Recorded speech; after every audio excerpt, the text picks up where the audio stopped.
Chapter 1549. Only then did Chun Jie realize that there was something wrong with his son. At first, he didn't expect that his son already had a sweetheart. Instead, he wondered if his son had some mental illness. Thinking of this, Chun Jie became more and more worried.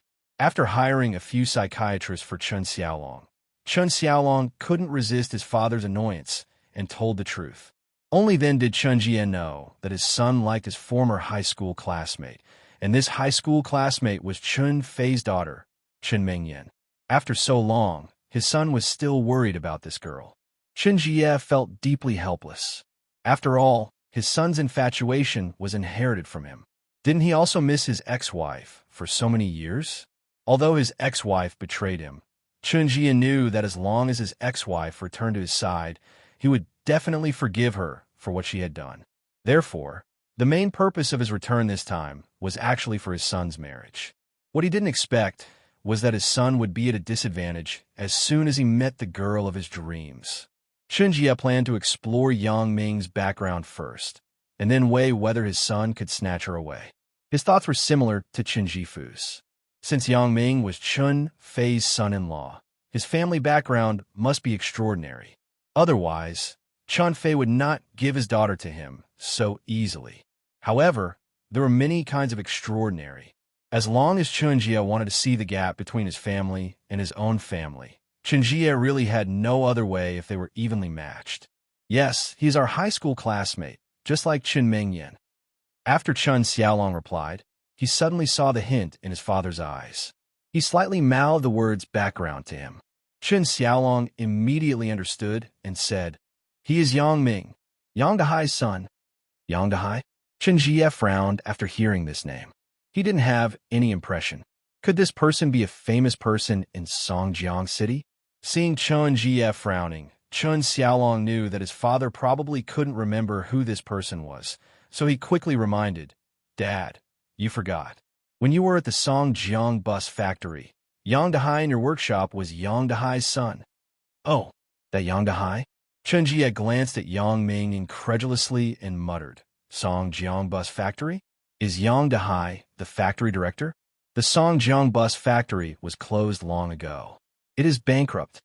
Chun Jifu was reminded in Chun Jie's son's son's son. Chun Jifu and Chun Jie had both worked in the Songjiang bus factory in their early years. So when Chun Jifu heard Chun Xiaolong's reminder, he immediately thought of Yang Dahai. He knew that the Songjiang bus factory had completely closed down half a year ago. He heard that it was bought by a company. Many of the workers there had been laid off. Uncle Chun Jie. Yang Ming glanced at Chun Jie and called him uncle coldly. However, it was also because of Chun Fei's face. How could he not know what Chun Jie was thinking? It was nothing more than hearing that his father used to be a worker in the Songjiang bus factory. He was very surprised and did not think highly of his relationship with Chun Mengyan. Although Yang Ming's efforts had made tremendous changes in the Yang family, when Chun Mengyan and Yang Ming were together, Yang Ming was just an ordinary teenager. Yang Ming's father was not the current chairman. Therefore, Yang Ming looked coldly at the malicious speculations of Chun Jifu and Chun Jie, but he did not say much. "Since you are all classmates, then let's get closer to each other." Chun Jie glanced at Chun Xiaolong, hinting that he should seize the opportunity. In this situation, Chun Jie naturally could not say anything because Chun Fei was present. However, once there was a chance, he would talk to Yang Ming personally. He did not believe that Yang Ming would not leave Chun Mengyan if the price was high enough. "Chun Mengyan, Yang Ming, let's go. Let's go together." Chun Xiaolong walked over with a smile, as if he had forgotten the previous grievances. However, when he walked to Yang Ming's side, a trace of unkindness flashed in his eyes. Yang Ming ignored him and went into the elevator with the crowd. Chun Xiaolong's eyes were fixed on Chun Mengyan. His eyes were flickering, and no one knew what he was thinking. "Mengyan, how have you been all these years?" Chun Xiaolong glanced at Yang Ming and whispered to Chun Mengyan when he was not paying attention. Yang Ming heard Chun Xiaolong's words, and a sneer appeared at the corner of his mouth. Although Yang Ming's gaze was not locked on Chun Mengyan or Chun Xiaolong, Yang Ming could easily monitor Chun Xiaolong's every move because of his special abilities. Chen Xiaolong's whispered words were also seen by Yang Ming.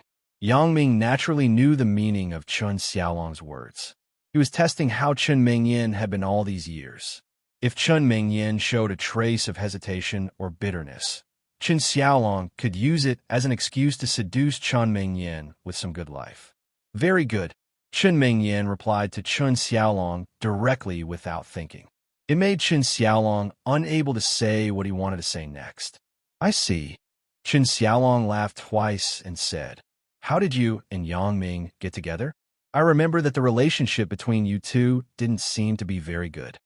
Chen Mingyan frowned and didn't want to answer this question, but Chen Xiaolong put his face in front of her in annoyance. If she didn't answer, he wouldn't leave.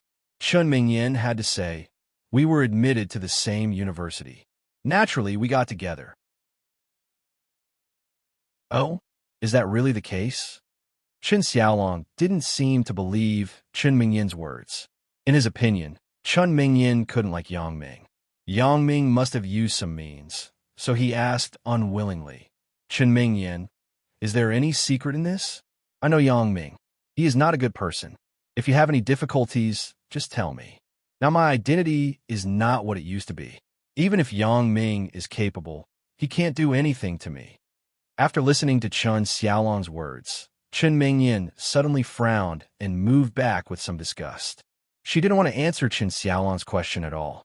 She knew that as long as she opened her mouth, Chen Xiaolong might say something else to stop her. However, if she didn't speak, Chen Xiaolong wouldn't give up.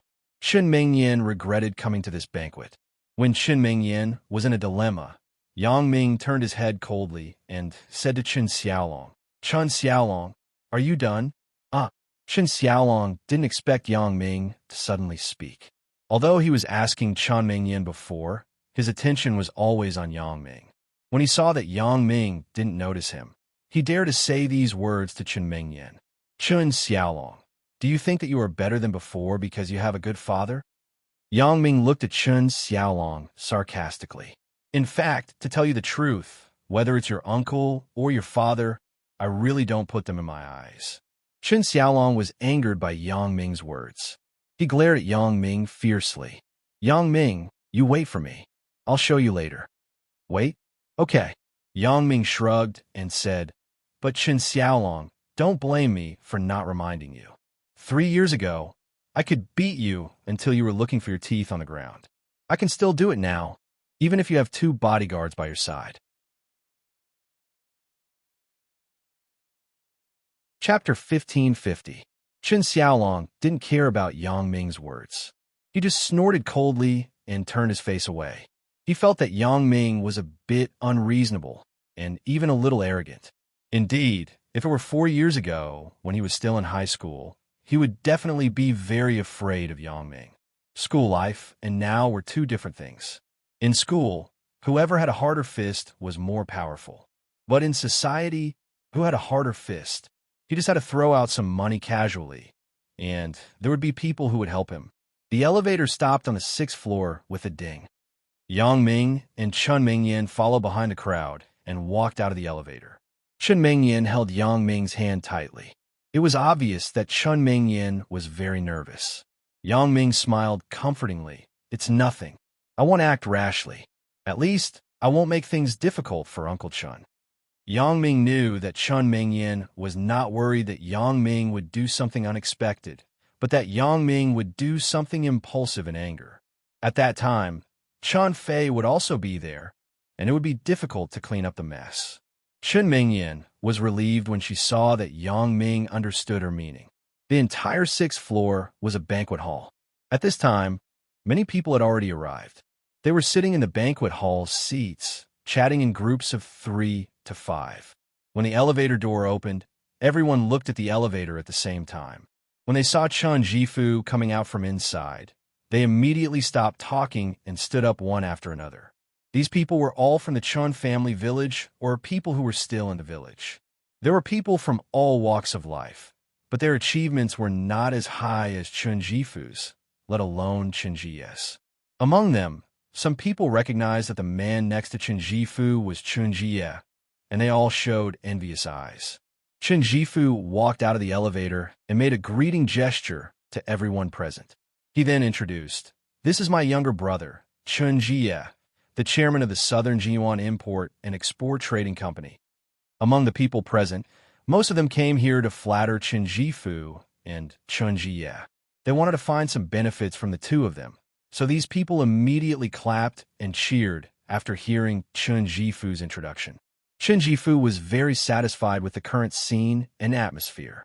He smiled and nodded to everyone and continued to introduce, "This is my nephew, Chen Xiaolong." Applause rang out again, accompanied by the praises of some people. They praised Chen Xiaolong for his striking appearance, young and promising, and so on. In short, there were all kinds of words, which satisfied Chen Xiaolong's self-esteem like never before. Chen Xiaolong glanced at Chen Mingyan proudly. He wanted to let Chen Mingyan see how glorious he was now. As long as she followed him, half of this glory would belong to her. However, Chen Mingyan was indifferent, as if she didn't hear the praise in front of her at all. She was expressionless. Chen Xiaolong was a little depressed in his heart, so he looked at Yang Ming to demonstrate the gap between him and him. However, it was even more regrettable that Yang Ming's expression did not show any shame or envy. Instead, there was a mocking look on his face, which made the resentment in Chen Xiaolong's heart increase by another level.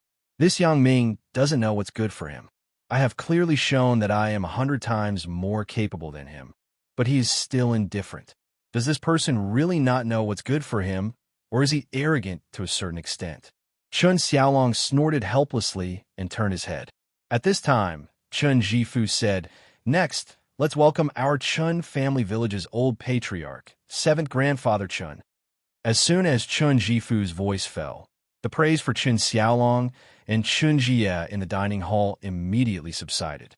It could be seen that 7th grandfather Chen had a high status in the hearts of the Chen family village. A side door in the dining hall slowly opened. A man of about 60 years old slowly walked out from inside, while supporting an old man of about 80 years old. This man of about 60 years old was Chen Jifu's father, Chen De. He was also the current village chief of the Chen family village. The old man of about 80 years old beside him was the old patriarch, 7th grandfather Chen. 7th grandfather, 7th uncle, 7th great-grandfather. The people of the Chen family village opened their mouths and greeted him respectfully. There were all kinds of names, but these three were the most common. The others were nothing more than close relatives, such as uncle, grandfather, and so on. 7th grandfather, Chen Jifu and Chen Fei immediately stepped forward. Even Chen Jie carefully went over to greet him. It was imaginable how high 7th grandfather's status was. 7th grandfather nodded slightly in the midst of everyone's greetings. It could be seen that the old man was very hale and hearty. Although he was in his 80s, he was still very healthy. The old man saw Chen Jie and nodded to him. "Jie is back. Good. You have returned home in glory. You did not disgrace our Chen family village. This is all thanks to 7th grandfather's good education when I was young," Chen Jie said quickly and respectfully. Although he was a billionaire, 7th grandfather Chen was a supreme existence in the hearts of all the Chen family village people. In the old society, the patriarch of a big family was a godlike existence.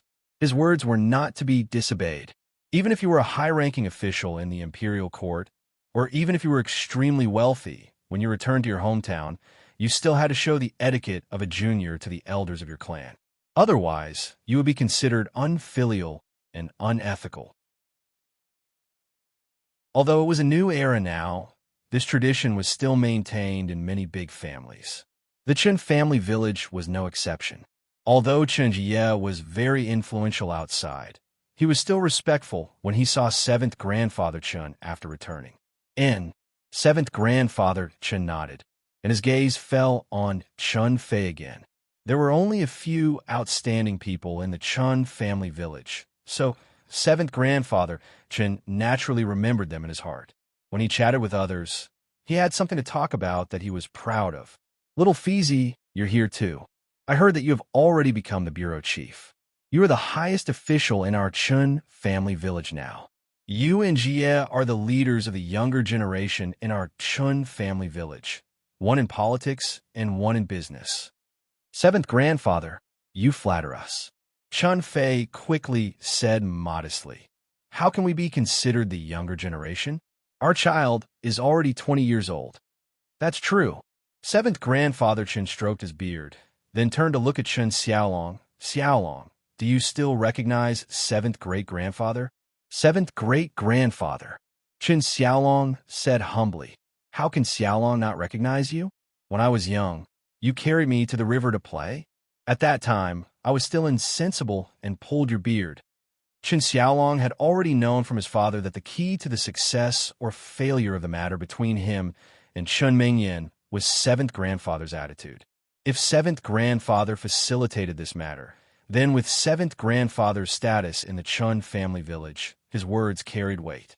Even if Chun Fei was unwilling, he had to consider it. Therefore, Chun Xiaolong decided to flatter seventh grandfather Chun. When seventh grandfather Chun heard Chun Xiaolong talk about his childhood, seventh grandfather Chun couldn't help but be happy. He also thought of the past and touched Chun Xiaolong's head lovingly. And in the blink of an eye, the little brat behind seventh great-grandfather is going to marry a wife. Seventh great-grandfather. Chun Xiaolong deliberately pretended to be young. Right, I heard that you have taken a fancy to little Fei's daughter. Seventh grandfather Chun suddenly asked kindly. Seventh great-grandfather, Chun Xiaolong pretended to blush, but in the end, he nodded. Ha!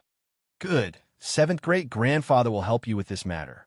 Seventh grandfather Chun narrowed his eyes and said confidently, when it comes to matchmaking, 80% of the young people in the Chun family village were match-made by me. Even the marriage between Xiao Fei Zi and Xiao Yu was decided by me. Isn't that right, Xiao Fei Zi?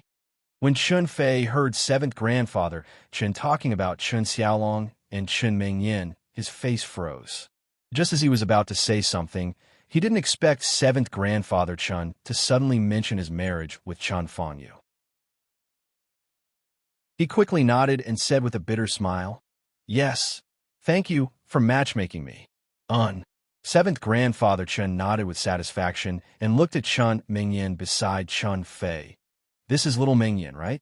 Not bad. You've become so beautiful. You look just like your mother back then. No wonder our Xiaolong would like you. This seventh grandfather Chun was Chun Dai's seventh uncle. He was also Chun Xiaolong's seventh great-grandfather, so he was particularly concerned about Chun Xiaolong's matters. When he heard that Chun Xiaolong liked Chun Mingyan, he decided to decide on their marriage. One must know that the Chun family village had a rule that the young men and women in the village should try to find a partner in the village as much as possible and not go to other villages. So when he heard that Chun Xiaolong was looking for Chun Fei's daughter, Chun Mingyan, seventh grandfather Chun took on the responsibility without thinking. This made Chen Jie and Chen Jifu very happy. With seventh grandfather Chen's appearance, they were not afraid that Chun Fei would say anything. Chapter 1551. Seventh Great-Grandfather. Chun Mingyan's face changed immediately. She did not expect to encounter such an awkward situation. Chun Mingyan did not have much contact with seventh grandfather Chun when she was young, so she was not afraid of him. However, when she saw her parents' cautious look, she suddenly felt a chill in her heart. She had a bad feeling. Okay.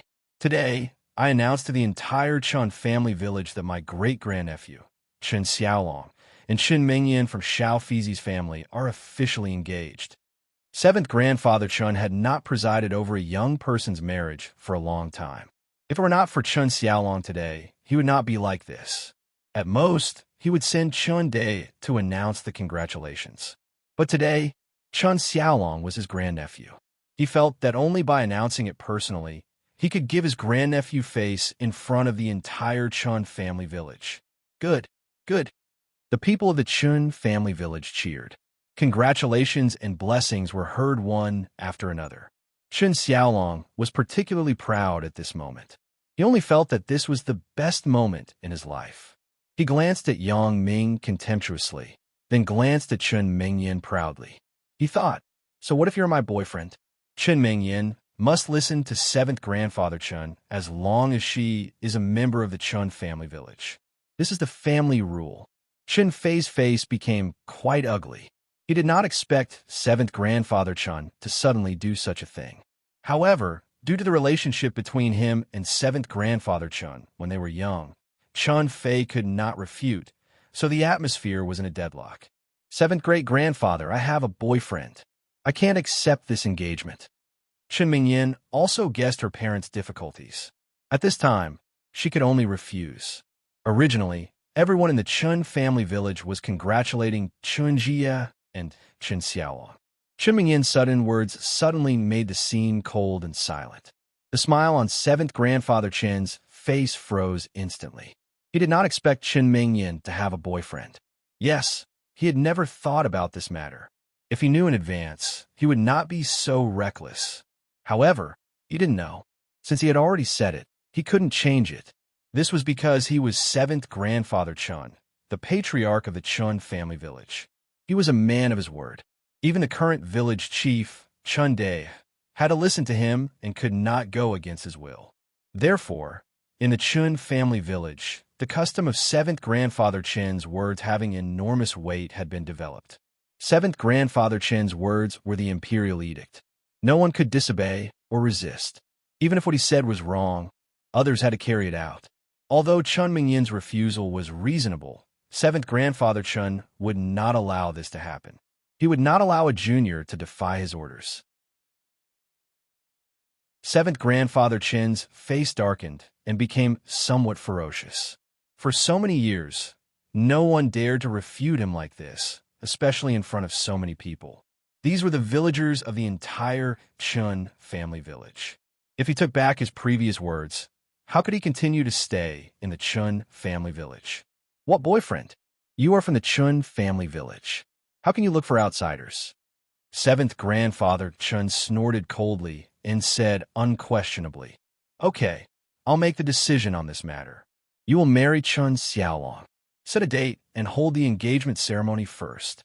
After listening to 7th grandfather Chen's words, Chun Xiaolong's face suddenly showed a satisfied smile.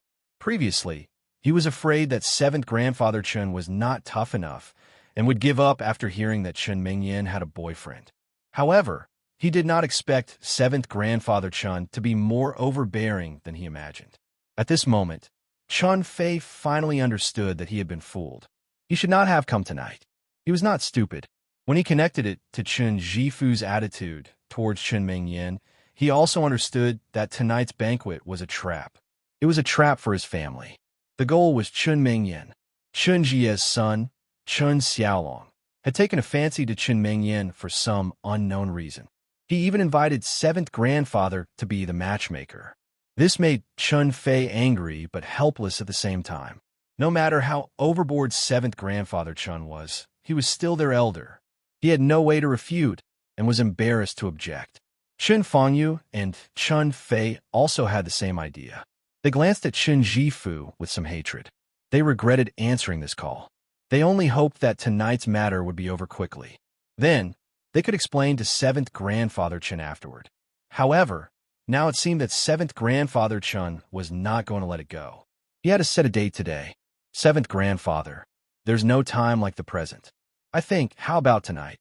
Chun Jifu narrowed his eyes and suggested to 7th grandfather Chun, this way, the people of the Chun family village are also here.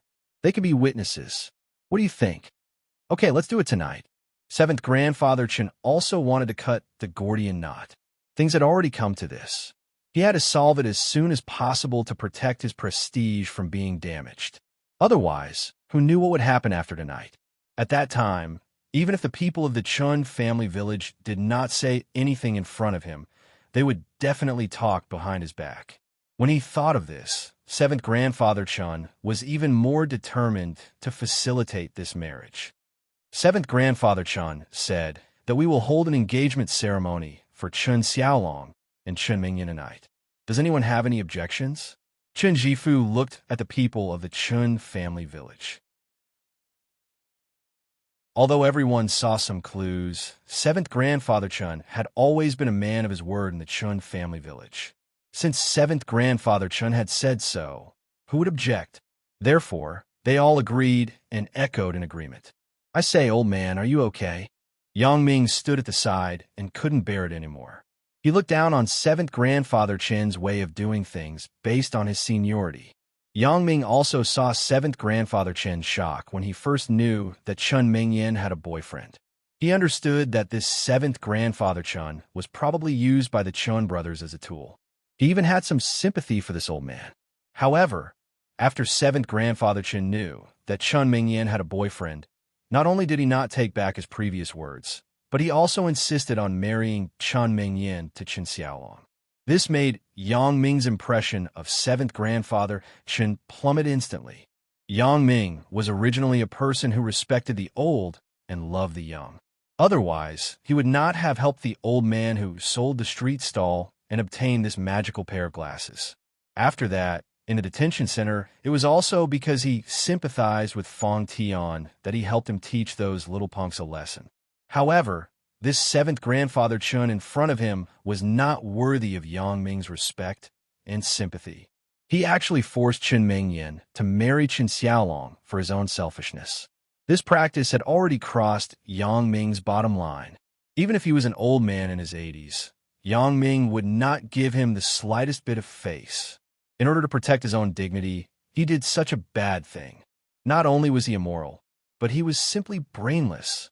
Therefore, Yang Ming suspected that this seventh grandfather Chun was old and muddle-headed. Although Yang Ming's voice was not loud, it was very powerful. Everyone present heard it clearly. In the entire hall, there was an awkward silence immediately. Everyone looked in the direction of Yang Ming. Yang Ming actually called seventh grandfather Chen an old man. This kind of provocation to seventh grandfather Chen's dignity had never happened before. These people were a loss for a while.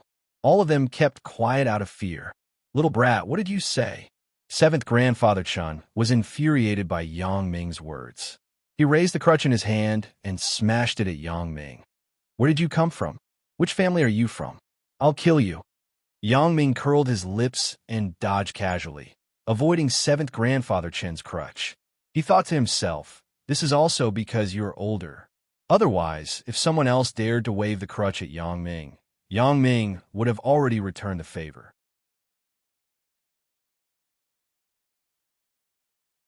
Chapter 1552. Chun Fei's expression was uncertain. Obviously, he was struggling. Seventh grandfather Chen's prestige was deeply rooted in the Chun family village. Chun Fei had respected and loved seventh grandfather Chen since he was young, just like everyone else. However, although seventh grandfather Chun was very dignified and his words carried weight, he was also the symbol of justice in the village. Whenever a family had a conflict, as long as it was brought to seventh grandfather Chun, it would be resolved fairly. The people of the Chun family village had no choice but to submit to seventh grandfather Chun. Everyone listened to seventh grandfather Chen's words. No one had any complaints in their hearts, and no one thought of going against him. This kind of thinking instilled in Chun Fei since he was young made it very difficult for him. Although he had been out of the Chun family village for many years and had taken up a leadership position in the unit, his respect for seventh grandfather Chun had not decreased at all. However, today's matter made Chun Fei think of rebelling for the first time. Seventh grandfather Chen's actions had crossed Chun Fei's bottom line. Chun Fei could not abide by and execute his words and decisions. How could Chun Mingyan's marriage be decided by someone else's casual words? Not to mention that Chun Mingyan now had a boyfriend. Even if she did not have a boyfriend, this matter must be approved by Chun Mingyan first.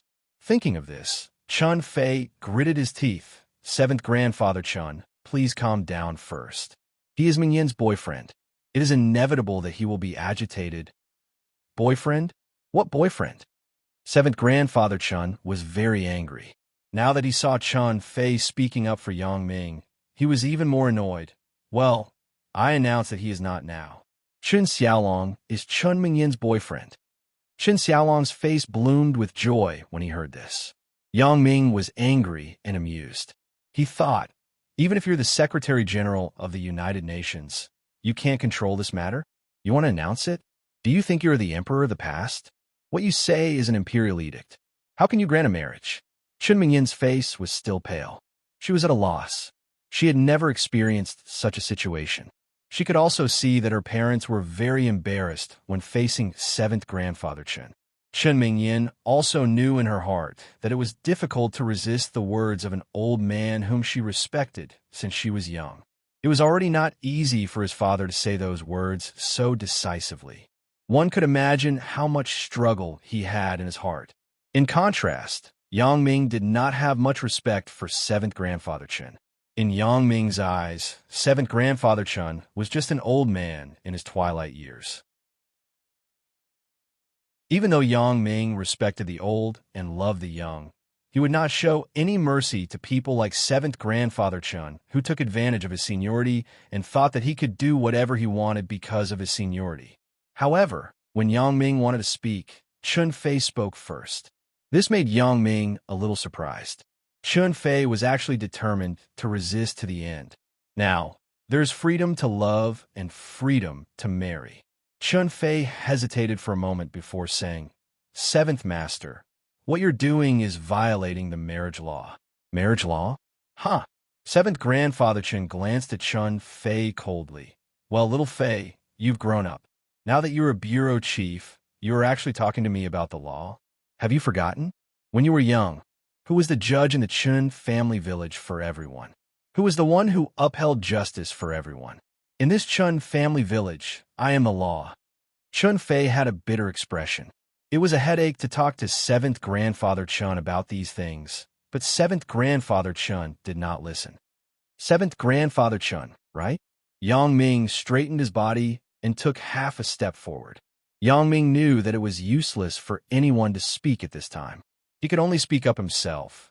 I don't care what you do in the Chun family village, but I can tell you that I am not a member of the Chun family village. I am not under your command. Moreover, this is not the Chun family village. It is Songjiang, the Songjiang International Hotel. It doesn't matter if you are not a member of the Chun family village, as long as Chun Mingyin is. Although 7th Grandfather Chun was furious, he could also see that Yang Ming was not a member of the Chun family village and would definitely not listen to him. However, it did not matter as long as Chun Fei was a member of the Chun family village. He only needed to talk to Chun Fei. Chun Fei, I will ask you one question now. Do you still recognize me as your 7th grandfather? This 7th grandfather. Chun Fei was now in a dilemma.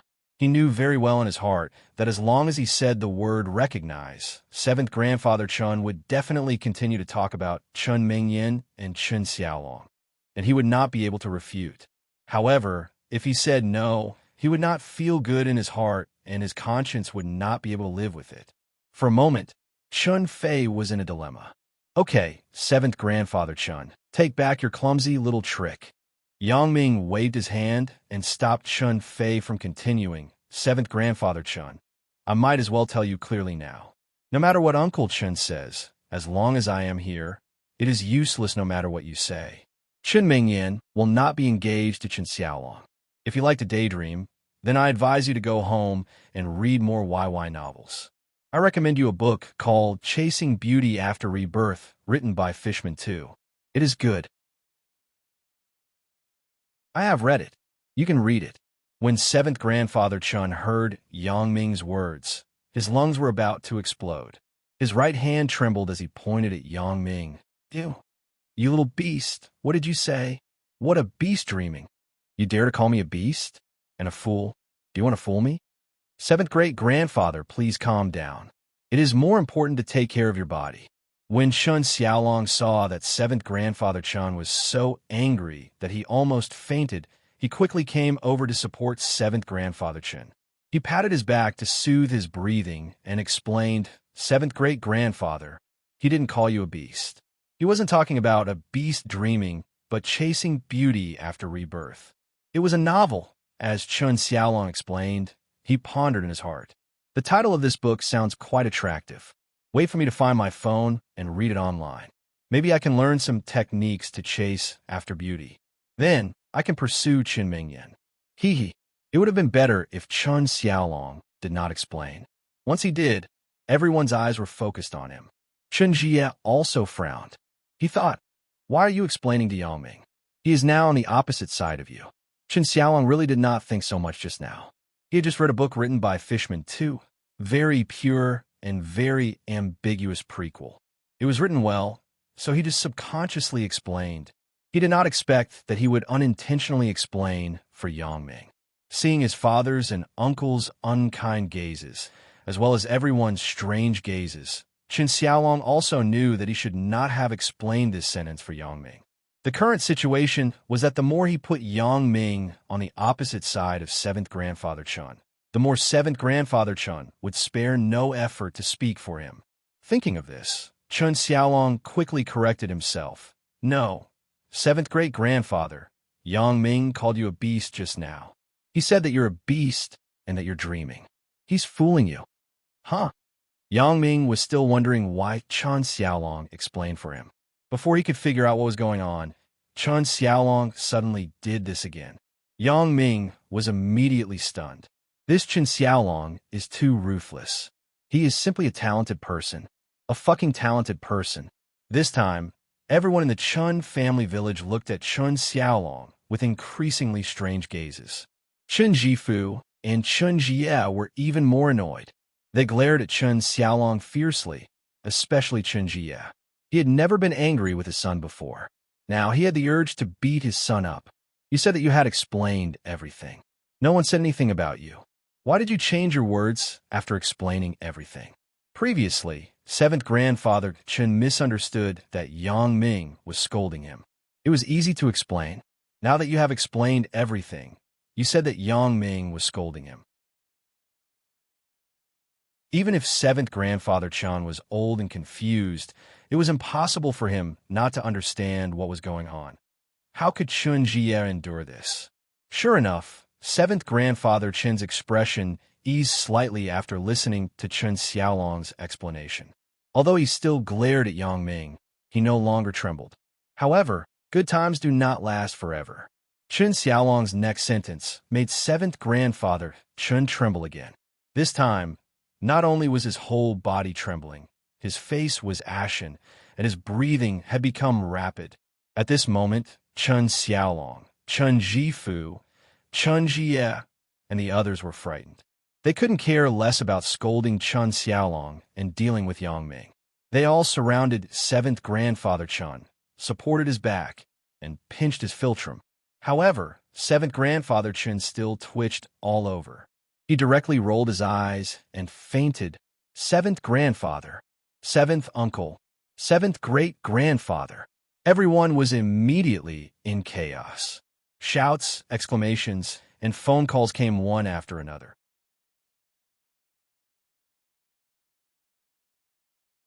Chapter 1553. After feeling that 7th Grandfather Chen was still breathing, he was relieved. It seemed that 7th Grandfather Chen had just fainted out of anger and was fine. However, Chen Jifu still dialed the emergency number immediately, while Chen Jie stared at Yangming and said, Yangming, right? This matter is not over yet. If anything happens to 7th Master's body, you better be prepared. This was the first sentence that Chen Jie had said to Yangming in a long time. The majesty of a superior was revealed all of a sudden, and the threat in his words made people feel creepy. If it were a normal person, they would definitely be suppressed by this power, but what kind of person was Yangming? Not to mention the existence of Chen Jie's level. Yangming had seen a lot of people with higher status. Which one of them did not have a higher status than Chen Jie? Therefore, the majesty of Chen Jie and the threat in his words were not worth mentioning in Yangming's eyes. He replied coldly, Chen Jie, I have already given you a lot of face in my territory. Don't be so shameless. If you're not done, then go ahead. I want to see how you're not done. Besides, what does 7th Grandfather Chen's fainting have to do with me? Everyone here saw it clearly. It was your precious son who made him faint.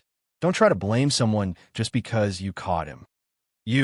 Chen Jie didn't expect Yangming to be so calm and say these words under his coercion. In his opinion, Yang Ming would definitely be frightened by his threats first. Don't do it. I will say it here today. I don't care how good you are in the South. This is Songjiang. In Songjiang, I advise you to abide by the law and be a good citizen. Otherwise, Yang Ming didn't say the following words. Because of Chun Fei's presence, he couldn't threaten anything. Although he didn't say it directly, the threat in his words was not less than what Chen Jie had said before. Instead, it was more direct. You. Very good. Chen Jie's expression was uncertain. He naturally heard that Yang Ming was threatening him, but he misunderstood what Yang Ming meant. He didn't think that Yang Ming could do anything to him. In Chen Jie's opinion, the reason why Yang Ming said, abide by the law, was because Yang Ming was relying on Chun Fei's identity as the chief of the Songjiang Police Department. This was a disguised reminder for him, to be honest. Otherwise, Chun Fei would not be merciful. This was Songjiang, not the South. It was not a place where Chun Jie could play around. However, Yang Ming had no intention of using Chun Fei to suppress Chen Jie. Yang Ming alone was enough. Since you want to play dirty, I'll play dirty with you. When it came to being dirty, who could be better than Yang Ming, the king of assassins? If Chen Jie wanted to play with his identity and background, that was fine. Yang Ming knew that with his identity in the Supernatural Investigation Bureau, he was not afraid of anyone. As long as Xia Bingbao had someone to rely on, he could help Yang Ming settle it if Yang Ming didn't cause any big trouble. Uncle Chun, let's go. It doesn't make sense to stay here. Yang Ming glanced at Chen Jie and Chun Jifu, then looked at 7th Grandfather Chun, who was supported by everyone on the sofa. He had just opened his eyes, but couldn't speak. Then he said to Chun Fei, if they are willing to return to their hometown in glory, then let them. Let's not get involved. As for 7th Grandfather Chun, he is no longer the fair 7th grandfather in your memory.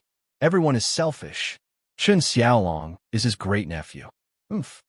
Yang Ming didn't finish his words, but he believed that Chun Fei should be able to understand the meaning behind it. Sure enough, Chun Fei sighed helplessly. He glanced at the Chun brothers, then looked at 7th Grandfather Chun. Then, he stood up and bowed solemnly to 7th Grandfather Chun. Then, he said, 7th Grandfather, little Fei thanks you for your care in the past. Thank you for being the matchmaker between Fang Yu and me. However, today's matter concerns Meng Yin's lifelong happiness. Little Fei is unable to comply. 7th Grandfather, please forgive me. In the future, if 7th Grandfather recognizes Little Fei will still respect 7th Grandfather as before. If 7th Grandfather doesn't recognize Little Fei will still respect 7th Grandfather in his heart. After saying that, Chun Fei bowed again. After 3 bows, he cupped his fist and said, 7th Grandfather, Little Fei will take his leave first. 7th Grandfather Chun looked at Chun Fei, who had a resolute look in his eyes. The corners of his mouth squirmed twice, but he didn't say anything in the end. His entire person seemed to have aged a lot in an instant after tonight's incident. He no longer had the hale and hearty spirit he had before. Looking at 7th Grandfather Chen's dispirited state, Yang Ming sighed secretly. He didn't want to argue with an old man anymore. He just shook his head and said, 7th Grandfather Chun, let me give you a piece of advice. Children and grandchildren have their own blessings. Don't work for them. In the end, not only did you fail, but you also got yourself into trouble. You were looked down upon in front of everyone for no reason. At your age, the most important thing is to be able to look on the bright side and keep your heart at ease. In the end, Yang Ming didn't scold 7th Grandfather Chun. Instead, he said these words from the bottom of his heart. If 7th Grandfather Chun was wise, he would let go of everything and stop worrying about these useless things. Fang Yu, Mingyan, Yang Ming, let's go. Chen Fei turned around and said to Yang Ming and the others, wait, you can't go. Chen Jifu spoke at this time. Jifu, what do you mean? Chen Fei frowned and glanced at Chen Jifu. He couldn't get angry. Chen Fei, you also came from the Chun family village. 7th Grandfather is like this now. Isn't it all because of your daughter's little bastard boyfriend? You can go, but he has to stay. Chen Jifu said coldly. Since you're the police chief, you should know that we are all victims. We want Yang Ming to stay. He can only leave after confirming that there is no problem with seventh grandfather. Otherwise, what should we do if he doesn't admit to it? Huh? Yang Ming laughed instead of being angry. He looked at Chen Jifu with contempt in his eyes. Chen Jifu, you know the truth of the matter. Although I, Yang Ming, am not afraid of trouble, I am not willing to be the scapegoat for your nephew.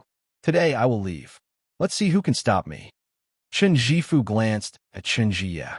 He wanted Chen Jie to use the power of the bodyguards to force Yang Ming to stay. Chen Jifu wasn't doing this because of seventh grandfather Chen. He had long hated Yang Ming. He was going to wait for Chen Fei to leave, then find a place where no one was around to teach Yang Ming a lesson. However, Chen Jie was indifferent. Chen Jifu really didn't know what to do.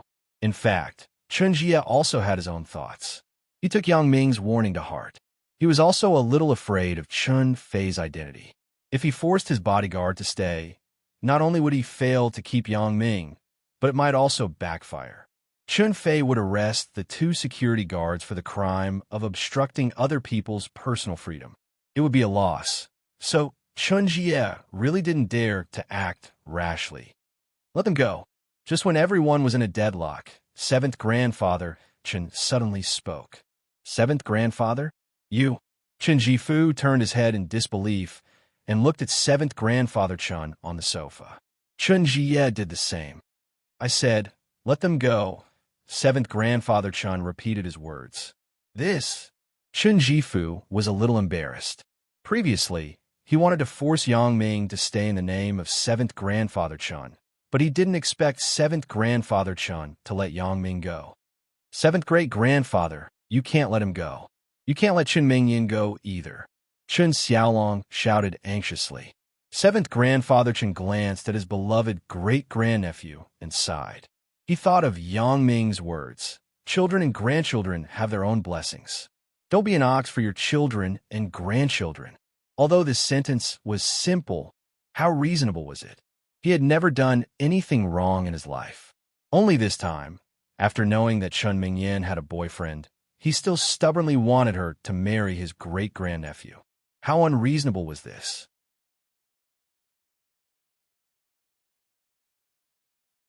Chapter 1554. Seventh grandfather Chen shook his head when he thought of Chen Xiaolong's careful explanation of chasing beauty after rebirth. This great-grandnephew is really useless. On the contrary, Yang Ming is brave and resourceful. He is not afraid in the face of danger. Especially the last sentence. Seventh grandfather Chen suddenly woke up. He should not have been involved in this matter from the beginning to the end. He should not have listened to Chen Jie and Chen Jifu and helped Chen Xiaolong to propose marriage. Now, not only did he lose face in front of the people of the Chen family village, but he was also scolded by a junior in front of so many people. However, this junior's words were very reasonable, so seventh grandfather Chen could not refute. Seventh grandfather Chen gritted his teeth and decided not to care about this matter anymore.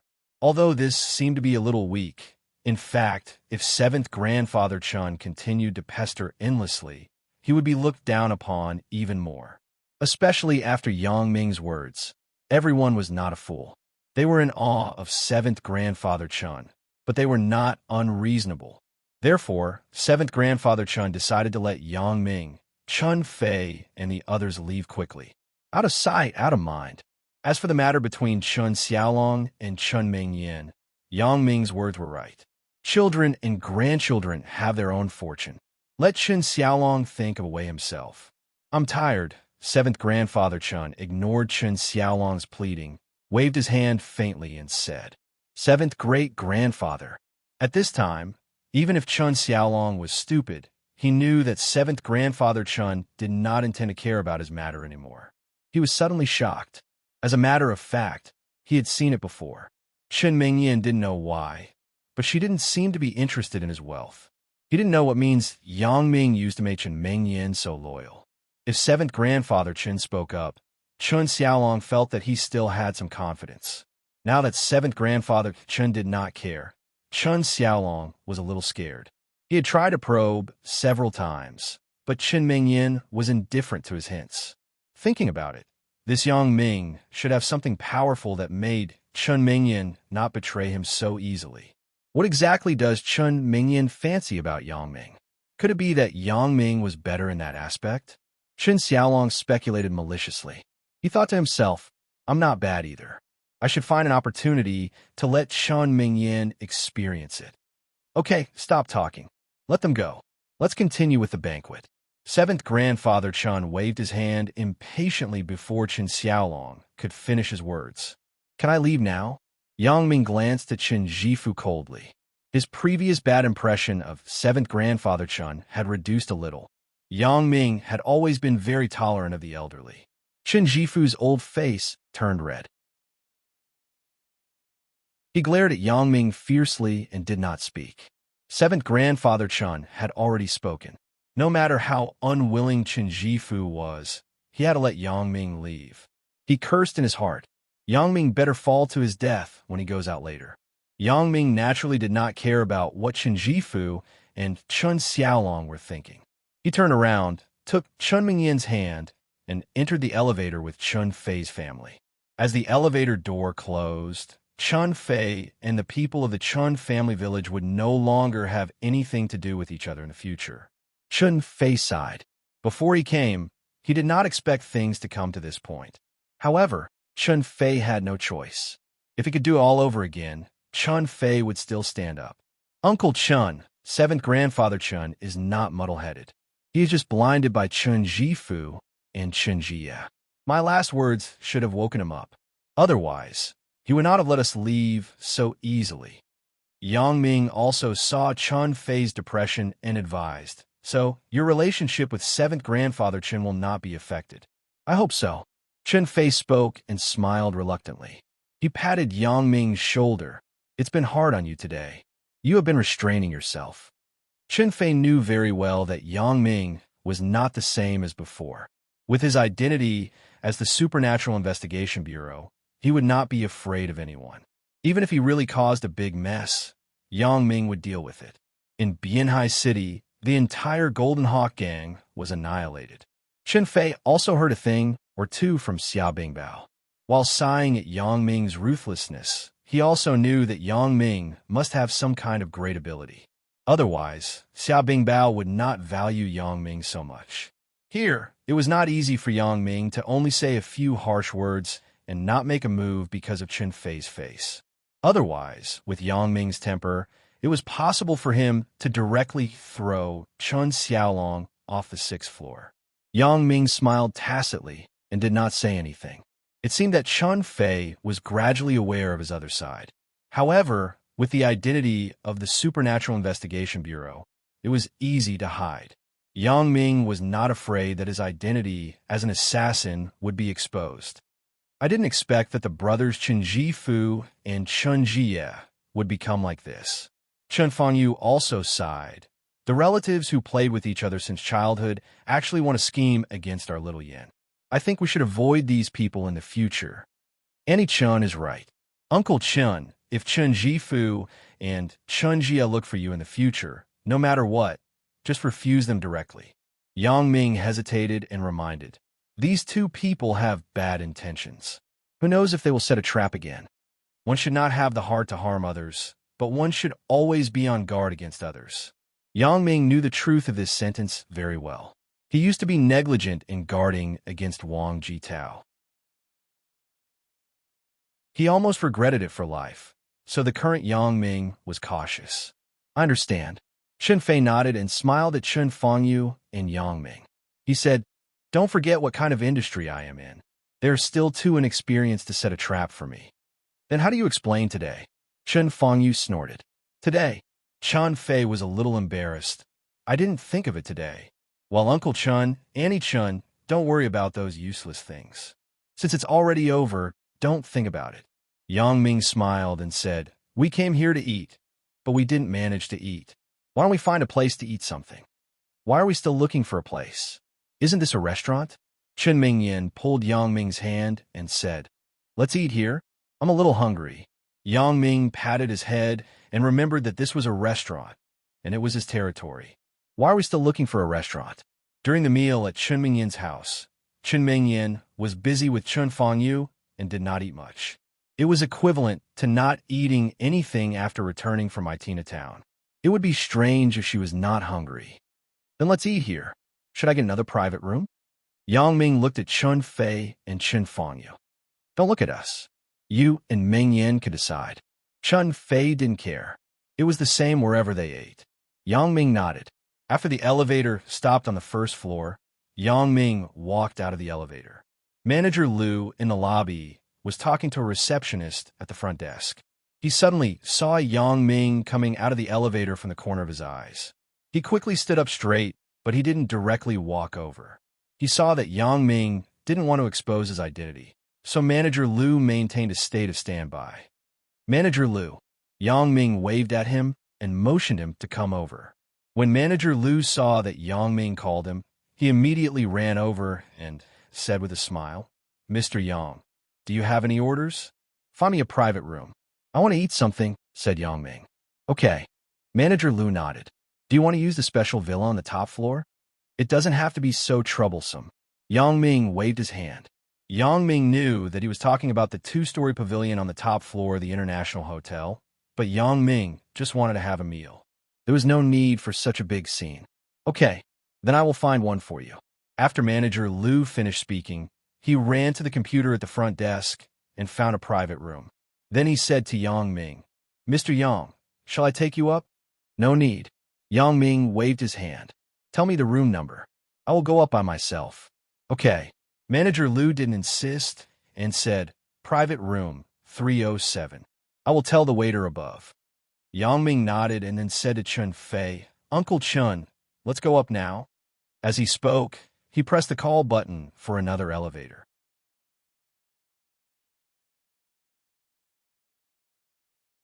Chapter 1555. After Yang Ming and the others left, Chun Jie winked at the two bodyguards beside him. The two bodyguards immediately understood and quietly disappeared from behind Chun Jie. They came to the door of another elevator, glanced at the number on the elevator that Yang Ming was in, then decisively entered the elevator and pressed the button for the first floor. The departure of these two people did not attract anyone's attention. These two were insignificant people. No one would deliberately look for them. So even 7th Grandfather Chen did not notice that two people were missing from Chun Jie's side. However, Chen Jifu and Chun Xiaolong noticed this scene. Chen Xiaolong smiled and thought, Yang Ming, I'll let you show off in front of me. Aren't you good at pretending? This time, I'll let you see whether one person's fist is stronger or two people's fists are stronger. Two fists can't fight against four hands. This will kill you. Just as the two bodyguards exited the elevator on the first floor, they saw the back of Chun Fei and Chun Fangyu entering another elevator. The two bodyguards were not in a hurry to return to the elevator. Instead, they pretended to wait for someone and watched the number on the elevator that Yang Ming was in slowly increase. When the number on the elevator passed the number on the third floor, it stopped and did not move for a long time. They went to the third floor. Bodyguard said to Bodyguard B, I didn't go out? Why'd they go back? Bodyguard B frowned, called Mr. Chun and asked. Mr. Chun just hinted that we should follow them, but he didn't say anything else. Bodyguard A nodded, took out his mobile phone, and dialed Chun Jie's phone number. The Chun family village's welcome dinner for Chun Jie began as scheduled.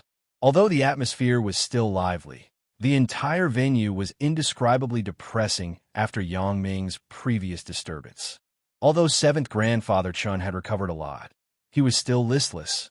He sat there, didn't talk much, and didn't eat. The other people in the Chun family village didn't dare to make any noise or disturb the old man. Chun Jie was chatting with a person from the Chun family village about what had happened in the past few years. Suddenly, the phone in his pocket rang. Chun Jie took it out and glanced at the caller ID. He quickly made an apologetic gesture to the person beside him. Sorry, I have to answer the call first. It doesn't matter. That person was just trying to build a relationship with Chun Jie. His purpose was to let his son, who would graduate from college next year, work in Chun Jie's company, so that Chun Jie would take care of him. Chun Jie had already agreed to the person's request, so the person had no need to dawdle with Chun Jie. When he heard that Chun Jie had something to do, he quickly dodged to the side. "Hello."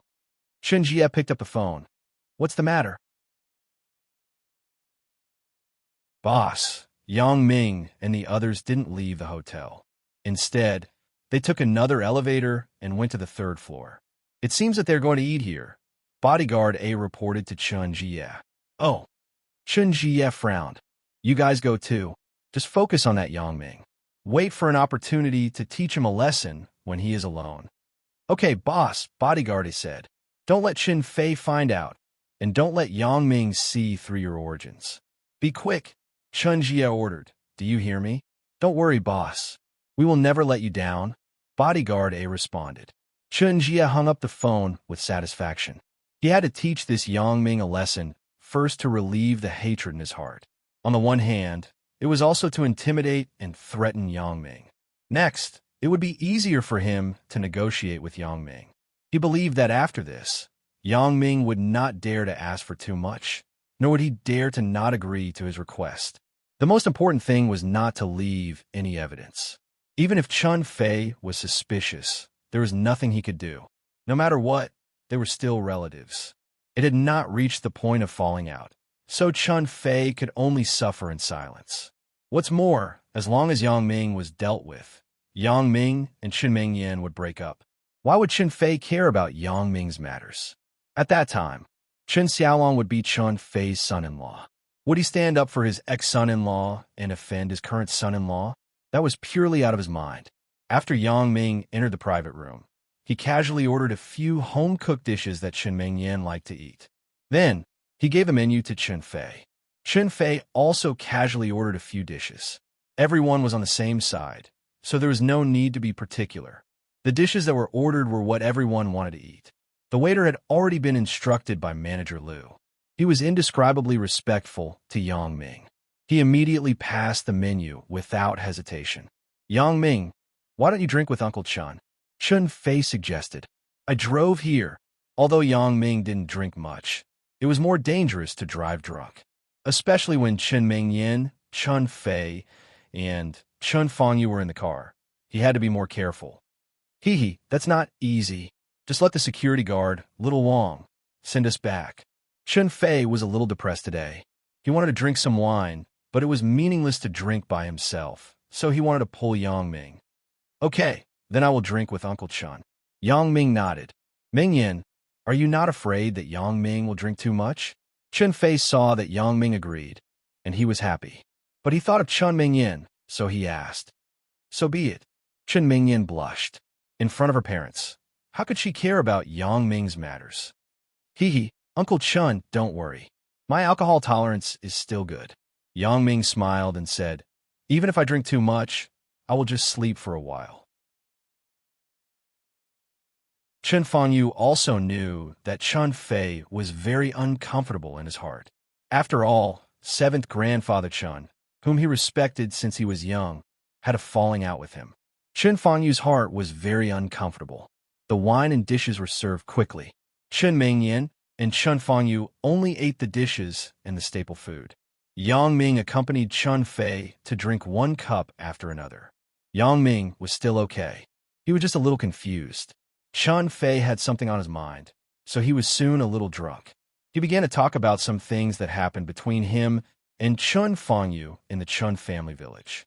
Yang Ming did not interrupt. He just listened silently. After 3 rounds of wine, Yang Ming felt that his bladder was a little bloated, so he stood up and said to Chun Fei, "Uncle Chun, I will go to the bathroom first. I will continue to drink with you when I come back." Chun Fei waved his hand and motioned for Yang Ming to go and come back quickly. Yang Ming pushed open the door of the private room and walked out. In an instant, at the end of the restaurant corridor, 2 men suddenly turned around. Then, like 2 drunk guests, they hugged each other's shoulders and walked forward step by step. This turning around was only done in an instant, but it still did not escape Yang Ming's eyes. How sharp was Yang Ming's intuition? He immediately found the abnormality of these 2 people. Although Yang Ming was a little dizzy at the moment, his mind was very clear. He walked in the direction of the bathroom and did not show any abnormality to the two people in front of him. However, while walking forward, Yang Ming secretly checked the two people in front of him with his special ability. At first glance, Yang Ming's mouth showed a trace of mockery. This Chen Jie and Chun Xiaolong really don't give up? These two bodyguards actually followed him all the way here? Yang Ming naturally would not naively think that these two people appeared here by coincidence. If these two people were not here for him, even ghosts would not believe it, especially the appearance of these two people. Yang Ming remembered them in the elevator before he came here, so he had a deep impression of them. He came out. He seems to be walking in the direction of the bathroom. Bodyguard A hugged Bodyguard B's neck and pretended to be drunk. He walked forward step by step, but his mouth whispered. Then, let's go to the bathroom first and make our move there. Bodyguard B suggested. Okay, let's go in first and see if there is anyone inside. We will hide inside and wait for Yang Ming to come in. Then, we will make our move. Bodyguard A nodded in agreement. Then, it's settled. As Bodyguard B spoke, he and Bodyguard A quickened their pace and entered the bathroom first. After the washroom door was closed, Bodyguard A and Bodyguard B immediately separated from each other. They no longer looked like they were drunk and returned to normal. They began to quickly patrol the washroom. Fortunately, there was no one else in the bathroom except for the two of them. This was not surprising. There were bathrooms on every floor of the hotel. It was common for one of them to be empty.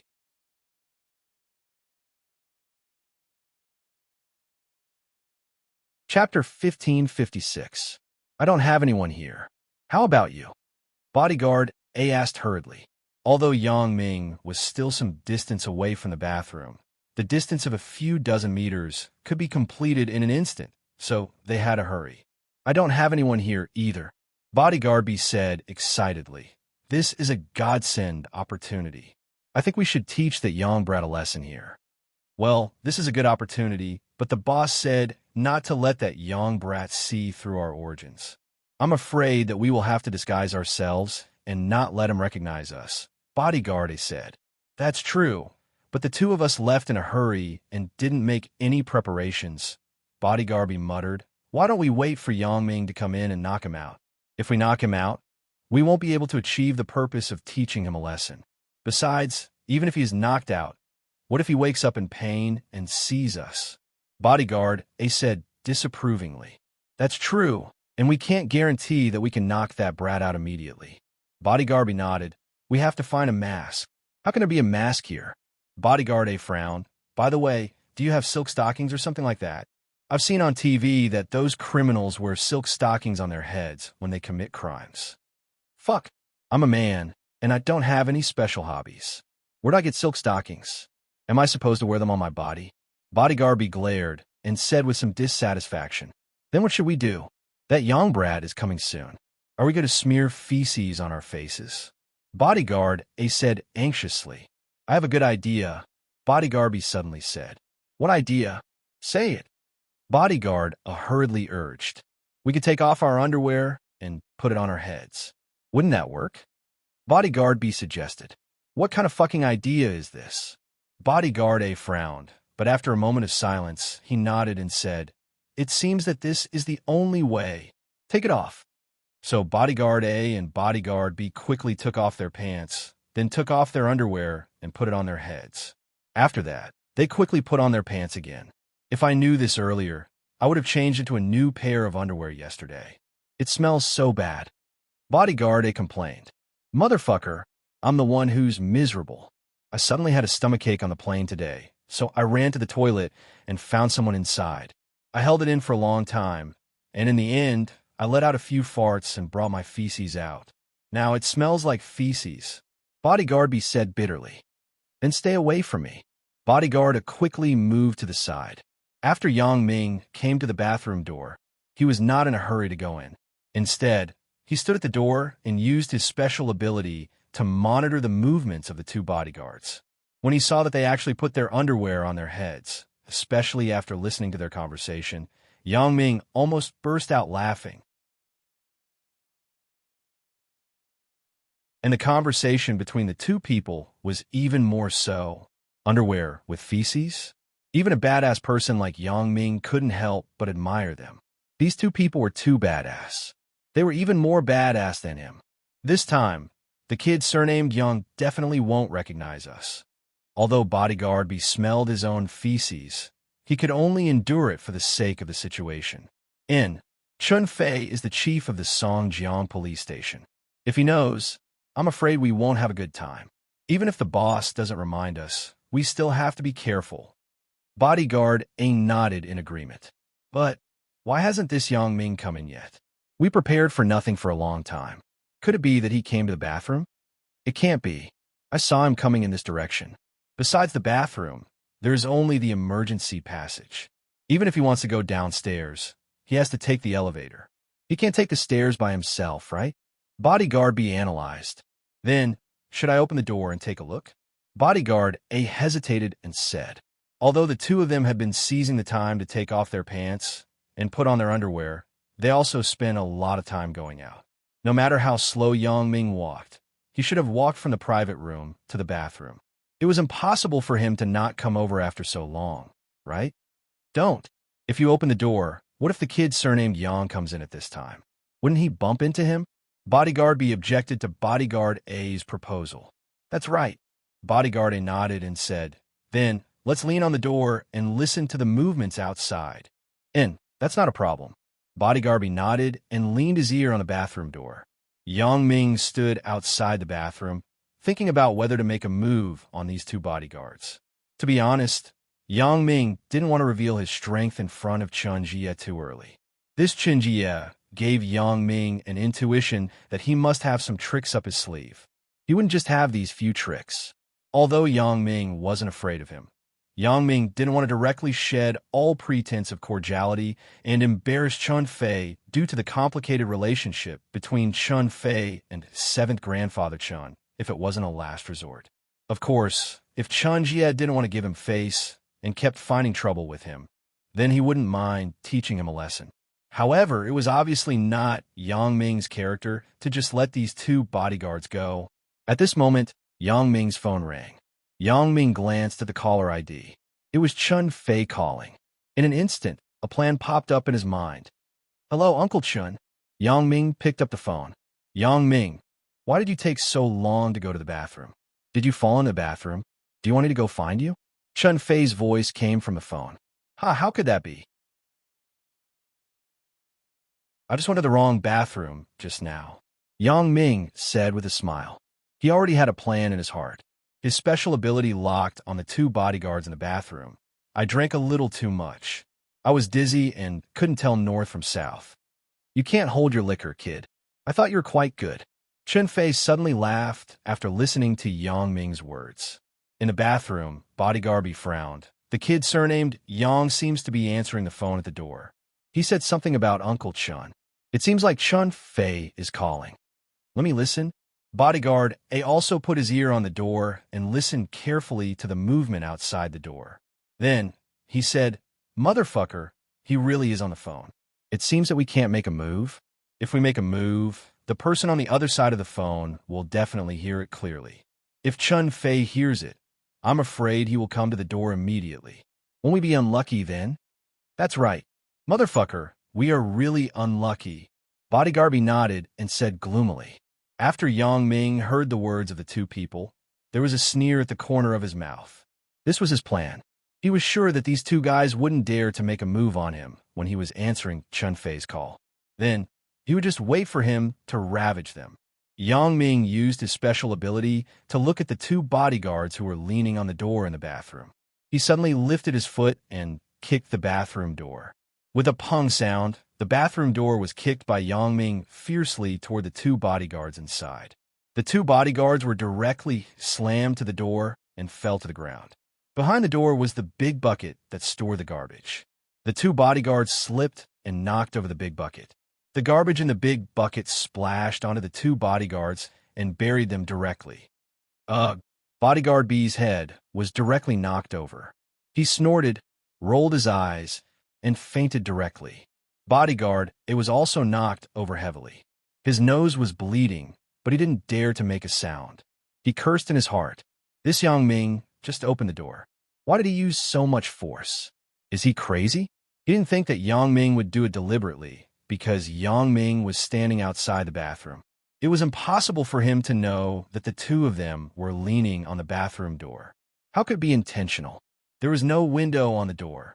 However, how could he know that Yang Ming had a special ability that could see through things? Therefore, the end of these two bodyguards was very tragic.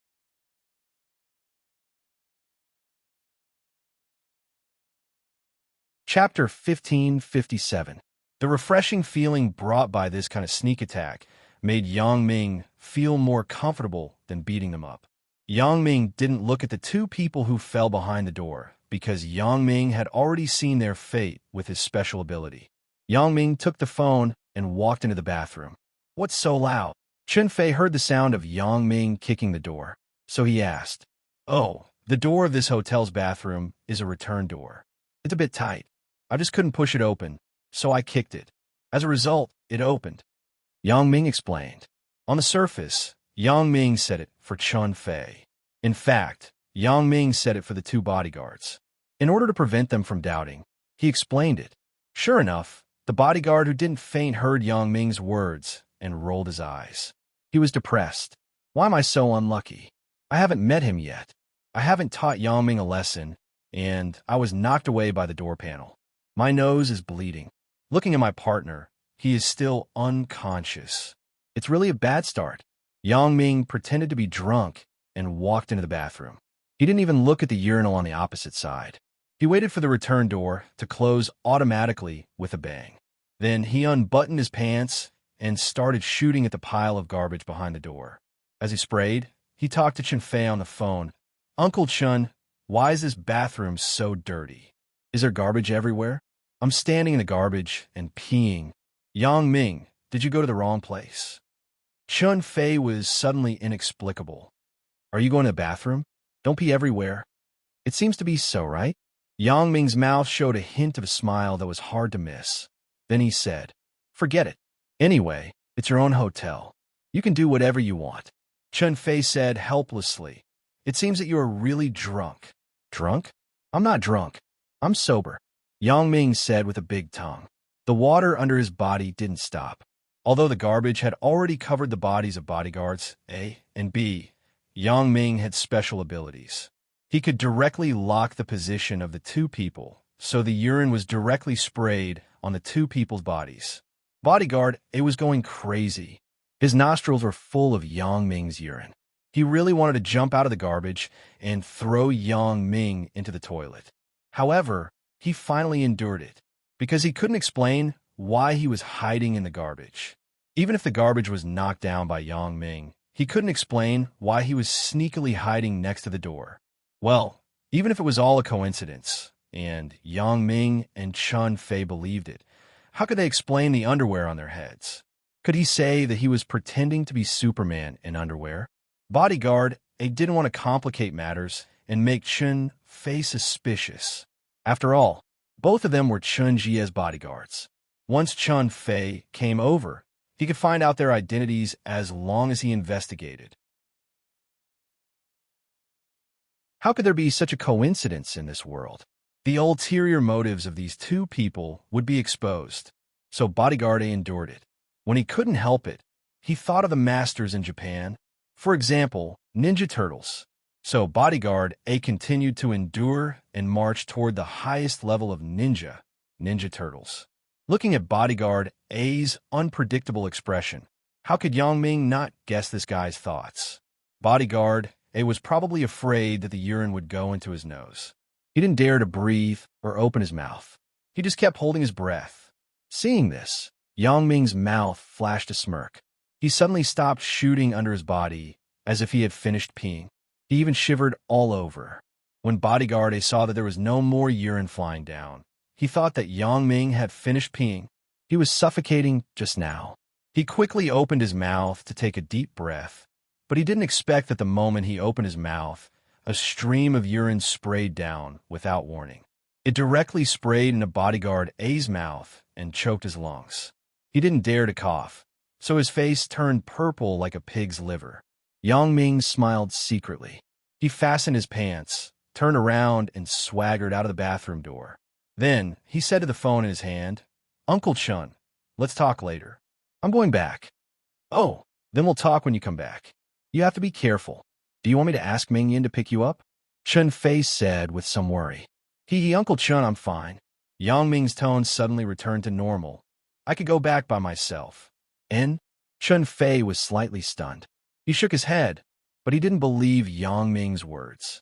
Generally, how many drunk people would say that they were drunk? Yang Ming put the phone into his pocket. This phone was the Nokia 1200 that he bought for Chun Mingyan. After Chun Mingyan changed to the N97, this phone was no longer used. Yang Ming's phone was soaked in water, so when he was at Chun Mingyan's house, he put the SIM card in this old phone. It could still be used, but it didn't have so many functions. He couldn't read novels on it. Yang Ming also changed his previous swagger. He returned to the private room normally and sat back in his seat. "In?" Chun Fei looked at Yang Ming's clear eyes in disbelief. He didn't look like a drunk person at all. He asked curiously, "Yang Ming, are you sober?" "Uncle Chun, I'm not drunk," Yang Ming said with a smile. "I was pretending just now." "Pretending?" Chun Fei frowned. "Why are you pretending to be drunk?" Chun Fei didn't think that Yang Ming was pretending to be drunk to amuse him. He must have a purpose, so he wasn't angry. With his understanding of Yang Ming couldn't be such a bored person. When I went out just now, I met Chun Jie's 2 bodyguards." Yang Ming didn't hide it and said with a smile, "The 2 bodyguards?" Chun Fei's expression became more dignified. "Are they going to harm you?" Yang Ming nodded. There was no need to hide this matter from Chun Fei. Even if he really fell out with Chun Jie in the future, Chun Fei wouldn't blame Yang Ming if he knew the contradiction in advance. The 2 of them saw that I was going to the bathroom, so they hid in there first. Yang Ming wanted to laugh as he said this. They wanted to make a move on me in the bathroom. As a result, I received your call at the bathroom door. They heard that it was you who called me, so they didn't dare to make a move on me directly. No wonder you were so patient, kid. You talked nonsense with me for so long." Chun Fei nodded and understood Yang Ming's meaning. However, his expression was a little strange. Chun Fei knew that with Yang Ming's skill, he wouldn't be afraid of the 2 bodyguards at all. Why did he still use such a method? Yang Ming saw Chun Fei's doubts from his expression and shrugged. "I was afraid that you would be in a difficult position, so I didn't directly teach the 2 guys a lesson." Chun Fei nodded and looked at Yang Ming with some gratitude. If this matter really got out of hand, then it would be time for him and the Chun family village to break off. However, it was still necessary to teach them a lesson indirectly without making a move directly. Yang Ming said until here and smiled slyly. "So, I pretended to be drunk and kicked the bathroom door. As a result, the 2 fools were directly hit by the door panel and fell behind the door. One fainted and the other had blood all over his face. He even knocked over the trash can behind him and was covered in garbage." Chun Fei looked at Yang Ming dumbfoundedly. He thought, this kid is really bad. I finally know why he kicked the door. Thinking of this, Chun Fei's expression suddenly became a little strange. "Yang Ming, you said that you stood on the garbage heap to relieve yourself. Could it be?" That's right. These 2 people drank my piss directly." Yang Ming said with a sly smile. "Pooh." Chun Fei spat out a mouthful of wine and laughed on the table. Chun Fengyu and Chun Mingyan naturally heard the cause and effect of the matter. When they heard that Yang Ming kicked the door panel and knocked the 2 people over, they felt a little funny. When they heard that Yang Ming actually urinated on the 2 people, they couldn't help but cover their mouths and laugh. "Yang Ming, you let the 2 of them suffer in silence. Even if Chun Jie knows, he can't do anything. Besides being angry, he won't have any other thoughts." While Chun Fei laughed, he also sighed at Yang Ming's wit.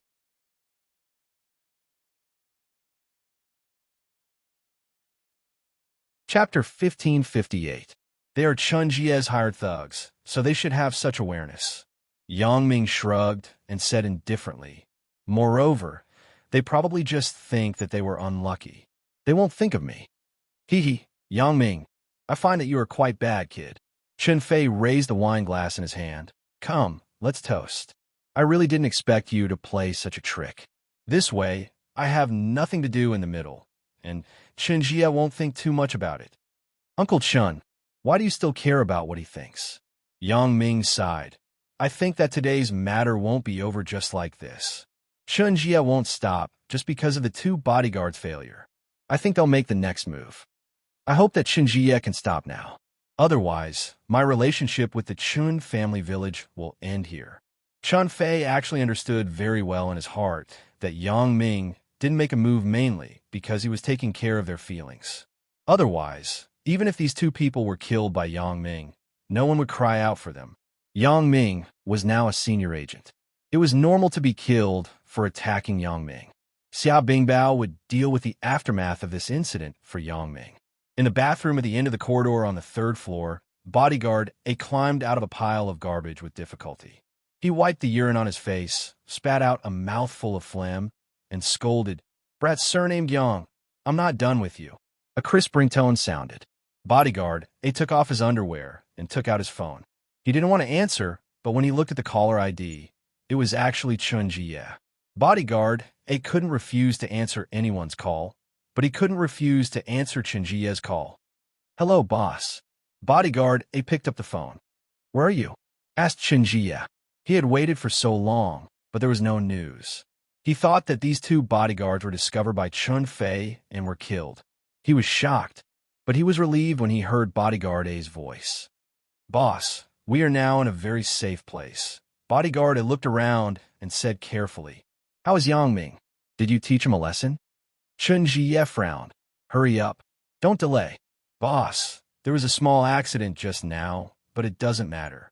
We will teach that brat surnamed Yang a lesson as soon as possible," Bodyguard A promised.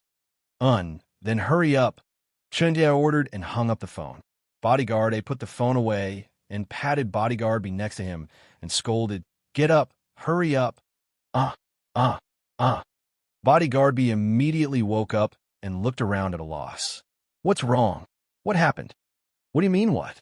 Bodyguard A glared at Bodyguard B and said, "When that Yang brat opened the door, the two of us were knocked over. Don't remember?" "Yes, I remember now. Fuck, it's that little bastard surnamed Yang. He was on the phone with Chun Fei, so we couldn't make a move. Now, where did he go?" Bodyguard B recalled the previous incident. "Where did he go? He left a long time ago." Bodyguard A's face was full of resentment as he said this. "This guy is fucking drunk. He stood in the garbage dump and peed all over us." "Oh." Bodyguard B wiped his face. Sure enough, it was still wet. His face immediately turned green. "Yang brat, you've gone too far. Stop scolding." Fortunately, no one came during this period of time. Otherwise, if the two of us were to be seen in this embarrassing state, it would be embarrassing. Bodyguard A reminded. Bodyguard B rubbed the back of his head that was still swollen. He stood up. "We have to find a place to change our clothes and take a shower.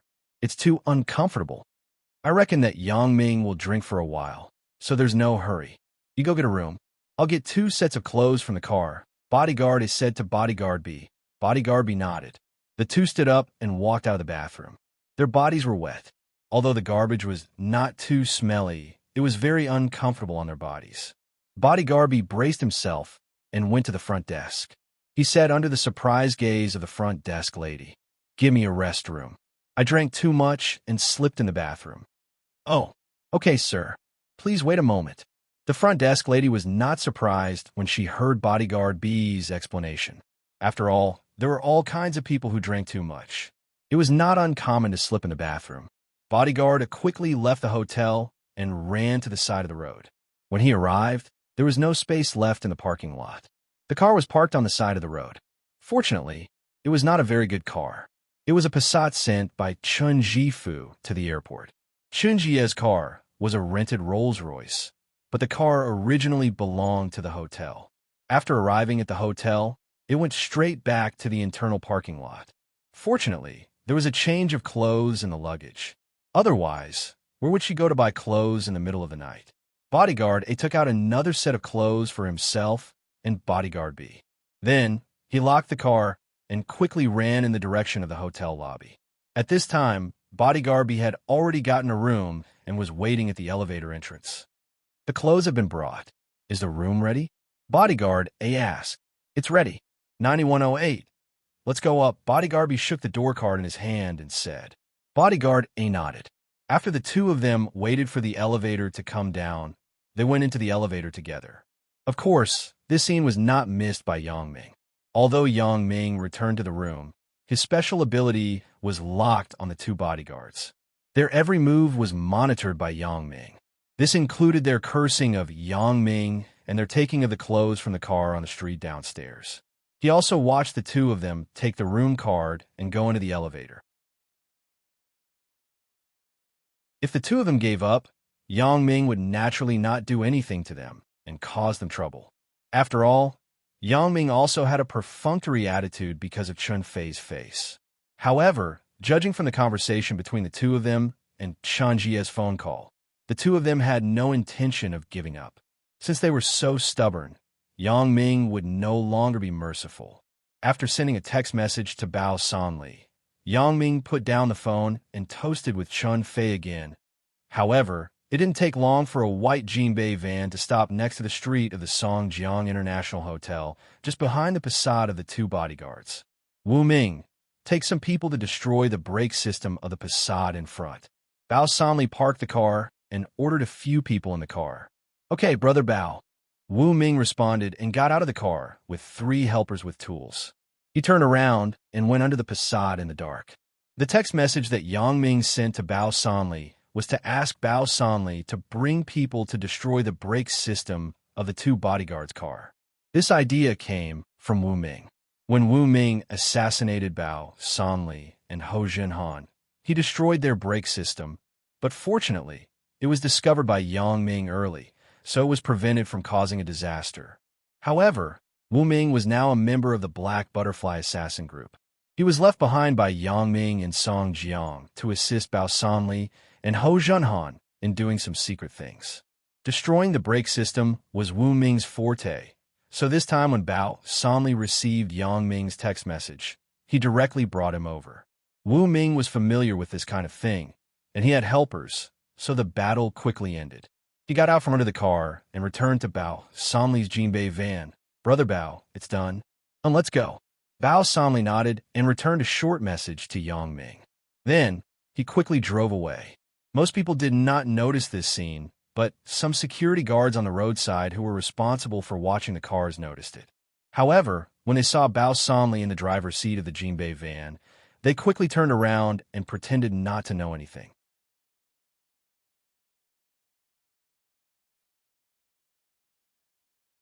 Chapter 1559. After Bodyguard A and Bodyguard B came to the room, they quickly took a hot shower to wash away the smell of garbage and urine on their bodies. After changing into a new set of clothes, they both breathed a sigh of relief. That felt great. This is so much more refreshing. Bodyguard B sighed. Let's not talk about those useless things. Hurry up and pack up. Let's go investigate. That kid surnamed Yang might have already slipped away. It will be troublesome if we look for him again. Bodyguard A reminded. You're right. Let's go now. Bodyguard B nodded. The two quickly packed up the old clothes that they had changed out of before, then left the room. They entered the elevator and pressed the button for the 3rd floor. The elevator stopped at the 3rd floor. The two walked out of the elevator and Bodyguard A said, You wait for me here. I'll go investigate and see if that kid surnamed Yang is still around. Be careful. Don't get caught. Bodyguard B exhorted. Don't worry. I know better than you. Otherwise, I wouldn't have fainted when you fainted just now. Bodyguard A said indifferently. Bodyguard B frowned and didn't say anything. He just waited at the entrance of the elevator. Yang Ming's special ability had been locked on the two bodyguards. How could he not know that the two of them were near the entrance of the private room? Since the two of them wanted to investigate if he was still in the private room, how could Yang Ming not let them do as they wished? Chun Mingyan asked the waiter to send in a pot of hot tea. I'm a little thirsty. Yang Ming glanced at Chun Mingyan and said to her, Okay. Chun Mingyan naturally didn't know Yang Ming's intention. She came to the door of the private room, opened it, and shouted to the waiter who was standing not far away. Waiter, I want a pot of hot tea. Okay. It'll be here soon.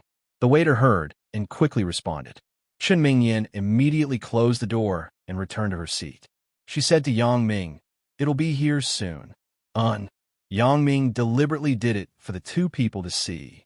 He wanted to see what their next plan was. I saw it. That little girl, surnamed Chun, is still there. She even asked for tea. It seems that little brat, surnamed Yang, is also here. Bodyguard A didn't stay for long. After confirming that there were still people in the room, he quickly walked back to the elevator. What do we do now?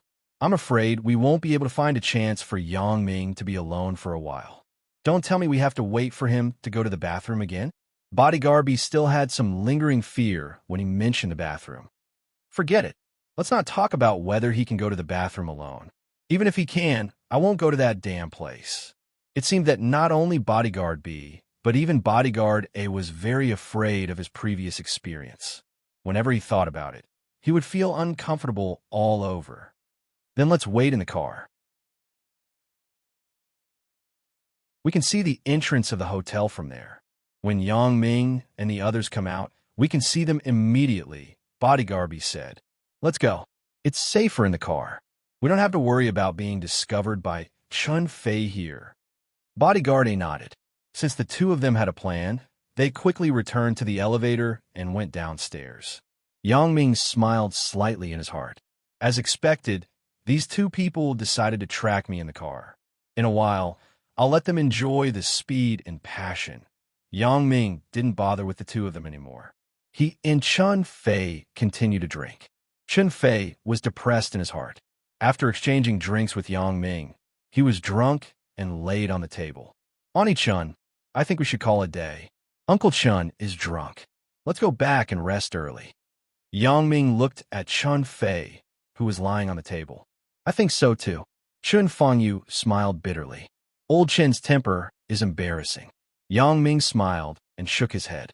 Yang Ming didn't drink much, and he had been controlling himself, so he was still very sober. Yang Ming and Chun Mingyan supported Chun Fei on the left and right. Chun Fengyu carried the bag, and the four of them went out of the private room together. Yang Ming signed a bill at the front desk of the lobby on the first floor. He asked Manager Liu to call the security captain, Little Wang. After a while, Little Wang ran over quickly. When he saw Yang Ming and the others, he immediately said, "Brother Yang, should I get the car? In. I'll wait for you at the door." Yang Ming nodded. Soon, Little Wang drove the car to the entrance of the hotel. Yang Ming helped Chun Fei sit in the back seat. Chun Fengyu and Chun Mingyan sat on the left and right of Chun Fei. Yang Ming sat in the front row. Let's go to this place first. Yang Ming said the address of Chun Mingyan's house and said to Little Wang, "Okay, Brother Yang." Little Wang started the car excitedly. He was also one of the middle-level leaders of the Songjiang International Hotel, so he had some understanding of Yang Ming's identity. He knew that Yang Ming was actually the owner behind the hotel. Bao Sanli and Ho Jinhan were responsible for Yang Ming. As for him, he could personally drive for Yang Ming, which made Little Wang feel very proud. He was afraid that after Bao Sanli knew about this matter, it was possible for him to go one step further. Wasn't the position of the hotel security department director implicated because of the defection of the two vice presidents last time? Now that the position is still empty, I may be able to fill it. At that time, I will be the hotel's top leader. When Yang Ming's car drove out of the parking lot, Bodyguard A dialed Chun Jie's phone in the roadside Passat. "What's the matter?" Chun Jie picked up the phone. "How's the progress on your side?" "That kid surnamed Yang has left the hotel, but he is with Chun Fei. We plan to secretly follow behind and wait for Yang Ming to be alone before we make a move," said Bodyguard. "Then you guys be careful. Don't let others find you." Chun Jie said, "Where are you now? We are in a very safe place. We won't be discovered by that kid surnamed Yang." "Don't worry, boss," said Bodyguard A. After hanging up the phone, Bodyguard A said to Bodyguard B, who was driving, "Drive and follow the BMW X5 in front." "Okay." Bodyguard B nodded and started the car. This license plate number is quite good. It seems that this Chun Fei is also a corrupt official, right? This license plate number is probably not cheap. Both of them thought wrongly that this car belonged to Chun Fei, but they didn't know that this car was actually Yang Ming's own. That's not necessarily the case. I just saw the hotel's security captain driving for them. I'm afraid that this car is the same as the previous Rolls-Royce that the boss made. It was rented from the hotel. Bodyguard A analyzed. Damn, red light. Bodyguard B glanced at the signal light in front of him and frowned. What are you afraid of? Just rush over. It's not our car anyway. The boss brother will be in charge of issuing the fine. Bodyguard A said indifferently. Bodyguard B felt the same when he heard this.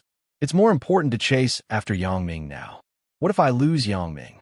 It will be troublesome if I find him again. Thinking of this, Bodyguard B stepped on the accelerator and the car rushed over with a whoosh. After passing the checkpoint, Bodyguard B naturally stepped on the brakes to slow down, but he was shocked to find that he seemed to have stepped on cotton. Bodyguard B's face changed instantly. However, he still didn't give up and stepped on the brakes twice. The result was the same. The brakes failed. The brakes failed. Bodyguard B's face turned pale instantly, and bean-sized sweat drops fell. Although they were a group of desperados before they were hired by Chun Jie, and they weren't from a regular security company, they were still afraid of death. Failed? What happened? Bodyguard A was shocked after hearing this. When he saw that Bodyguard B was stepping on the brakes continuously, and the car's speed didn't decrease at all, he was also scared. Who the fuck knows? Bodyguard B yelled, "Fuck, what should I do?" Although Bodyguard B was extremely scared, his hands were holding the steering wheel tightly. If he couldn't control the direction at this time, he would definitely die. Pull the handbrake. Bodyguard A was also very anxious, but he didn't know how to drive. He didn't know that pulling the handbrake was useless in a moving car. He pulled it subconsciously, and the car only felt a slight delay. Then it continued to rush forward crazily. Fortunately, Bodyguard B had some common sense. He immediately turned off the car's engine, but the car was moving too fast. Under the inertia, it continued to rush forward.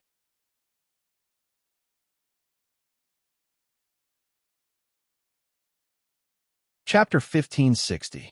However, although this Bodyguard B had some common sense, he was not a professional car driver. Once the car was turned off, the steering wheel was gone. With his skills, he could not control the steering wheel at all. So, in the absence of direction and brakes, the car they were in rushed to the side of the road.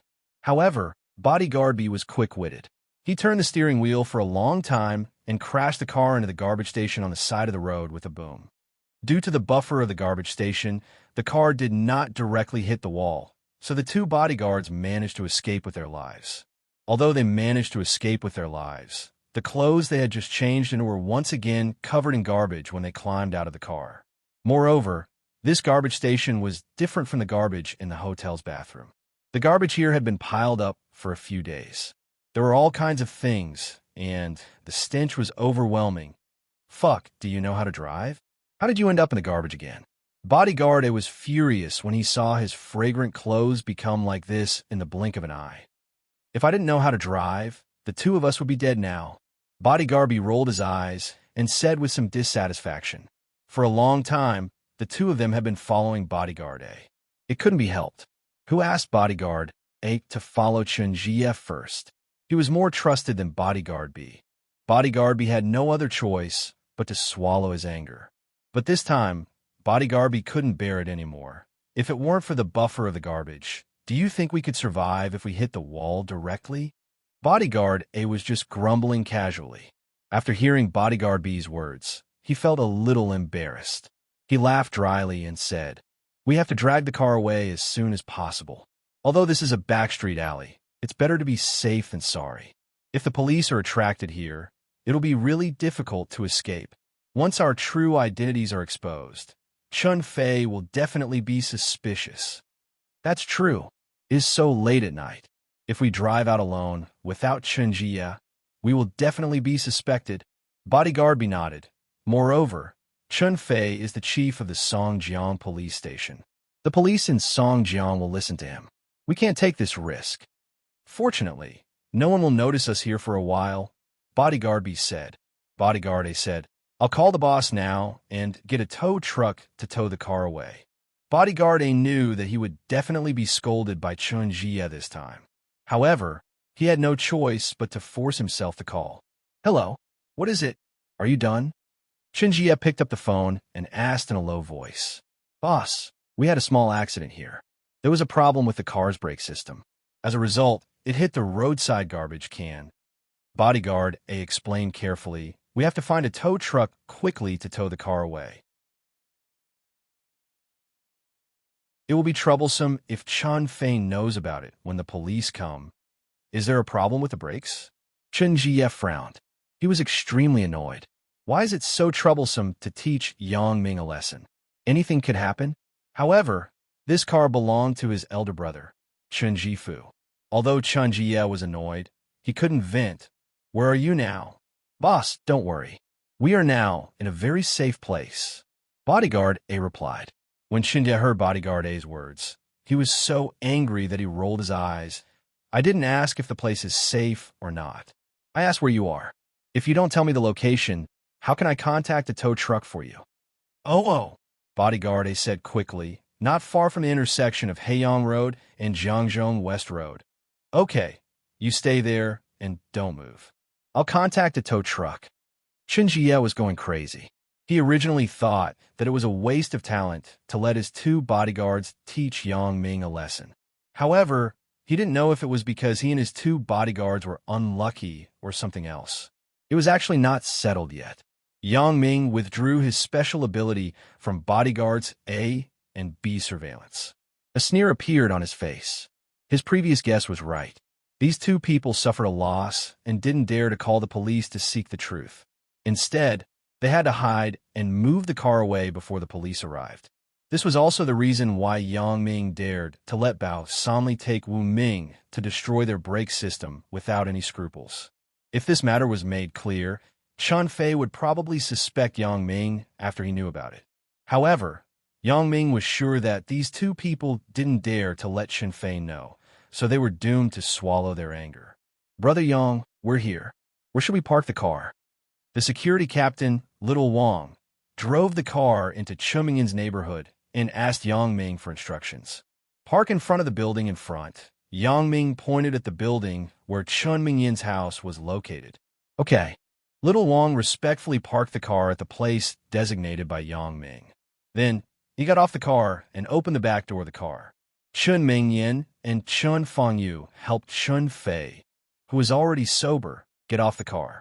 Thank you, Little Wang. Chun Fangyu nodded to Little Wang. You're welcome. It's what I should do. Little Wang was a little flattered. He didn't expect that Yang Ming regarded him as one of his own. He even knew Chun Mingyin's home address. As a matter of fact, if he wasn't a trusted person, how could he know this? He believed that among the people around Yang Ming, only Bao Sanli and Ho Jinhan would know such details. Yang Ming glanced at Little Wang and thought that this young man was good. He was smart and diligent. He was a useful person. Mingyin, don't go back tonight. Stay at home.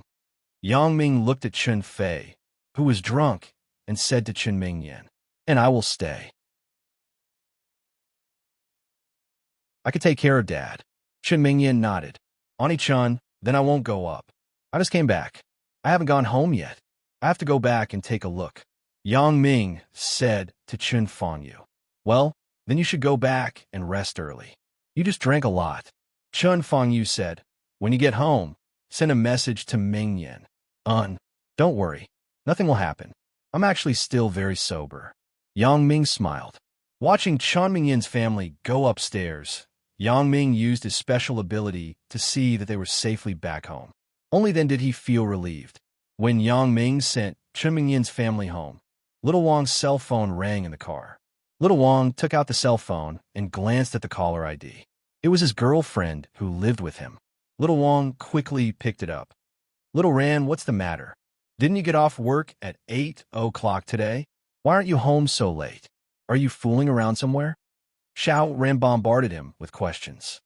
I have business. Little Wang was afraid that Yang Ming would hear him on the phone, so he lowered his voice and replied, What business? What business can you have? You're just a small security captain. What business do you have? Do you think you're the security director? Little Ran was angry when she heard Little Wang's words. Isn't the security director position in your hotel empty? If you have the ability, you can go up. Don't say that you're the chief, even if you're the deputy chief. I'll believe you if you say that you have business. What business can you have now? You're speaking so softly. Did you do something wrong and hide it from me? Don't waste my time. I really have business. Little Wong saw that his girlfriend was chattering with him. He was a little anxious. Let's talk about it at home. You yelled at me. You dare to yell at me. Little Wong, you've grown up, haven't you? When Little Ran heard that Little Wong dared to refute her, she suddenly exploded. Little Wong frowned. He really want to hang up the phone directly? Although Little Wong was the security captain outside, he was a typical henpecked husband at home. Little Ran's family background was better than his, so no matter what, she was superior to Little Wong.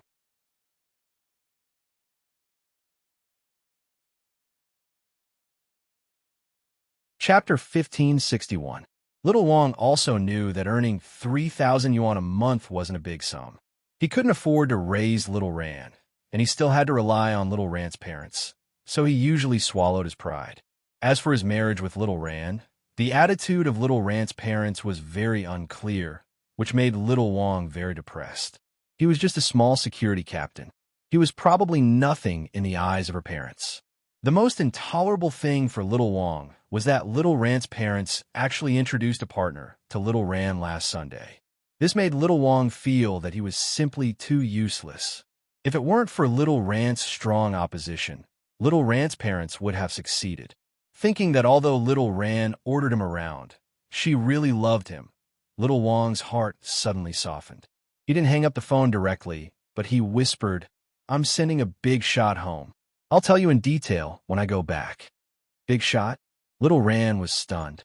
Although she didn't quite believe it, since Little Wong said so, she still said skeptically, "Well, if you can't explain it to me when we go back, don't go to bed today." Little Wong smiled bitterly and hung up the phone, sighing. Although sending Yang Ming home this time was an opportunity, he might not have any gains. He just wanted to get familiar with him. How could it be so easy to be the security director of the hotel? Yang Ming naturally didn't notice Little Wong's expression. He returned to the car and said to Little Wong, "Drive. Let's go to the Songjiang Bus Factory family courtyard." "Okay, Brother Yang." Little Wong quickly adjusted his emotions, nodded, and started the car. The car was on the way to the Songjiang Bus Factory family courtyard. The Songjiang Bus Factory family courtyard had been renamed to Mingyang District, but because it was newly changed, many people were used to calling it the Songjiang Bus Factory family courtyard. "Little Wong, how old are you this year?" Yang Ming looked at Little Wong, who was focused on driving, and asked casually, "Brother Yang, I'm 20 this year." Little Wong didn't know why Yang Ming asked this question, but he still answered truthfully. 20. I'm 22. You don't have to call me Brother Yang, Yang Ming said with a smile. "How can that be? Age doesn't matter. Ability comes first." Little Wong was startled and replied nervously. He didn't know why Yang Ming suddenly said this. As a matter of fact, both Bao Sanli and Ho Jinhan were older than him. Didn't he also respectfully call Yang Ming Brother Yang? Hee, it's up to you. Yang Ming smiled. "Do you have any plans to change your job?" Change jobs? Lil Wong's heart suddenly tightened. He was a little bewildered. He didn't know if Yang Ming's word were good news or bad news. He asked nervously, "Brother Yang, it's my fault. Are you going to fire me?" "Of course not." Yang Ming smiled. "I'm lacking a driver." "I think you're quite good. Do you plan to drive for me?" Little Wong suppressed the excitement in his heart. Even his hand that was holding the steering wheel was a little unstable. "Brother Yang, can I do it?" Even in his dreams, Little Wong never thought that his chance would actually come just like that. Moreover, it was much better than what he had expected. Originally, Little Wong thought that it was not easy for him to be the deputy director of the hotel security department, but he actually became Yang Ming's driver.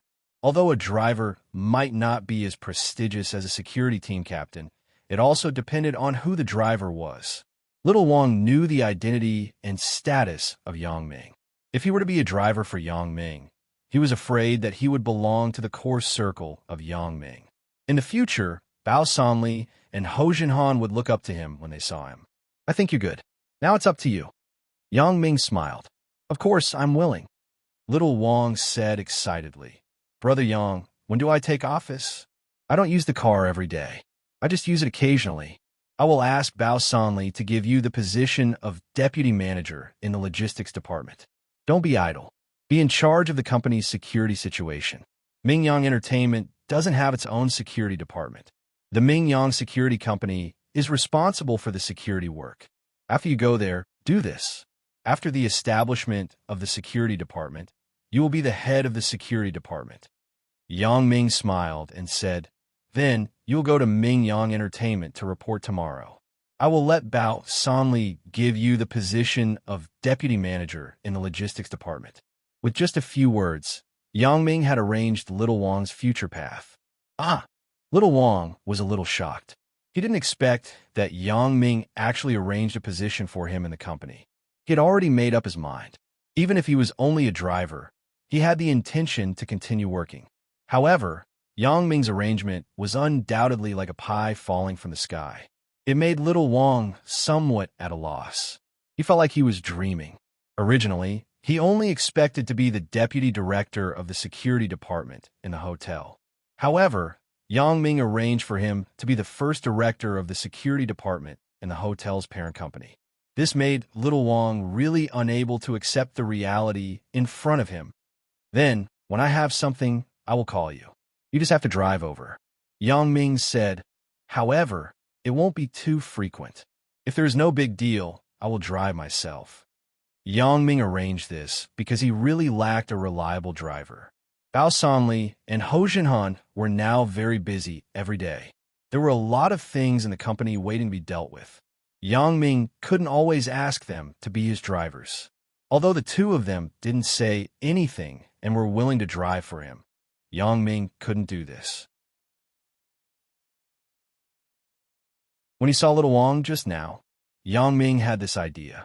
This Little Wang seemed to be quite good, so Yang Ming planned to use a period of time to look at him. If he was really a reliable and credible person, Yang Ming would gradually entrust him with important tasks. If not, he would ask him to return to Mingyang Entertainment to be the director of the security department. Then, he wouldn't have followed him in vain. Anyway, the director of the security department of the Mingyang Security Company was not an important position. It was insignificant to Yang Ming. Brother Yang, you can rest assured. I will do a good job and live up to your cultivation. Little Wang said excitedly. Yang Ming nodded. As for how Little Wang was doing, Yang Ming would observe by himself. Yang Ming had now discovered that there were too few people in his hands that he could really use in Songjiang. Except for Ho Jinhan and Bao Sanli, there was no one else he could use. If he counted Wu Ming, there were only 3, but Wu Ming still had to go back to Africa. Right? I still don't know your name? Yang Ming suddenly remembered that he only knew that he was called Little Wang. My name is Wang Lin. Little Wang replied. Oh, Wang Lin. Do you know Ergen? Asked Yang Ming. Ergen? Who is Ergen? Wang Lin was stunned. Nothing. Yang Ming smiled and shook his head. This name Wang Lin reminded him of the name of the protagonist in a web novel. Yang Ming called Bao Sanli and arranged Wang Lin's identity. Then, he got off at the Songjiang Bus Factory's residence. Wang Lin didn't drive back, but returned the car key to Yang Ming. After he reported to the company tomorrow, Bao Sanli would give him a special new car. Seeing that Yang Ming had completely disappeared from the corridor, Wang Lin excitedly pinched his face to make sure that he wasn't dreaming, but was awake. Then, he happily ran in the direction of his home. He wanted to share this good news with his girlfriend, Little Ran. Yang Ming naturally didn't think that his random action would change the fate of a person and a family. If it weren't for Yang Ming's action, Wang Lin would probably still be the former Captain Little Wang and would continue to stay in the hotel. And between him and his girlfriend, Little Ran, there would probably be some problems in the end. After all, Little Ran's parents were oppressing him. However, all of this would change tonight. If Yang Ming knew all of this, he would probably sigh with emotion.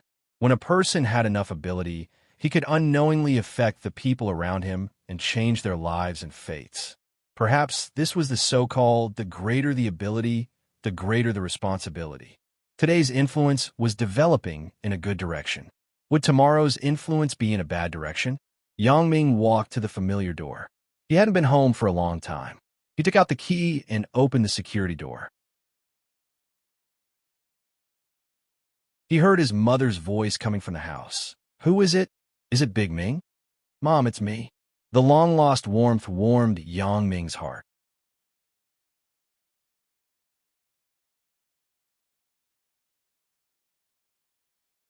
Chapter 1562. Big Ming, you really came back. Mother Yang was wiping the floor in the living room. When she turned around, she saw Yang Ming open the door and come in. "Mom, why are you still doing housework so late at night? Didn't I say to hire a nanny?" Yang Ming saw that his mother was wiping the floor personally, and he couldn't help but frown. "I used to work as a temporary worker in the community downstairs. I worked all day, but now I'm the manager of a property company. There is no work to do in the company, but I can't stay idle.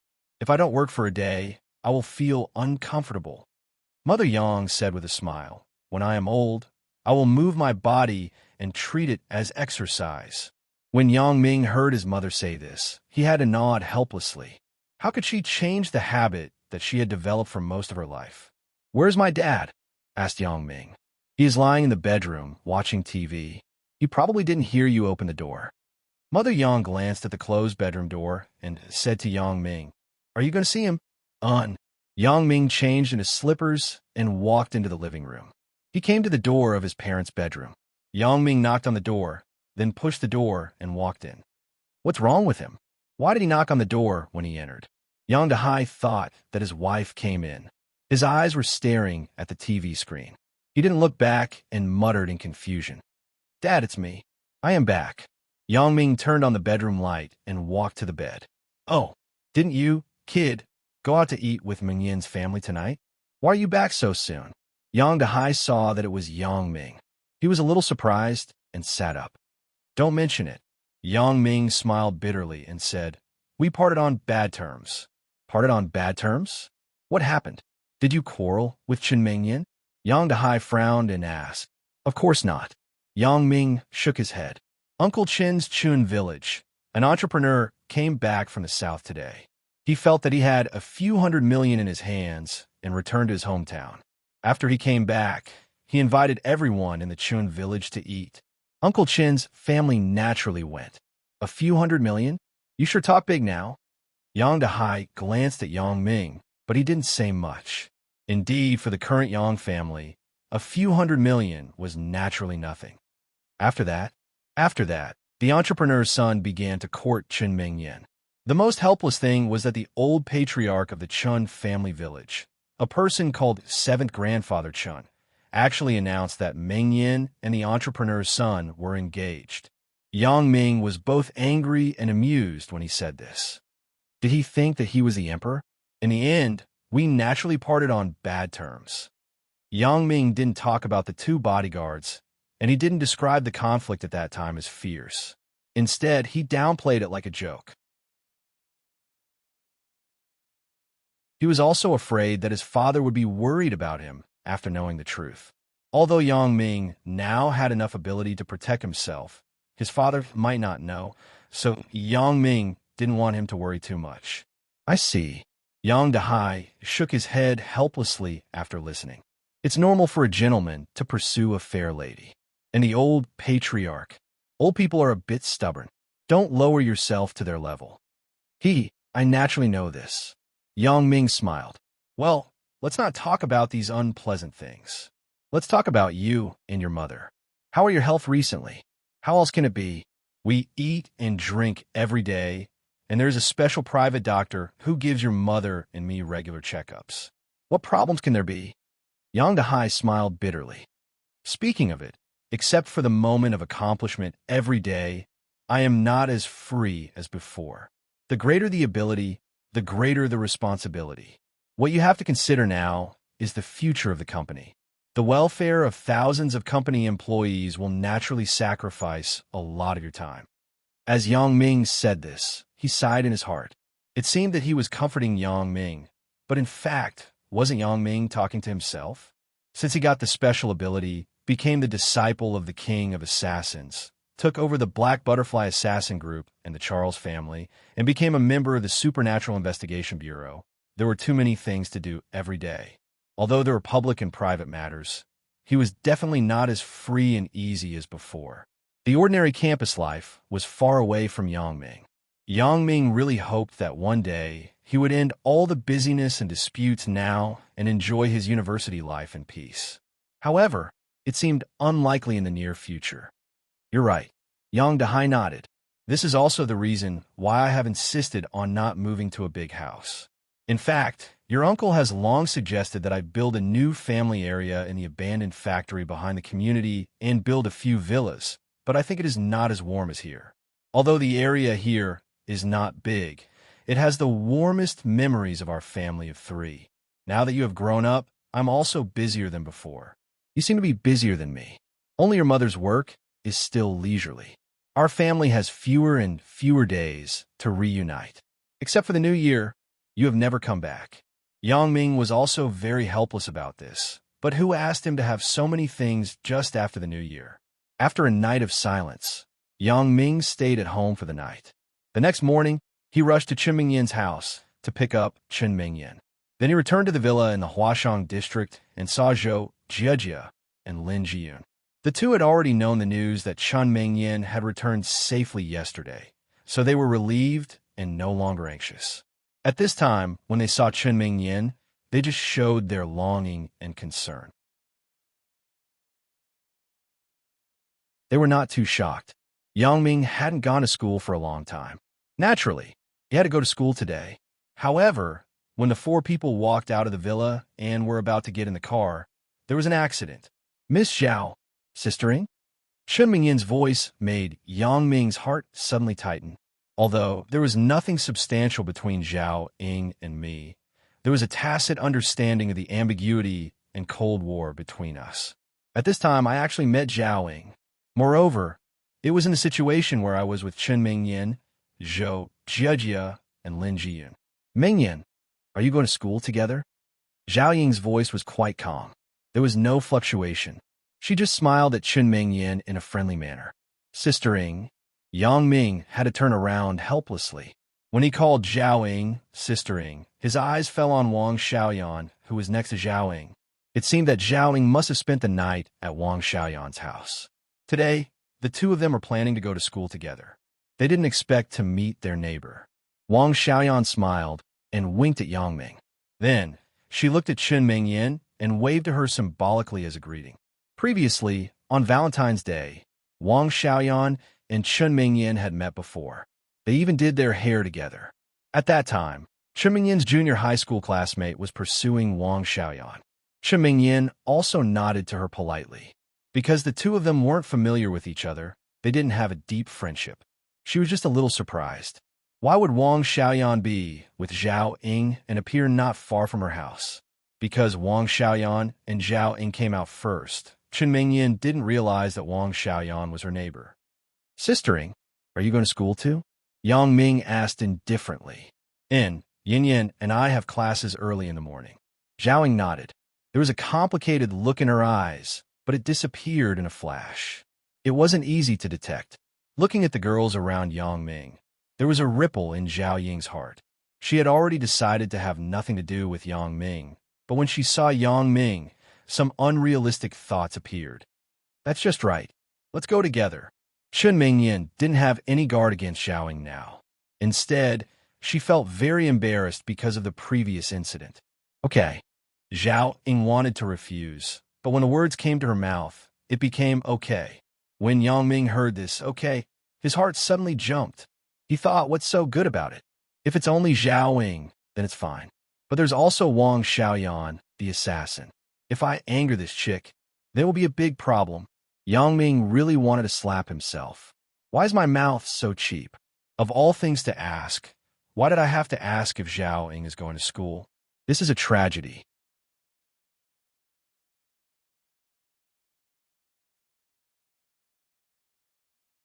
Chapter 1563. Yang Ming, what's wrong with you? Chen Mingyan found that Yang Ming's expression was a bit weird. so she asked with some surprise. No, nothing. Yang Ming laughed twice. It's just that the car can't seat so many people, right? Can it? Chen Mingyan looked at the large X5 in the back and pointed to the back seat. For people can sit here.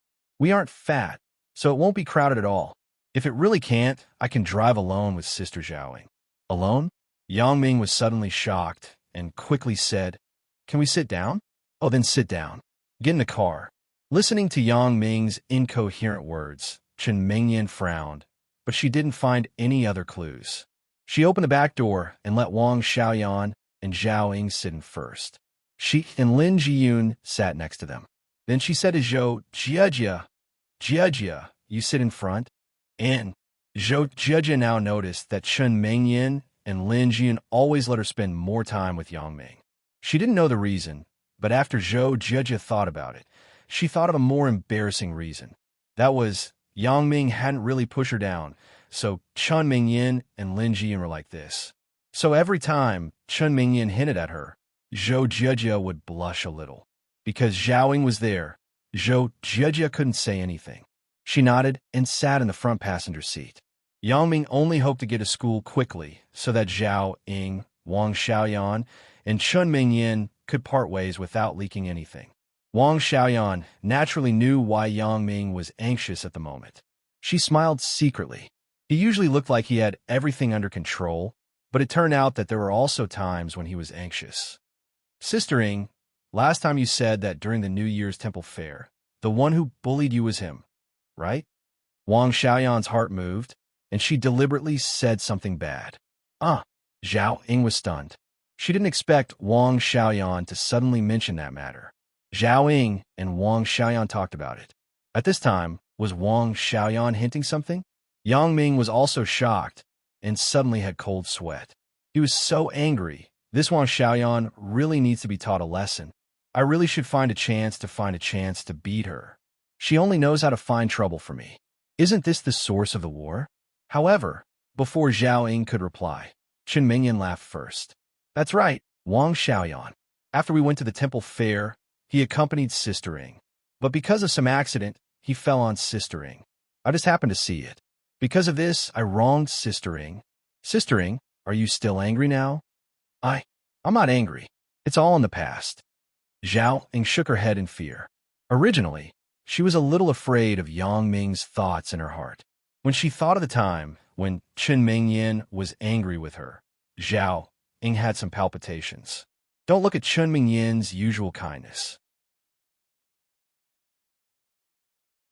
When she was really angry, she was really scary. Zhao Ying also knew why Chen Mingyan accepted Lin Jiyun and Zhou Jia, but not her. That was because she was Yang Ming and her teacher. Chen Mingyan trusted and respected her. If she suddenly became a sister, Chen Mingyan couldn't accept it.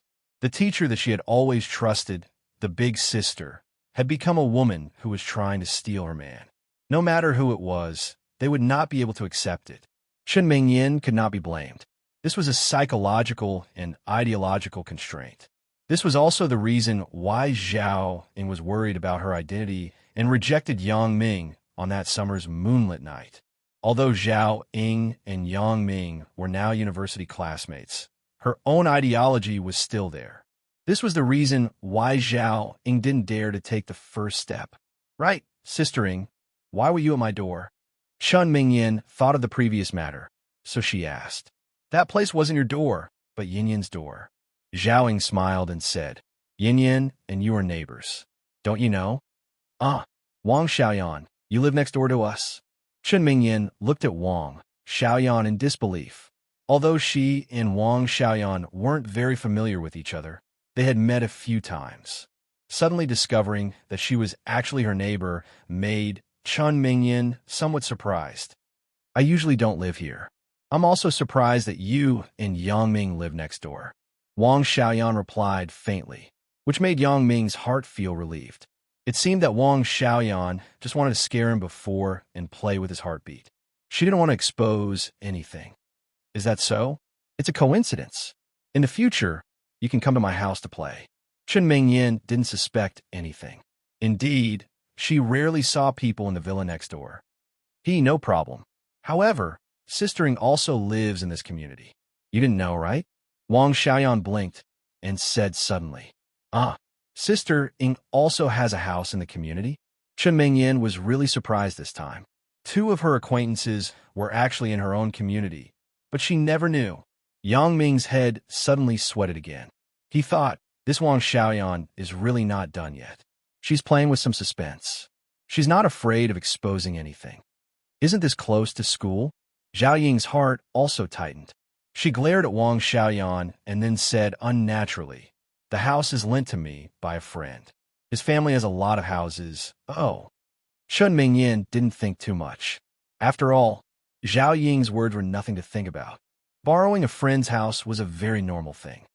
Sister Ing, come visit more often in the future. Otherwise, Yang Ming is always not at home. It's meaningless for us to be at home. When you come, it's more lively with more people. Lively? Yang Ming smiled bitterly in his heart. When the two of them move in, if you still feel that it's lively, then that's great. Well, we're here. I'm in class over there. Zhao Ying pointed to a teaching building in the school and said, "And I'll get off here too," Wang Xiaoyan said. Finally arrived, Yang Ming parked the car on the side of the teaching building and said with a smile, "Sister Ing Yin."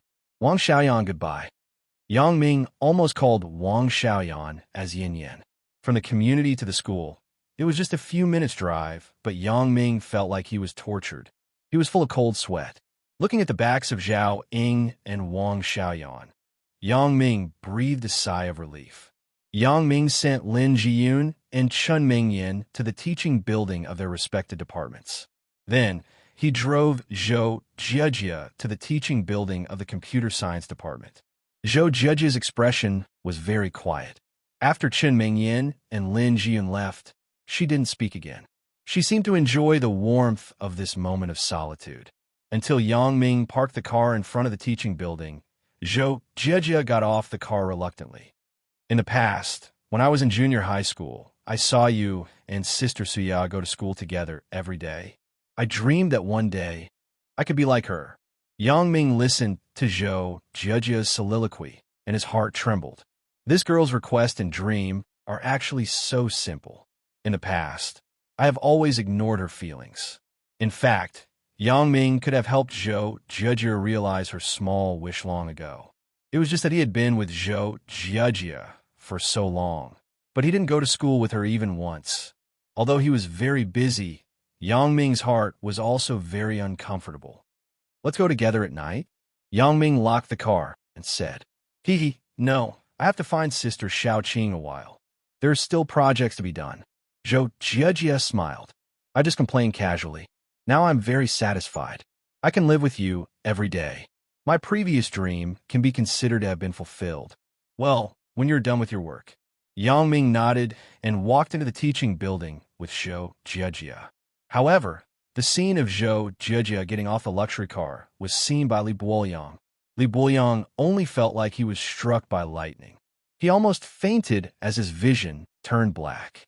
It wasn't that Li Boyang hadn't heard of a beautiful female student being kept by a rich man and being picked up by a luxury car every day, but this kind of thing was relatively far from him, so he didn't take it seriously. Now, he saw the girl he admired get out of a BMW with a young man, and the two of them were still flirting with each other. How could this not make Li Boyang feel uncomfortable?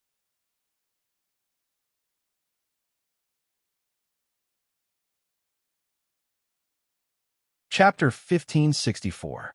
It was reasonable to say that Yang Ming was also a celebrity in Songjiang Industry University. Li Boyang had no reason not to know Yang Ming. However, Li Boyang was a busy person, and he thought highly of himself. He disdained those outstanding people in the campus art festival. He felt that these people's specialties were really useless, and they couldn't be used as food in the future.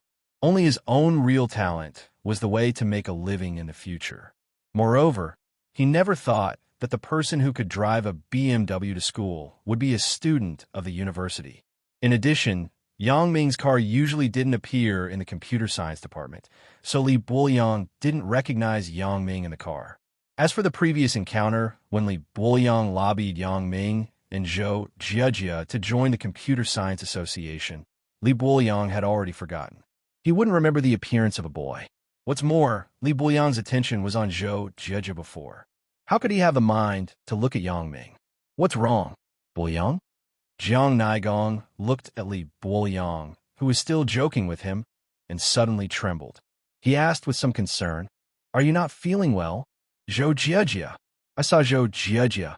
Li Buoyang's eyes were blood red, and he said in a hurry, "Zhou Jiejie." Jiang Naigong was stunned, and then he was somewhat inexplicable. "Then you don't have to be so excited. She got off from a man's BMW. It's this car." Li Buoyang pointed to the BMW that Yang Ming parked in front of the computer science building not far away. "Are you serious? Are you sure you're not mistaken?" Jiang Naigong looked at the lake blue BMW X5 not far away with suspicion. "This car's license plate is quite good. It shouldn't be an ordinary person. Are you sure that such a person can come to our school so ostentatiously to keep a female student?" This, Li Buoyang hesitated when Jiang Naigong said that. Indeed, the license plate of this car was too eye-catching. Who would keep a female student without being low-key? Was he afraid that his peers and family would recognize him? Only those who were not married could be so unbridled. But how many unmarried men would come out to keep female students as their mistresses? Li Buoyang had some doubts, but then he nodded firmly. "I saw it right. Zhou Jiejie and the man were flirting with each other. It is definitely impossible to say that there is no relationship between the two people. This matter is really a bit difficult to handle. If Zhou Jiejie is really a mistress, you really can't do anything." Jiang Naigong frowned. "I know this. My dad has also been a mistress. They have all signed an agreement. Once the woman breaks the agreement, she won't get a single cent unless you give Zhou Jiejie more benefits. She may leave that person. Otherwise, it will be difficult. Zhou Jiejie is not that kind of girl. How would she be a mistress? There must be something wrong here." Li Buoyang clenched his fist in disbelief and smashed it heavily on Yang Ming's BMW. However, his fist was not a steel plate. Naturally, it would not do anything to the car, but it made his hand bones hurt. You are right about this sentence. Being a mistress, there is more or less a reason. Either something happened at home, or she is vain. Look at that seaweed in her humble abode. Isn't it because she wants to buy a house for her sister? Jiang Naigong explained to Li Buoyang like an expert. "What should I do?" Li Buoyang listened to Jiang Naigong's words and rekindled his hope. "I think you should talk to Zhou Jiejie openly and honestly first to see if she really has any difficulties. If you know the real reason of the matter, then it will be easy to handle." Jiang Naigong said, "However, if Zhou Jiejie's family is really short of money, then it depends on the amount. You know, although my dad is the chairman of the company, the pocket money in my hands is not too little, but it is not too much. I can still give you 100,000 or 80,000. If it is too much, I am afraid I will have to discuss it with my dad. I don't know what the result will be." In fact, Jiang Naigong said this, but he had already decided in his heart. Even if it was a few 100,000, it would not be a problem. When the time came, he would write the IOU. After Li Buoyang graduated, wouldn't he obediently work in his father's company? In order to repay the debt, he could only use labor compensation. Jiang Naigong's father asked Jiang Naigong to befriend Li Buoyang. The purpose was to let Li Buoyang go to his company. His company now lacked a computer genius. However, these words couldn't be said by Jiang Naigong now. He could only wait until the situation had really reached this point before he could say it. Otherwise, it would seem that he had ulterior motives. "Thank you, Naigong." Li Buoyang saw that Jiang Naigong helped him so much and nodded gratefully. "It's nothing. Who asked us to be buddies?" Jiang Naigong smiled and said, "However, maybe it doesn't need money, or maybe Zhou Jiejie's weakness fell into the hands of that man." This is true. When Li Buoyang heard Jiang Naigong's words, he suddenly felt that it made sense. In this way, it is easy to handle. As you said, since the man can support Zhou Jiejie, he must be a successful person in his career. He must have a family. As long as we take a photo of this man and Zhou Jiejie together, we can blackmail him in turn. I believe that if he is afraid of being exposed, he will definitely comply. I hope so. Jiang Naigong thought, this possibility is too small. Do you think Zhou Jijia is a fool? However, he maintained his composure and said, now, what we can do is to have some fun. How do we have fun? What do you mean? Li Buoyang was stunned and asked, no matter what the reason is, you are now very angry with that man, right? Jiang Naigong asked with a smile. Of course. Do you still need to ask? Li Buoyang nodded heavily. Then let's first deflate his tires. As Jiang Naigong said this, he bent down and prepared to deflate the tires. You do it like me. It seemed that Jiang Naigong was familiar with doing this kind of bad thing. He had done it many times before. After the two quickly deflated all 4 tires of the car, they quickly disappeared on the spot and continued to plan to talk to Zhou Jijia. Just as Yang Ming returned to Songjiang, another major event happened in Jiangyan City. Lu Xiaolei, the deputy captain of the escort team of the Jiangyan Rime Company, and Lu Jianan, the vice president of the Jiangyan Group, quarreled. Lu Xiaolei should be grateful to Lu Jianan. It was Lu Jianan's arrangement that allowed his seriously ill father to be admitted to a high-end hospital and receive expensive treatment that he couldn't afford.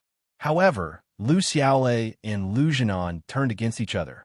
This made all the employees of the Jiangyan Group puzzled.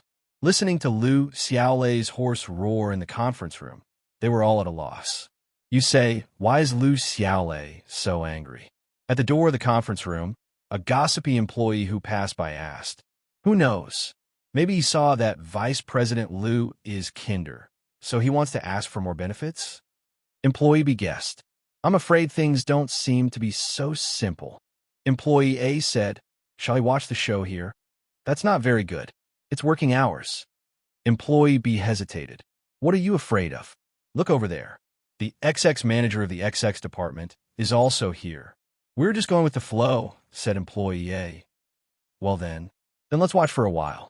If something is wrong, we will leave immediately. Employee B nodded. Sure enough, since Employee A and Employee B stayed here, more and more company employees began to watch at the door of the conference room. This employee, it was actually one of Lu Jianan's confidants outside. His task was to persuade the company's employees to come and watch, because Lu Jianan wanted this effect. He wanted everyone in the company to come here as witnesses. When the time came, some words would not be appropriate from his own mouth, but if these people were to say it, it would naturally be much more convincing.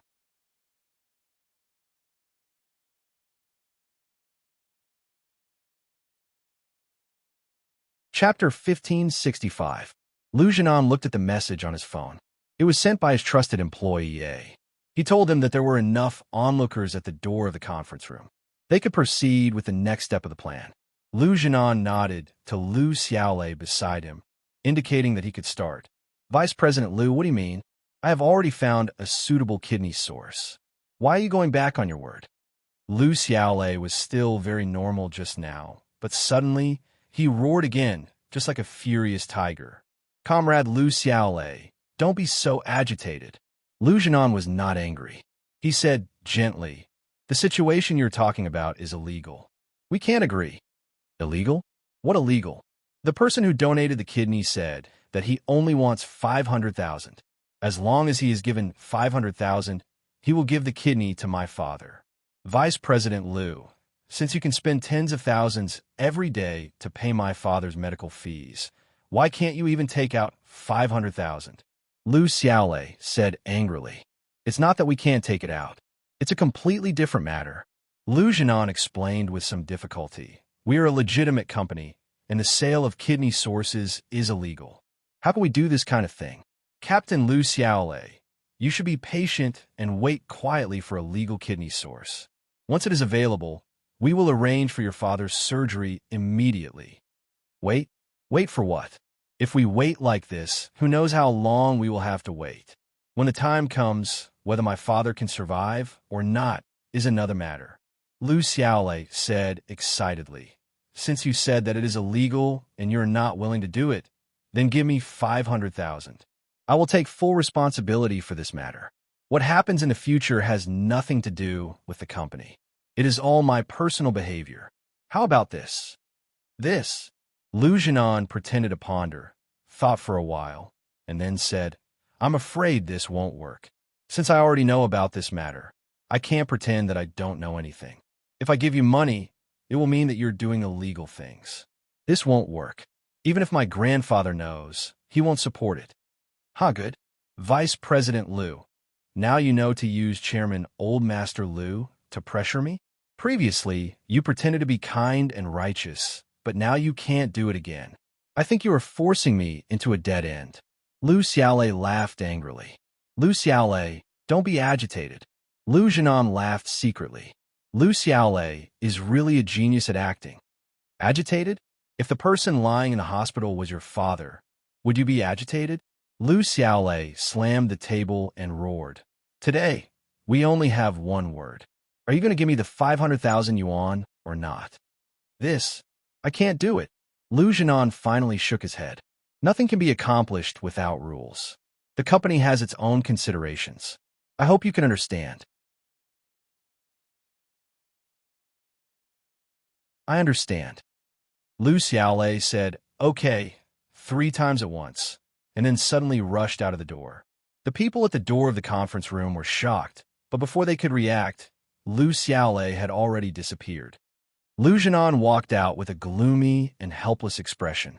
He looked at Lu Xiaolei's back and sighed with a complicated expression. He raised his head and looked at the people at the door of the conference room. What are you doing here instead of working? President Liu, we're going to work now. Employee A said first and left with everyone. However, on the way out, Employee A whispered, in my opinion, this Lu Xiaolei really doesn't know how to appreciate favors. Does he think that the company is his? That he can do whatever he wants? Using 500,000 to buy a kidney in the black market, only he can think of it. This matter was said openly. How can Vice President Liu agree? If this matter is known by others, they will definitely attack Vice President Liu and our company. What you said makes sense. After Employee A said this, the others also agreed with him. People tend to be like this. When they are ambiguous and have doubts, as long as someone stands up and says a word, these people will immediately turn around and feel that this person is right. Yeah, I think Lu Xiaolei is blackmailing. Vice President Liu is already kind to his father, but he still wants to do this. This person. Another employee also sighed. Seeing that the public opinion was almost directed, Employee A continued. However, this Lu Xiaolei, from his point of view, is not wrong. After all, is he worried about his father's safety? If it were us, we might be the same as him. Yeah, from a different point of view, the way of looking at the problem will also change. Everyone nodded. It's just that I don't know if this Lu Xiaolei will give up. He still comes to make trouble every few days. That will affect the company's image. Employee A said. He wanted to create the impression that Lu Xiaolei was unwilling to give up and also to pave the way for future matters. Brother Nan, how was my performance today? Lu Xiaolei was sitting in a car returning to Songjiang at this moment. The people in this car were all his confidants, and also some of the people he had chosen. Not bad. We can carry out the next step of the plan. Lu Jianan said, don't worry, there is no problem with what I promised you. That's good. Lu Xiaolei nodded heavily. Brother Nan, you can rest assured that I will do my job well. After hanging up the phone, Lu Jianan sneered and dialed his sister Lu Huamei's phone again. Big brother? Lu Huamei didn't know what happened in Jiangyan City just now, so she picked up the phone in surprise. She didn't expect Lu Jianan to call her. Huamei, Lu Xiaolei from your side came to the company and made trouble for a while, Lu Jianan said.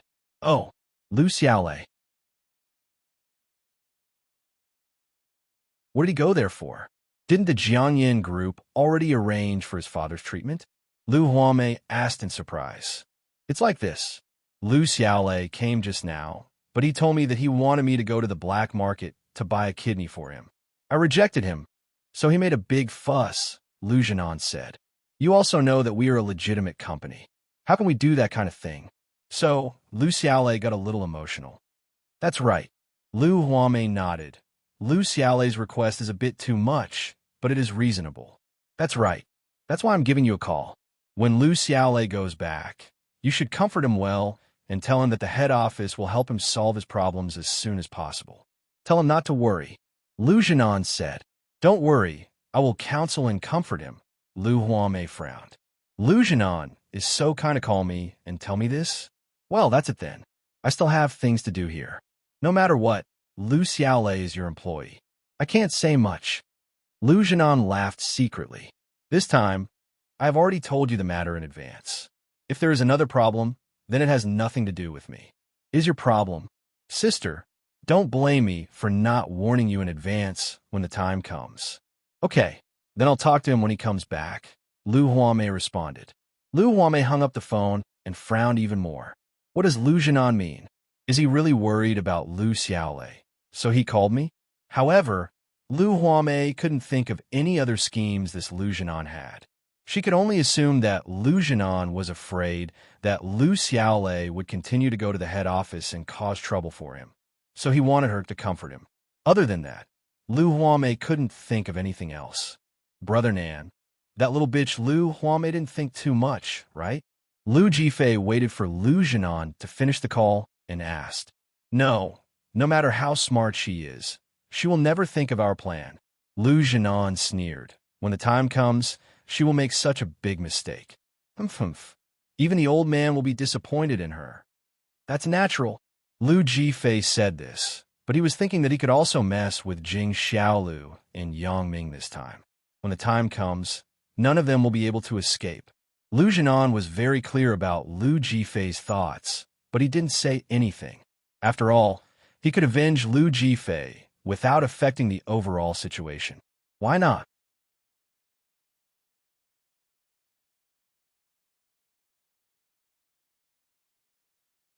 Chapter 1566. Yang Ming first went to the classroom to show his face, then he was ready to go to the Computer Control Center's teaching building to see Xiaoqing. As a result, when he went out, he found that all 4 tires of his car were deflated. Did I encounter a deflated tire? Yang Ming smiled bitterly and looked around, but he didn't find that his car had hindered anyone. Generally, when a car's tires were deflated, it was because the car's tires were parked randomly and obstructed others, so it would be maliciously retaliated. Yang Ming's car was parked in front of the teaching building, so it wouldn't hinder anyone at all. In this way, it was a bit strange. Could it be that it was specifically directed at him? It was no wonder that Yang Ming would think so. Generally, if it was a prank, at most 1 tire would be deflated. It was impossible to deflate all 4 tires. This was clearly done on purpose. Yang Ming glanced at the surveillance camera on the teaching building and shook his head. If the average person wanted to delete the school surveillance video, it was basically impossible. Not to mention that the tires were deflated and it didn't cause any substantial damage. It was generally difficult for the school to cooperate. But Yang Ming was different, especially in front of the computer science teaching building. Yang Ming was even more confident. He took out his mobile phone and dialed Xiaoqing's number. Not long after, Xiaoqing's friendly voice came from the phone. Yang Ming, I heard from Jia that you were back. I'm at school now. Yang Ming knew that since the last incident, Zhou Jia and Xiaoqing had been very close, so Xiaoqing could know his whereabouts from Zhou Jia immediately. Why don't you report to your tutor, Xie Yongxiang, at school? When school started, I gave you a long holiday. If you didn't win the first prize at the school art festival on behalf of the computer science department, I am afraid that someone would have been dissatisfied with you. Xiaoqing rebuked. You also know that although I am the head of the department, I don't have the final say in this computer science department. Everyone knows that you are my godbrother. You haven't come to class for so long. There will definitely be people who are dissatisfied. I got it. I will go over now. Yang Ming didn't expect to be scolded by Xiaoqing as soon as he made the call. However, Yang Ming also knew that Xiaoqing was just complaining to him. If the relationship between the two people wasn't close to a certain extent, Xiaoqing wouldn't say so much to him. Right? You call me at this time. There should be something wrong, right? With Xiaoqing's understanding of Yang Ming, if he came to see her, she was afraid that he would come directly to her door. He wouldn't call her in advance. Often, he would only call her after seeing that she wasn't in the office. My car was parked in front of the computer science building. It was deflated. All 4 tires were flat. I want to see the surveillance video to see who did it. Yang Ming was not polite and directly stated his request. Released? Xiao Qing was stunned. Could it be that you provoked someone again? I came back to school for the first day. Who can I provoke? Yang Ming was somewhat innocent. Could it be that someone saw you driving those girls to school and treated you as a love rival and wanted to prank you? Xiao Qing thought about it and joked. It shouldn't be. After listening to Xiao Qing's explanation, Yang Ming suddenly felt a little guilty. Needless to say, there was really this possibility. So, I will call Teacher Zheng, who is in charge of the surveillance video. He is also in our department. Xiao Qing said, you go to the computer room on the 12th floor of the teaching building and find him. I will say hello to him first. Okay, I will go up now. Yang Ming turned and walked back to the teaching building. I will look for you after I finish watching the video. Then I will wait for you in the office. Xiao Qing said. Yang Ming took the elevator directly to the computer room on the 12th floor. After a little inquiry, he found Teacher Zheng, who was in charge of the surveillance video. Teacher Zheng was a balding man in his 30s. He had a pair of glasses on the bridge of his nose. At first glance, he had the typical image of a scholar. You're Yang Ming, right? Teacher Zheng saw Yang Ming and was very kind. Director Qingqing has already called me and said that her godbrother is coming to watch the surveillance video. I have already prepared it for you. Director Qingqing? Yang Ming's brows frowned slightly. Why does this person call Xiao Qing like this? However, Yang Ming didn't change his expression. For Teacher Zheng's hospitality, he just nodded and smiled. Then, I will have to trouble Teacher Zheng. No need to mention it. You are Director Qingqing's younger brother, so you are also my younger brother. Teacher Zheng smiled and said, you don't have to call me Teacher Zheng. Just call me Brother Zheng. For Teacher Zheng to be so obviously close to him, even if Yang Ming was late, he would have noticed something. This Teacher Zheng probably had that kind of thought for Xiao Qing. Thinking of this, Yang Ming was unnaturally disgusted. He said seriously, this is a school. I will still call you Teacher Zheng. Oh, Teacher Zheng was stunned. He felt a little strange that Yang Ming refused without hesitation, but he didn't take it to heart. You are right. This is a school. It is better to be formal. You are right to call me Teacher Zheng. Although Yang Ming didn't hate this Teacher Zheng, he still had some disgust, especially the words that he pretended to be close to him. Yang Ming shook his head. He was afraid that this was just a one-sided lover. Although Xiao Qing was 30 years old, she looked no different from a 20-year-old girl. Together with Chun Mingyan, they could only be regarded as sisters. And this Teacher Zheng had the appearance of a veritable uncle. The news of Xiao Qing's infertility was not a secret in Songjiang Industry University. When it was publicized by Song Heng, Xiao Qing did not come out to refute the rumors, so the truth of this matter was naturally clear at a glance. Teacher Zheng in front of him obviously knew this, but for a young man like him, it was still uncertain whether he could find a girlfriend. For this kind of person who didn't have the slightest threat, Yang Ming didn't pay attention to it. He just watched him skillfully pull up the surveillance video. Soon, Yang Ming saw the 2 people who deflated his tires. One of the men was familiar, but Yang Ming didn't have any impression of the other one. However, the familiar one, maybe because he didn't have much contact with him, Yang Ming couldn't name him. Li Buoyang? How can he do this kind of thing? Teacher Zheng looked at the person on the screen and suddenly exclaimed, how is this possible? Li Buoyang? Yang Ming frowned. He was still a little familiar with this name, but he didn't know what this person did. Li Buoyang is the president of the Computer Association of our computer science department.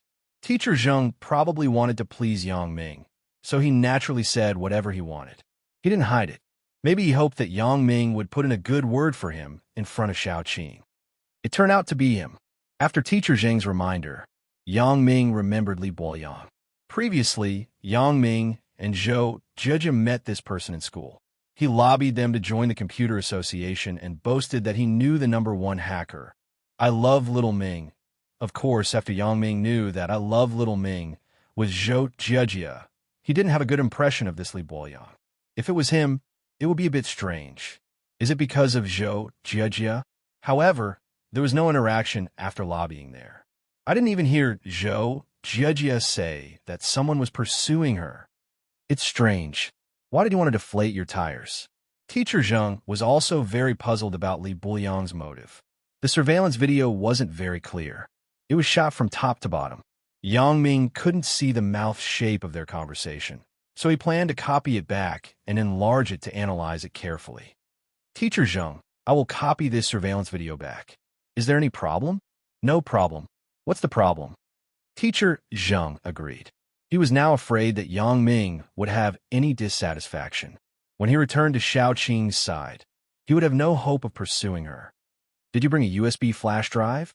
If you didn't bring it, I can burn it into a CD for you. Yang Ming took out a USB flash drive from his pocket and handed it to Teacher Zheng. Yang Ming usually carried a USB flash drive with him in case of emergency. Teacher Zheng was very enthusiastic to help Yang Ming finish copying, and he sent Yang Ming to the door of the computer room with a smile. Yang Ming, come and play when you are free. Yang Ming nodded and quickly left the computer room. He couldn't stand Teacher Zheng's enthusiasm, which made Yang Ming have a very strange feeling.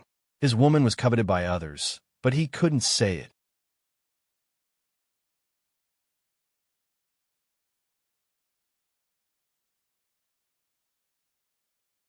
Chapter 1567. In the elevator, Yang Ming called Little Wang. Originally, Yang Ming didn't intend to look for him so early in the morning, but now it seemed that he had to let him pick him up and bring an air pump. Speaking of which, Little Wang returned home last night. When he entered the door, he saw his girlfriend, Little Ran, with a black face. However, Little Wang didn't care. He waved his hand and said to Little Ran, "Hurry up and prepare some good dishes for me. I haven't eaten yet. It's a good time to celebrate." Celebrate? Celebrate what? What kind of tone are you talking to me with? Little Ran was already angry with Little Wang for not coming home on time. When she heard Little Wang talk to her in such a commanding tone, she suddenly became angry. She immediately said, "You come home so late, and you still have a reason? What are you arguing about? Didn't I tell you that I have something important to do?" Little Wang frowned. He was happy to share the fact that he was Yang Ming's driver with his girlfriend, but he didn't expect to be scolded. He was a little depressed. Something important? What is it? Little Ran raised her eyebrows and said with some disappointment, "Do you know how much pressure I have to bear every day for you? My dad just called and wanted to arrange a blind date for me. He said that the other party was a white-collar worker in a company with a monthly salary of more than 10,000. He also asked what you were doing. I couldn't say that you were fooling around. I could only say that you were working overtime in the hotel. I really didn't fool around. I really did something important." Little Wang smiled bitterly. When he heard Little Ran talk about her pressure, Little Wang's heart softened again. He didn't want to continue arguing with her. Okay, I didn't say it clearly before. Now you listen to me, okay? And then you say it." Little Ran really couldn't do anything. Although Little Wang, the security captain, was better than the ordinary security guards, he still couldn't reach the standards of her parents. In their opinion, even if their son-in-law wasn't a small leader, even if he was a small employee, he should be a senior employee with a monthly salary of more than 10,000. Little Wang was obviously far from that. "I changed my job," Little Wang said. "Little Ran, from tomorrow onwards, I will be a driver for others." "What? You're going to be a driver?" When Xiao Ran heard this, her lungs were about to explode. She stood up and glared at Xiao Wang. "What did you say? You're actually driving for someone else? Why are you regressing? Although you're the security captain now, you at least have some subordinates under you. Why are you running off to be someone else's driver?"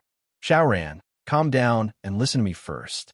This time, I'm Brother Yang's chauffeur." Lil Wang quickly explained. "What do you mean by Brother Yang, Brother Liu? Why did you choose to be a chauffeur instead of a security captain? Did you make a mistake? Or did he offend the hotel's leader? Otherwise, why would I arrange for you to drive there?" Xiao Ran subconsciously thought that Xiao Wang had made a mistake and was tricked. "Brother Yang is the leader," Little Wang said anxiously. What mistake did I make? I was too outstanding. That's why the leader took a fancy to me and made me his chauffeur. Others want to do it, but they don't have the chance. Leader? Is it your hotel's leader? Xiao Ran heard Xiao Wang's explanation and calmed down a little. However, she still had some doubts in her heart. I don't know which leader it is, and how is his salary? It's not the hotel. It's the chairman of our group. Xiao Wang's words were shocking. What? The chairman of your group? Xiao Ran was stunned too. She wasn't stupid. Naturally, she knew that the chauffeur who drove the chairman was not an ordinary chauffeur. It could be said that only the chairman could trust. His status was not even lower than a department manager. Yeah, and Brother Yang also promised me that I will report to Ming Yang Entertainment tomorrow. I will be the deputy manager of the logistics department to assist in the management of the group's security work. For the rest of the time, I will be Brother Yang's chauffeur. I will be on call, said Xiao Wang. He even transferred you to the head office? He let you be the deputy manager of the logistics department? Xiao Ran couldn't accept the fact in front of her. She looked at Xiao Wang incredulously. Xiao Wang, you're not lying to me, right? Even if the pressure from my father's side is great, I can handle it. It was no wonder. If Xiao Wang was just a chauffeur because the chairman valued him, it would be reasonable. However, he was suddenly transferred to the head office to be the deputy manager of the logistics department. Xiao Ran couldn't believe it. Why would I lie to you? Xiao Wang smiled bitterly. Today was also a coincidence. Brother Yang drank and couldn't drive, so I sent him back. As a result, on the way back, Brother Yang asked me if I was willing to drive him, so I agreed. Could it be that he was drunk and said those words? Xiao Ran heard it and asked with some concern. Brother Yang was sober at that time. Xiao Wang waved his hand firmly. When it comes to you women, when I was useless, you hoped that I would be successful. Now that the opportunity is here, you're worried about me. I really don't know what you are thinking. Isn't it because I care about you? Xiao Ran was a little embarrassed. You wait. I will get you some food now. And I will look up information on the internet and see how to be a qualified chauffeur for the leader. Xiao Wang said as he sat in front of the computer. You turn off my videos and the web page where I steal food. Don't affect the internet speed. Xiao Ran said quickly. In the past, the computer at home was occupied by Xiao Ran. When Xiao Wang moved, Xiao Ran was afraid that it would delay her from stealing food. This time, she took the initiative to ask for all the web pages on the computer to be turned off. Xiao Wang looked at the back of Xiao Ran walking to the kitchen and sighed at the wonders of life. Early the next morning, Xiao Wang went to Ming Yang Entertainment smoothly without any suspense. Bao Sanli was very warm to him, and the car assigned to him was actually an Audi A8. This made Xiao Wang feel a little flattered. However, when he thought about it carefully, this car was not for him, but for Yang Ming, so he was relieved. For Xiao Wang, Bao Sanli was also very clear. Yang Ming didn't want to trouble him and Ho Junhan to do some trivial things, so he found a full-time driver. This Xiao Wang had also mingled in the underworld before. He could be regarded as his veteran. Bao Sanli was still very assured of his character. On Yang Ming's side, he only used Xiao Wang to drive for some normal things. As for special things, he would still look for Bao Sanli and Ho Junhan. Xiao Wang just got the car key and looked at the new Audi A8 downstairs. He was a little itchy. He wanted to go up and drive around, but there was nothing, so he couldn't go up and try it. At this moment, the phone rang. Xiao Wang took out the phone and looked at the caller ID. His face quickly showed a respectful expression. Brother Yang. The phone call was from Yang Ming. Yang Ming's phone number was already saved in Xiao Wang's phone. Xiao Wang, have you reported? Asked Yang Ming. And I have already seen President Bao. I am in the parking lot of Ming Yang Entertainment. I just got the car key and packed the car, said Xiao Wang. You come to Songjiang Industry University and bring an air pump, by the way. Yang Ming instructed Xiao Wang. Okay, Brother Yang, I will go over now. Xiao Wang responded with joy. He was afraid that Yang Ming wouldn't use him. He didn't expect that Yang Ming would use him the next day. This made Xiao Wang very happy. As a matter of fact, the people in the group were looking at him. The more frequently Yang Ming called him, it proved that he was valued by Yang Ming. This made the attitude of the people in the group become respectful to him. After you come over, wait for my call at the door. Yang Ming said. Don't worry, Brother Yang. Xiao Wang hung up the phone excitedly and quickly ran in the direction of the garage. As he ran, he shouted to the group's team captain, Xiao Liao. Xiao Liao, prepare an air pump for me. Hurry up. The team was also under the management of the logistics department. This Xiao Liao was naturally under Xiao Wang. However, Xiao Liao was a little unhappy that Xiao Wang was not older than him, so he became his leader.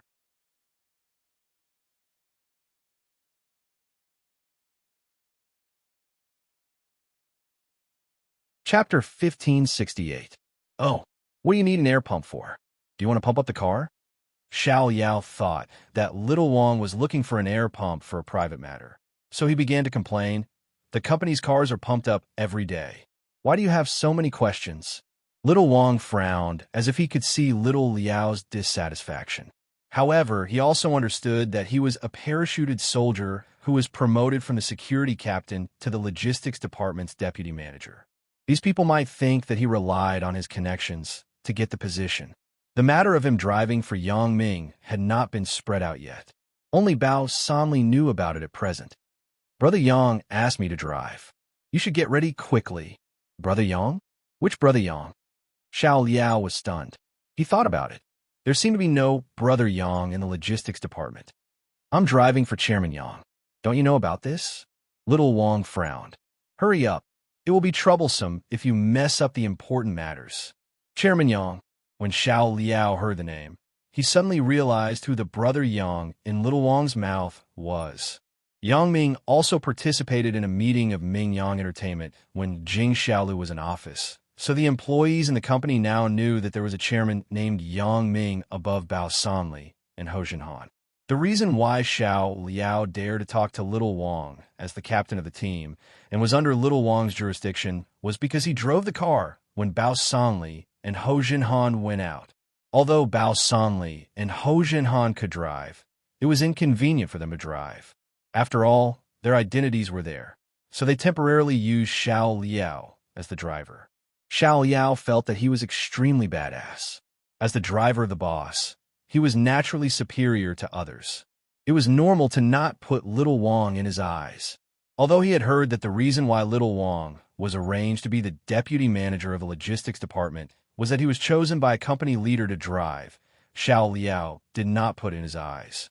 After all, no matter how powerful the leader was, he could not be more powerful than Bao Sanli and Ho Jinhan, right? He subconsciously thought that the reason why Xiao Wang was given a higher position than him was because the leader was a relative of his family. Thinking of this, he despised Xiao Wang even more, which was why he made things difficult for him. However, when he heard that Little Wang was actually driving for Yang Ming, Little Liao suddenly broke into a cold sweat. He finally realized that in this company, Bao Sanli and Ho Jinhan were not the most powerful. There was a chairman above him. Although the chairman didn't appear in the company often, his authority was there. He thought about how he was promoted to the captain of the team because he had driven for Bao Sanli and Ho Jinhan. Little Wang was the driver for Yang Ming. It was understandable that he was promoted to the deputy manager of the logistics department, who asked him to serve someone who was better than him. Xiao Yao's face immediately changed when he thought that he almost ruined the plan. He put on a flattering expression that was only used in front of Bao Sanli and Ho Jinhan. Brother Wang, you should have said so earlier. I will get you the air pump now. The way he addressed Little Wang had also become Brother Wang. This instantaneous change in the eyes of Little Wang made him deeply feel the hypocrisy of the world here.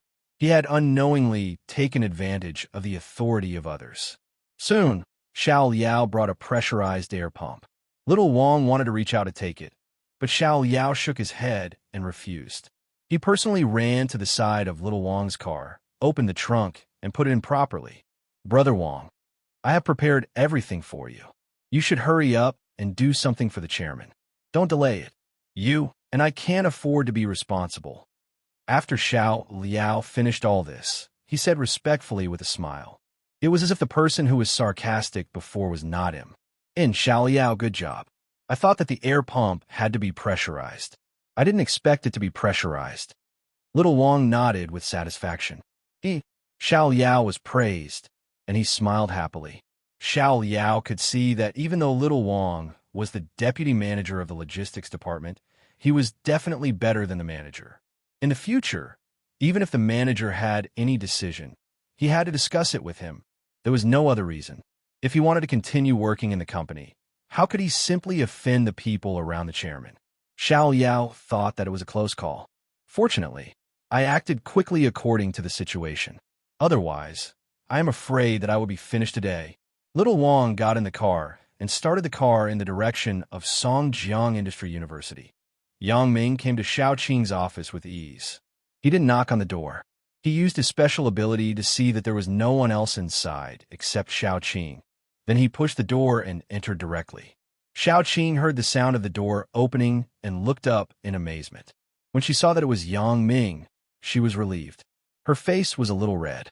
Why didn't you knock on the door and come in directly? You scare me.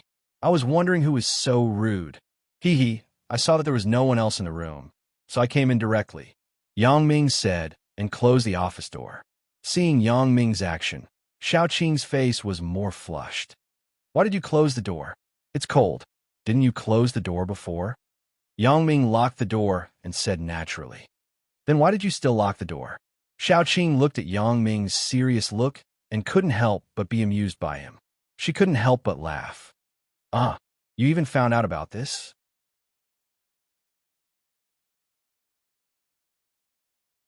Yang Ming felt that he was very secretive. His face was not red and his heart was not beating fast. There was no clue, but he didn't want to be discovered by Xiao Qing. He scratched his head. Isn't this because I am afraid that someone will come in? If I find out anything that shouldn't be found out. Let me tell you, don't mess around. Last time Jia saw it. You were just careless. Xiao Qing said. Fortunately, it was Jia. If it was someone else, what should we do if it was spread out? What's the big deal? At most, I will just drop out of school. Yang Ming shrugged and said indifferently. Let's see what other people can say. What, drop out of school? Don't talk nonsense. Xiao Qing frowned, but her heart was moved by Yang Ming's words. If you don't want to say it, then don't say it. Just be careful in the future, Yang Ming said. In fact, Yang Ming now had no desire and expectation for university. People who went to university would find that university was just that. Therefore, even if Yang Ming dropped out of school now, it was nothing. With Yang Ming's current identity and achievements, university had become unimportant. Even Yang Dehai's concept was not like before. He also felt that Yang Ming's university was just a life experience. He no longer asked about things like Yang Ming's grades. Even when Yang Ming didn't appear in school for a few months, he no longer interfered. I heard from Jia that Mengyan was kidnapped, and you saved her. Is everything okay? Xiao Qing had seen Yang Ming's skill. When they were in Hong Kong, Yang Ming shocked the boss in the bar with a few moves and helped her escape successfully. It's okay. It has been solved. Yang Ming nodded. Now, Mengyan has gone to class. Not many people know about this matter. Then when you saved her, didn't Chun Mengyan's parents suspect anything? You know, Chun Fei is the police chief. Xiao Qing looked at Yang Ming and asked, Your ability wasn't discovered by anyone, right? They know more or less. Yang Ming shrugged helplessly and then took out 2 documents from his pocket and handed them to Xiao Qing. They came to me and I joined this organization. Supernatural Investigation Bureau, Military Region? Xiao Qing glanced at the documents that Yang Ming handed over, and then she showed a dignified expression. They know about your matter? They also have a similar master. I can't hide it. Yang Ming smiled bitterly. But this matter is also two-sided. Although I have exposed my ability and have to do something for them, this is also a protective talisman for me. With these 2 certificates, other organizations and individuals will not be able to trouble me. They will solve it for me. Yang Ming smiled bitterly. That's right. Xiao Qing listened to Yang Ming's analysis and nodded. She said sincerely, Yang Ming, you have grown up. Yang Ming was slightly stunned. In terms of looking at things, you're much more mature than before. I don't have to worry about you anymore. Xiao Qing smiled and said, you just need to know your limits. People will grow up. Yang Ming looked up and looked at Xiao Qing's bright eyes. In the past, you were my sister, Xiao Qing. Now, let me protect you. Xiao Qing looked at the expression in Yang Ming's eyes, and her nose was slightly sour. She had to admit that Yang Ming had really grown up during this time. He had transformed from a boy into an indomitable man. Okay, then I will become a child in front of you in the future. Xiao Qing suddenly had a very relaxed feeling.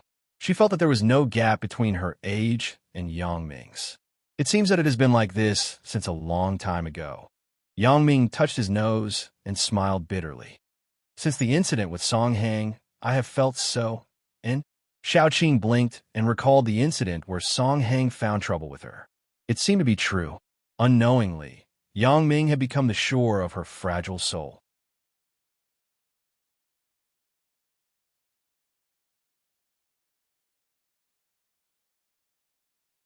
Chapter 1569. The meeting with Xiao Qing was always rushed. Although it felt like an affair every time, it was really rushed and nervous. However, this couldn't be helped. Before Xiao Qing didn't intend to resign or Yang Ming didn't drop out of school, this matter couldn't be made public. Yang Ming didn't care, but he was afraid that Xiao Qing wouldn't be able to stand the strange gazes of others. After all, a relationship between a younger man and a sibling was still unacceptable. After leaving the computer science faculty building, Yang Ming thought about it and called Sun Jie again. The phone rang a few times, but it was cut off. Yang Ming was stunned. As he was about to call again, a text message came in. I'm in class. What are you doing? What's the matter? Yang Ming looked at the text message and smiled bitterly. He replied, nothing. Then you go to class. I'm back in Songjiang. You can contact me after class. Sun Jie didn't have many classes, but he happened to catch up. After a while, Sun Jie replied. Yang Ming dialed Little Wang's phone. Little Wang, where are you? Brother Yang, I have arrived. I'm at the main entrance of Songjiang Industry University. Little Wang had arrived early and had been waiting for Yang Ming's call. Then you wait for me in front of the computer science faculty building. My car is parked there. That BMW X5. You can see it when you get there. Yang Ming instructed. Okay, Brother Yang, I'm coming. Little Wang responded. Yang Ming hung up the phone and walked from the faculty building to the teaching building. Before he walked to the teaching building, he saw an Audi A8 parked side by side next to his car. Little Wang was dragging an air pump around the BMW and carefully inflating the tires. Yang Ming smiled. This Little Wang's eyesight and observation were good. After arriving here, he saw that the tires of his car had no air. He knew the purpose of the air pump. Brother Yang. Little Wang inflated the tires while paying attention to whether Yang Ming came over. When he saw Yang Ming, Little Wang quickly shouted. How is it? Is it done inflating? Asked Yang Ming. It's the last one, Little Wang said as he pulled out the air pump. Then he measured the tire pressure with the tire pressure gauge. He nodded with satisfaction. It's done, Brother Yang. This early in the morning. I don't know who deflated the tires. Yang Ming was very satisfied with Little Wang's attitude. Even when he saw that his tires were deflated, he did not show any doubts. This way of handling things was a qualified driver. He did not ask anything that he should not ask. I'm always on standby in the company to help Brother Yang.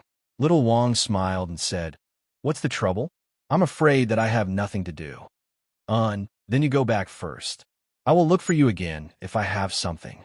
Yang Ming nodded to Little Wang, indicating that he could go back. Okay, Brother Yang. Although Little Wang was disappointed that Yang Ming didn't have anything else for him to do, he didn't show it. If there is anything, just call me anytime. I'm on standby 24 hours. 24 hours? Yang Ming smiled. This Little Wang seems to be a promising person. At the very least, his enthusiasm is not bad. Even if Yang Ming didn't need him in the future, he would send him to his father or uncle to do things. Yang Ming was ready to move the car. Since it was Li Boyang, the little bastard who deflated the tires, he would park the car in front of the teaching building. When he saw it when he came out, he might deflate the tires for the car. Yang Ming couldn't keep an eye on the car, so it was better to move to a safe place. In fact, in the school, the safest place was the parking lot at the entrance. There were guards on duty. Most people wouldn't make trouble under their eyes. However, there were generally cars without a school pass parked there.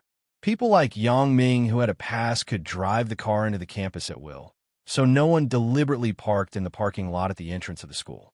Yang Ming got in the car, started the car, and drove in the direction of the school gate. A crisp ringtone sounded. Yang Ming took out the mobile phone. He thought it was Sun Jie calling him after class. He glanced at the caller ID, but it was an unfamiliar number. Hello. Yang Ming picked up the phone. Yang Ming asked the person on the other side of the phone. It's me. Who is this? Yang Ming frowned. The voice on the other side of the phone was a little unfamiliar, but he seemed to have heard it somewhere before. I am Chen Jie. I want to talk to you. The person on the other side of the phone didn't hide it. Chen Jie? Yang Ming suddenly realized. No wonder the voice was a little familiar. It turned out to be Chen Xiaolong's father, Chen Jie. At the banquet yesterday, although he didn't say much and only said a few words, Yang Ming still had some impressions of him. What's the matter? Just say it. Yang Ming didn't have any good impression of Chen Jie, so he said faintly, I want to meet you. Don't worry. After you come, there will definitely be unexpected benefits, said Chen Jie. Oh, unexpected benefits? Yang Ming sneered. He didn't want to agree, but after thinking about it, Chen Jie's matter had to be solved eventually. It was better to take this opportunity to teach Chen Jie a lesson and avoid some unnecessary conflicts. Yang Ming was not afraid of conflicts. He even thought that only by giving Chen Jie a bloody lesson could he remember. However, because of Chen Fei's face, Yang Ming still tried to suppress himself as much as possible so that Chen Fei wouldn't be in a difficult position. Yes. Chen Jie smiled. How is it? Are you interested? Where are you now? I'll send a car to pick you up. No need. Just tell me the place. I'll go there myself. Yang Ming was still very indifferent. He wasn't tempted by the so-called benefits at all. Well, in half an hour at the Songjiang International Hotel, Presidential Suite 1222. Chen Jie received it. Okay. Yang Ming replied faintly. Yang Ming was clear about the fate of the two bodyguards yesterday. He guessed that after Chen Jie knew about it, he would feel that he was at a disadvantage. Since he couldn't use force, he would use force and ask him to meet and talk directly.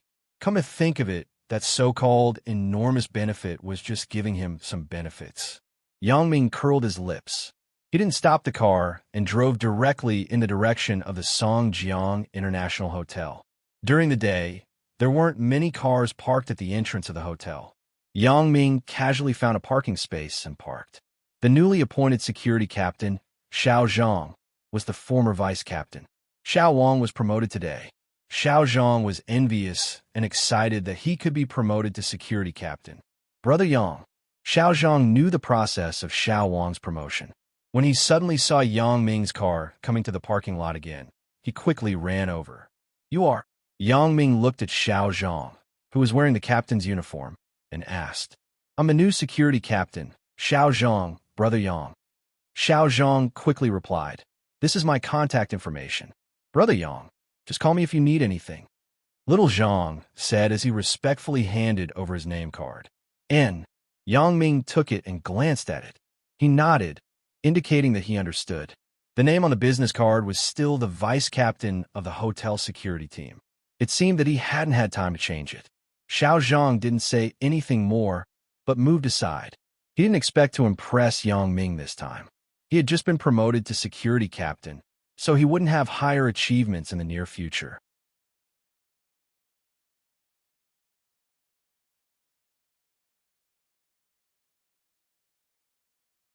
Chapter 1570. Yang Ming locked the car and walked to the hotel. When he passed by the hotel lobby, he nodded to Manager Liu and didn't say anything. Instead, he went straight to the elevator and pressed the button for the 12th floor. Presidential Suite. Yang Ming sneered in his heart. Just tell me the room number. He even added the words, Presidential Suite. Is he trying to show off his financial resources? This hotel belongs to Yang Ming.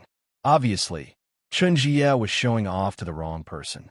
The elevator stopped on the 12th floor. Yang Ming walked in the direction of room 1222 and stopped at the door of the room. Yang Ming didn't knock on the door immediately. Instead, he used his special ability to look into the room. Although Yang Ming didn't think that Chun Jie was a threat to him at all, Yang Ming had become more careful since the incident with Wang Jitao. Anyway, there was nothing wrong with being careful.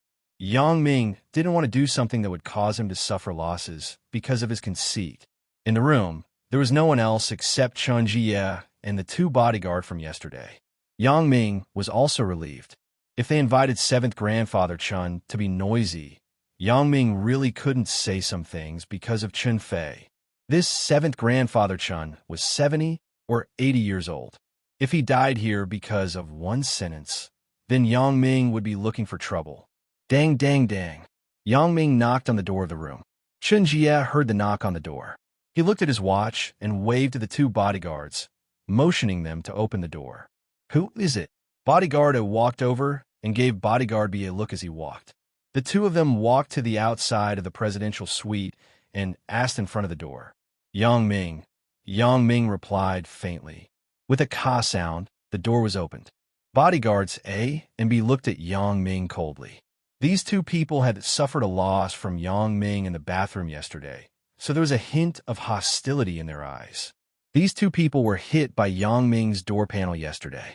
They also peed all over their bodies. How could they not have resentment in their hearts? Although Yang Ming wasn't to be blamed for the car's brake system malfunctioning and her crashing into the garbage dump, it was also because of Yang Ming. So at this moment, all the annoyance was put on Yang Ming. Previously, they were instructed by Chun Jie to show Yang Ming their power. So at this moment, both of them were eager to teach Yang Ming a lesson. While the two of them were looking at Yang Ming coldly, Yang Ming didn't even look at them, as if they didn't exist. He lifted his leg and walked into the room. The two of them were despised by Yang Ming, which made bodyguards A and B very angry. Most people, when they entered the house and saw two macho men standing at the door, it would cause a certain amount of pressure, both psychologically and visually.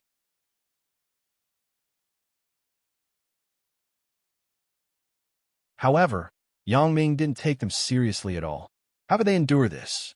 They were bodyguards, the kind of bodyguards who were awesome around rich people. If they were in a movie, they would be cool existences. How could they be despised today? Stop right there. Bodyguard A was despised by Yang Ming. How could he let it go? If Yang Ming was allowed to walk into the room directly, how could it serve as a deterrent? So Bodyguard A directly stretched out his hand and stopped Yang Ming. Bodyguard B also followed suit. He immediately stretched out his hand and blocked Yang Ming at the door of the room with Bodyguard. Why? Am I not welcome? Yang Ming glanced at the two bodyguards with a smile and then said leisurely, if that's the case, then I'll leave. It just so happens that I don't want to come here. If it weren't for your boss persuading me to come here, do you think I would be willing to come? After speaking, Yang Ming turned around and was about to leave. Yang Ming's sudden action stunned the two bodyguards. They thought that Yang Ming would be furious, and then he would naturally clash with them. This way, they could also teach Yang Ming a lesson. But what they didn't expect was that Yang Ming didn't want to reason with them at all. He didn't want to force his way in. Instead, he turned around and left. What kind of game was this? The two bodyguards were dumbfounded for a while. However, no matter what Yang Ming was up to, the two bodyguards couldn't just watch Yang Ming leave. If Yang Ming left, who would the boss talk to? Especially when the two of them got rid of Yang Ming, would they still have a good time when they went back? Thinking of this, Bodyguard quickly reached out and closed the door of the room with a bang. Since you're here, don't be in a hurry to leave. In fact, if Yang Ming wanted to leave, how could these two bodyguards stop Yang Ming? With his slow speed of closing the door, Yang Ming would have already disappeared. However, Yang Ming didn't really want to leave. He was just teasing the two of them. Oh, weren't you the ones who stopped me and told me to stop? Yang Ming looked at the two of them with a playful expression. Is there something wrong with my ears? Or is your mouth crooked, or the nerves in your arms can't be controlled? You better be honest. Do you want to die? Bodyguards A and B were ridiculed by Yang Ming, and they immediately lost their faces. They snorted and scolded. Little brat, why don't you open your eyes and see whose territory this is? You dare to behave atrociously in front of me? Whose territory? The playful expression in Yang Ming's eyes became more intense. Whose territory is this Song Jiang International Hotel? Could it be that these two people thought that just because they rented a room, this place was their territory? Of course it's mine. Bodyguard B snorted. Put away your little punk act. Young Master Xiaolong is right. You're just a little punk.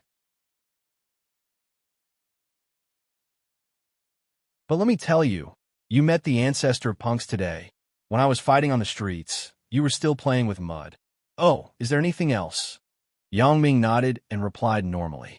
You, bodyguards A and B didn't expect Yang Ming to be so stubborn.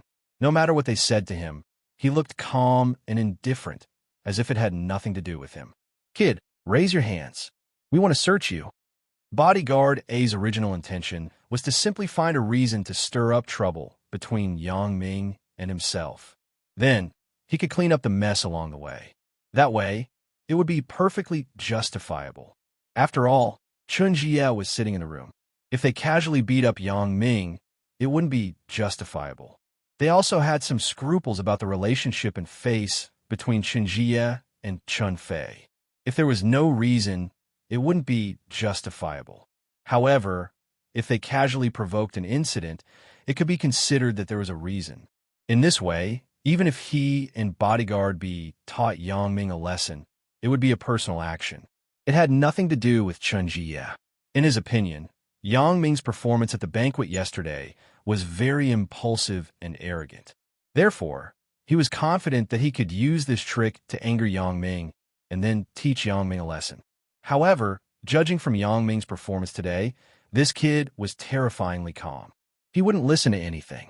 If you said too much to him, he would just turn around and leave without caring about you. This attitude made bodyguards A and B speechless. It couldn't be helped. Bodyguard A could only be quick-witted and use the excuse of a body search. In his opinion, Yang Ming was definitely unwilling, so he could take advantage of the situation to carry out the next step of his plan. In fact, as he wished, Yang Ming would not let bodyguards A and B search him. They were not security guards. How could Yang Ming let them search him? However, things in the world often went against one's wishes. Yang Ming did not agree to let them search him, but they could not teach Yang Ming a lesson. Body search. Yang Ming looked at bodyguards A and B sarcastically. Body search? Did you want to search me, or did your master, Chun Jie, ask you to do so? This. Bodyguard A was a little dumbfounded after listening to Yang Ming's words. It was difficult to answer.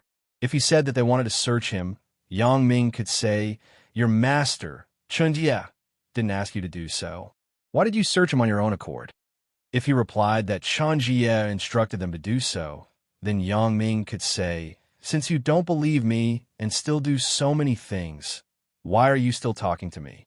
If he turned around and left again, the two bodyguards would not be able to handle it. For a moment, bodyguard A was in a dilemma.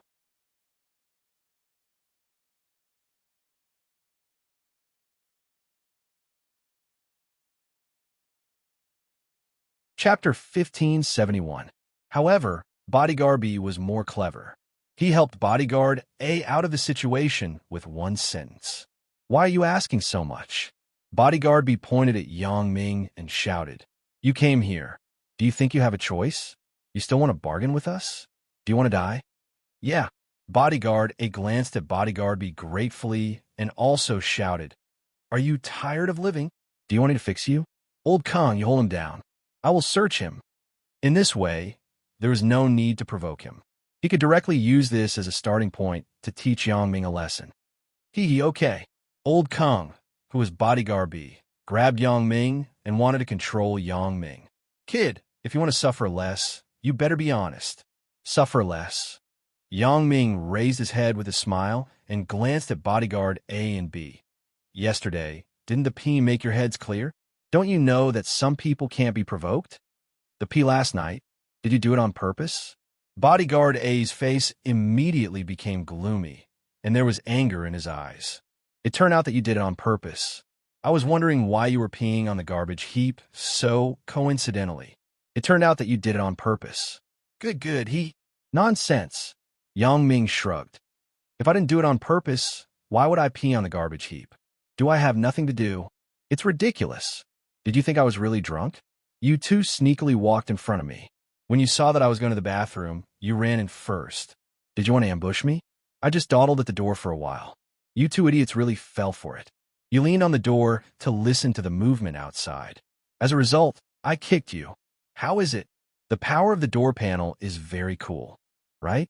Yang Ming sneered sarcastically. You, I think you don't know how to spell the word death. Bodyguard A was furious. He pointed at Yang Ming and was so angry that his whole body was trembling. He didn't expect that yesterday's incident was actually Yang Ming's scheme. He had always thought that it was a coincidence, so even if he was angry with Yang Ming, there was a limit to it. He wasn't irrationally blaming everything on Yang Ming. However, after hearing Yang Ming's explanation, Bodyguard A couldn't wait to kill Yang Ming. He even had the heart to kill Yang Ming. Bodyguard B had fainted yesterday, so it was still a little worse. However, Bodyguard A had been awake the whole time. Being drenched in someone's urine was a great humiliation to him. It was no less humiliating than the humiliation he had suffered back then. Therefore, Bodyguard A was about to go crazy for a moment. Good, you little bastard surnamed Yang. You're very good. Since you dare to admit it, Grandpa will let you know the price of blood today. Oh, price of blood? Yang Ming shook his head regretfully. I thought that the two of you had already tasted the price of blood when you crashed into each other yesterday.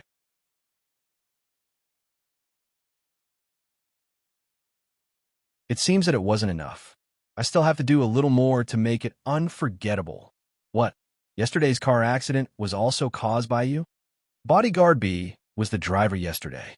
He still had lingering fears about the brake system malfunction. He was secretly relieved that he almost lost his life yesterday. Now that he heard that this incident was actually related to Yang Ming, his anger was no less than Bodyguard A's. You got guts. You dare to admit it here? Don't you know whose territory this is? Whose territory? Yang Ming put his hands in his pockets and looked like he was asking for a beating. Why don't you tell me? Okay, you got guts. Bodyguard A wasn't in a hurry to teach Yang Ming a lesson now. In his opinion, a simple lesson couldn't resolve the hatred in his heart. He wanted to let Yang Ming remember the price of teasing and insulting him forever. Bodyguard A was really angry. Before he was recruited by Chun Jie, he was also a fugitive. He was also a master who fought to the death. How could he swallow this insult now? Old Kong, tell him whose territory this is. Bodyguard A glanced at Bodyguard B and said, Kid, since you entered this room and dared to admit what happened yesterday, then you should be prepared to pay the price. Bodyguard B said coldly, But little brat, let me tell you, the chances of you walking out of here in one piece today are very slim. Really? Then I'd like to see what the two of you are capable of. Yang Ming shrugged. Right, I forgot to tell you. This is not your territory. What do you mean? Bodyguard A was stunned. Because this is my territory. Yang Ming chuckled. Haven't you heard of this saying? This is my territory, and I call the shots. Your territory? Bodyguard still didn't understand what Yang Ming meant. Take the two of them down and entertain them, Yang Ming said faintly. Bodyguard A and Bodyguard B were confused by Yang Ming's confusing words. What are you talking about? Are you crazy? Are you talking nonsense? However, just as the two of them were puzzled, the door of the room opened with a bang. A pair of people in security uniforms rushed in. Without saying anything, they directly pressed Bodyguard A and Bodyguard B to the ground. You? Who are you? What do you want to do? Bodyguard A and Bodyguard B were shocked. They didn't expect a group of people to suddenly rush into the room. However, no one answered them. After Bodyguard A and Bodyguard B struggled for a while and found that it was futile, they could only stop resisting and obediently lie on the ground. Although the two of them were experienced fighters, these security guards weren't weak either. They were well-trained and swift, and they were very strong. They couldn't move at all. In the face of so many people, Bodyguard A and Bodyguard B knew that they weren't opponents at all. They could only obediently give up resistance. People like them belonged to the category of bullying the weak and fearing the strong. When they saw people who were stronger than them, they could only obediently listen to orders in order to avoid physical pain. "Brother Yang, how are you? Are you hurt?" Captain Xiao Zhang ran in front of Yang Ming in high spirits and asked for credit. "I'm fine." Yang Ming smiled. "Take the two of them down to have a good rest." "Yes, Brother Yang." Xiao Zhang waved his hand, and the security guards took Bodyguard A and Bodyguard B out of the room. Yang Ming didn't want to show his skills in front of these people. This was Yang Ming's trump card. Therefore, when Bodyguard A and Bodyguard B were talking nonsense with him, Yang Ming reached into his pocket and sent a text message to the hotel security captain, Xiao Zhang, asking him to bring people to the door of room 1222 to be on standby at any time and listen to his orders. If it were other people, I'm afraid that this text message wouldn't be sent out, but Yang Ming's special ability allowed him to see the phone screen in his pocket clearly, so the text message was sent out quickly. Xiao Zhang received Yang Ming's text message, and he was so excited that he almost exclaimed. On his first day in office, Yang Ming had something for him to do. This made him feel very honored. It should be said that it was a great honor. He immediately gathered several core personnel of the security company. These people were specially trained and had good skills. Xiao Zhang took them directly to the 12th floor and waited at the door of room 1222, waiting for Yang Ming's instructions. Hearing the conversation between Yang Ming and Bodyguard A and Bodyguard B in the room, Xiao Zhang was anxious. He was afraid that Bodyguard A and Bodyguard B would hurt Yang Ming. However, Yang Ming's text message asked him to take people to wait at the door, so Xiao Zhang didn't dare to break in directly. He could only wait anxiously at the door for Yang Ming's orders. After waiting for a while, he finally heard Yang Ming say, "Take the two of them down and treat them well." At this time, Xiao Zhang knew that it was time for him to appear, so he immediately took people to break in. He showed his power and pressed the two bodyguards to the ground without any hesitation. He wanted to make a good impression on Yang Ming quickly, and he did do it. Yang Ming nodded to Xiao Zhang with satisfaction. "You go down too." "Yes, Brother Yang." Xiao Zhang said in his heart, "I can't go. I have to leave a few brothers to wait at the door together. What if Brother Yang has other things to do?" Xiao Zhang and the security guards quickly left the room and closed the door as if nothing had happened.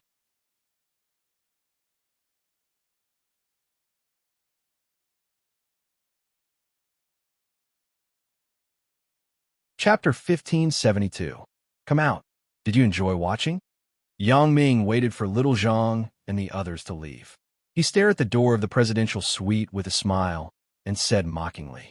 Yang Ming had already seen with his special ability that Chen Jie had been standing in the presidential suite's inner room, peeking through the peephole at everything that happened outside.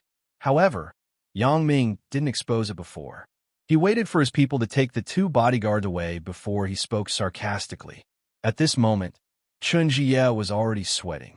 He didn't expect that Yang Ming would ambush a group of people at the door in advance and take down his two bodyguards. Indeed, as Yang Ming said, he had been in the presidential suite's inner room and had been monitoring the movements outside through the peephole. The idea of the two bodyguards provoking Yang Ming to teach Yang Ming a lesson was also instigated by Chen Jie. He was also extremely angry with Yang Ming, so he also wanted to give Yang Ming a show of strength. So, he ordered bodyguards A and B to act according to the situation in advance. At that time, he would hide in the presidential suite's inner room and secretly watch. Even if Chun Fei was dissatisfied, he could say that he wasn't present and that it was the idea of the two bodyguards. In this way, even if Chun Fei was unwilling, there was no other way. Just as Chen Jie was watching the show, Yang Ming suddenly said that he had peed on the two bodyguards last night. This made Chen Jie suddenly stunned, because he didn't know about this matter that Yang Ming said. However, looking at the two bodyguards' hatred, he knew that Yang Ming was telling the truth and not talking nonsense. It was just that Chen Jie didn't know the specific situation. The two bodyguards didn't mention this matter to him. It was probably because it was too embarrassing, so they hid it. However, after Yang Ming's explanation, Chen Jie also understood the general situation. It was his two bodyguards who were monitoring Yang Ming. When they found that Yang Ming was going to the bathroom, they rushed to the bathroom first to prepare to ambush Yang Ming. As a result, they didn't know what happened. Yang Ming discovered and saw through their actions, so he deliberately didn't enter the bathroom door. This also caused the two bodyguards to put their ears on the door out of curiosity to listen to the movements outside. They wanted to find out why Yang Ming didn't enter the bathroom. Yang Ming's timing was very good. After the two bodyguards put their ears on the door panel, Yang Ming kicked them, so the door panel knocked the two bodyguards to the ground. In the end, they didn't know why. Maybe the two of them hit the trash can, and the trash overturned, covering the two of them. Then Yang Ming pretended to be drunk, walked into the bathroom, and peed on the trash pile. As a result, the urine was all over the heads of the two bodyguards. This was the whole process of the tragedy. It had to be said that Chun Jie's imagination was quite rich. Just from a few sentences of Yang Ming's explanation, he was able to link the process before and after. It was not much different from the truth. Chun Jie didn't expect Yang Ming to actually trick his two bodyguards. However, this was nothing. He had already learned from Chun Xiaolong that Yang Ming's temper was completely like a hooligan. It was reasonable for him to do such a thing. However, what Yang Ming said next shocked Chun Jie. The failure of the two bodyguards' brake system yesterday was actually related to Yang Ming. This shocked him. He also secretly thought that Yang Ming was ruthless. He actually dared to do anything. Wasn't he afraid that the two bodyguards would be legally responsible if they really hit him with a car? Did he think that he could be unscrupulous with Chun Fei as his father-in-law, the police chief? This was Chun Jie's misunderstanding of Yang Ming. Yang Ming was unscrupulous because of his identity as a member of the Supernatural Investigation Bureau. These two people followed Yang Ming and tried to do something bad to him. It was normal for Yang Ming to destroy them. Even if Xia Bingbao knew about this, he wouldn't say anything. After hearing that Yang Ming was so unscrupulous, Chun Jie had the intention to let go of Yang Ming. This sense of vigilance came from the fact that Yang Ming stood in his own private room and dared to talk about what he did yesterday in front of the two bodyguards. What did this mean? It meant that either Yang Ming was fearless or his brain was damaged and he wanted to die. However, it seemed that the former possibility was more reliable. In Chun Jie's opinion, this Yang Ming was not a fool. Then, when Yang Ming said, "Take the two of them down and treat them well," Chun Jie immediately understood everything. After that, Chun Jie understood everything at once. Yang Ming really had a backup plan. He didn't come here by himself, but someone was lying in ambush at the door of the room. As for how Yang Ming's people opened the door of the room, Chun Jie didn't think much about it. He thought that the two bodyguards didn't close the door tightly at that time, or that Yang Ming did something. This was because Chun Jie never thought that Little Zhang's group of people would be the security guards in the hotel. When they opened the door, they used the universal door card for cleaning the room. Chun Jie didn't care about Yang Ming's so-called "this is my territory." He thought that Yang Ming meant that this was Songjiang, not the South. He didn't mean that the hotel was Yang Ming's territory. So at this point, although Chun Jie had guessed it, he didn't get the essence. He still didn't understand that Yang Ming's current identity was no longer the little punk of the past. The reason why Yang Ming was so confident when facing Chun Jie was because his identity and value had far exceeded Chun Jie's. Even Chun Jie couldn't catch up with him. This was the real reason why Yang Ming dared to be arrogant. If it were in the past, Yang Ming wouldn't be so calm when facing Wang Shifan. "Why is it so noisy?" Chun Jie yawned and walked out in a daze. "I just slept. What's wrong? Oh, is classmate Yang Ming here?" Chun Jie knew that Yang Ming's people were lying in ambush outside, so he no longer mentioned the previous Yang Ming show of strength. Instead, he used the tactic of conciliation. Although he didn't know where the group of people at the door came from, he thought that Yang Ming was the king of gangsters when he was in school. Now, he was definitely a big gangster. These people were undoubtedly gangsters in society. Chun Jie didn't want to provoke this kind of person. When he was in the South, He hired 2 bodyguards who had been in society because he was afraid of being harassed by gangsters. It saved him a lot of trouble. In Songjiang, Chun Jie didn't want to cause too much trouble. He just didn't understand. How did Chun Fei find such a son-in-law? Is this possible? Chun Jie, why do you pretend that you just woke up and that it has nothing to do with you? Yang Ming sneered. You were leaning on the door panel before and made a sound. Do you think I didn't hear it? Chun Jie smiled awkwardly. Classmate Yang Ming, the 2 bodyguards were played by you yesterday. It's normal for them to be resentful, but it's not my intention. Oh, then what do you mean?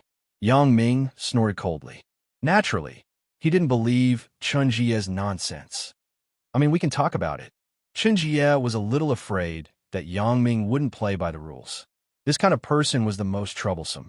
When he was in the South, he was unwilling to deal with such people.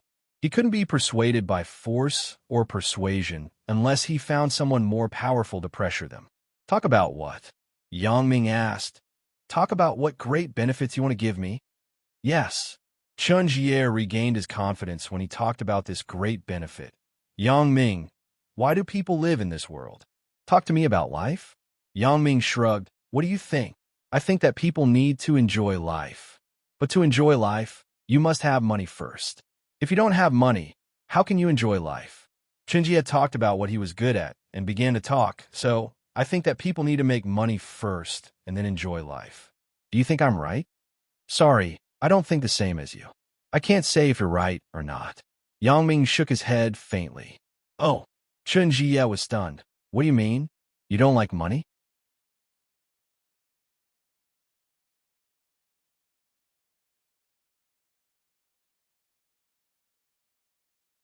Chapter 1573. Chun Jie had a lot of calculations before. He believed that most people would agree with him after he said this sentence. How could one not enjoy life? If one wanted to enjoy life, one must have money. It's not about whether I like it or not. I have no concept of money. Yang Ming said calmly. I think that I live for the people I love and the people who love me. I will make the people around me live better. If you don't have money, how can you make the people around you live better? Chun Jie frowned. He secretly thought, this Yang Ming is beating around the bush. Why is he beating around the bush? He didn't believe that Yang Ming really didn't like money. He felt that the reason why Yang Ming was beating around the bush was that the chips he proposed were not enough. In his opinion, everyone had value. It just depended on whether he could afford to pay that value. How do you know that I don't have money? Yang Ming asked. Moreover, the value of happiness is not measured purely from a monetary point of view. Even without money, I can still live well. When Yang Ming said this, he couldn't help but think of the last period of high school, with Chun Mingyin, Zhao Ying, and Lan Ling. Although he didn't have much money at that time, he lived a very carefree life. It wasn't necessarily bad. Yang Ming, I won't beat around the bush with you. I'll just say it directly. Chun Jie had no choice. If Yang Ming continued to beat around the bush, he would be confused. He decided to say his purpose and chips directly. You should have done this earlier. Yang Ming curled his lips. I knew that a low-class person like you wouldn't understand my life ideals. Huh? Low-class person? Chun Jie was about to explode when he heard Yang Ming's words. What is a low-class person? Is he a high-class person? Isn't this word too insulting? However, in order to achieve his purpose, Chun Jie couldn't directly fall out with Yang Ming on the spot. He could only hold back his anger and said, in short, if you leave Chun Mingyin, I will give you 1 million yuan. Oh! Yang Ming raised his eyelids and looked at Chun Jie from top to bottom, as if he was looking at a big fool. Chun Jie felt a little scared. What are you looking at? I'll give you 1 million. Do you agree? Chun Jie repeated uncomfortably. I'm looking to see if you're retarded. Yang Ming looked at Chun Jie mockingly. You think 1 million is a lot? Chun Jie was about to go crazy, but he held back from exploding. Then, how much do you want? I'll give you 1 million to let your wife be with someone else. Will you do it? Yang Ming said this, and suddenly slapped his forehead. Oh, Xiao Rui, I remember now. Your wife has already run away with someone else. It doesn't matter if you do it or not. Yang Ming, don't go too far. Chun Jie couldn't hold back the anger in his heart and finally exploded. Yang Ming touched the scar deep in his heart, making his heart bleed. He was angry. Do you think that I'm afraid of you? So I'm here to negotiate with you? Who do you think you are?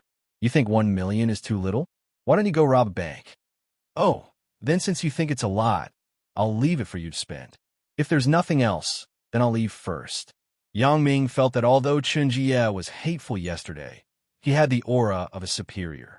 Now it seemed that he was just pretending to be superior. Yang Ming guessed right about this. Chen Jie's aura yesterday was all learned from Kaik. He had just been the chairman for a few days.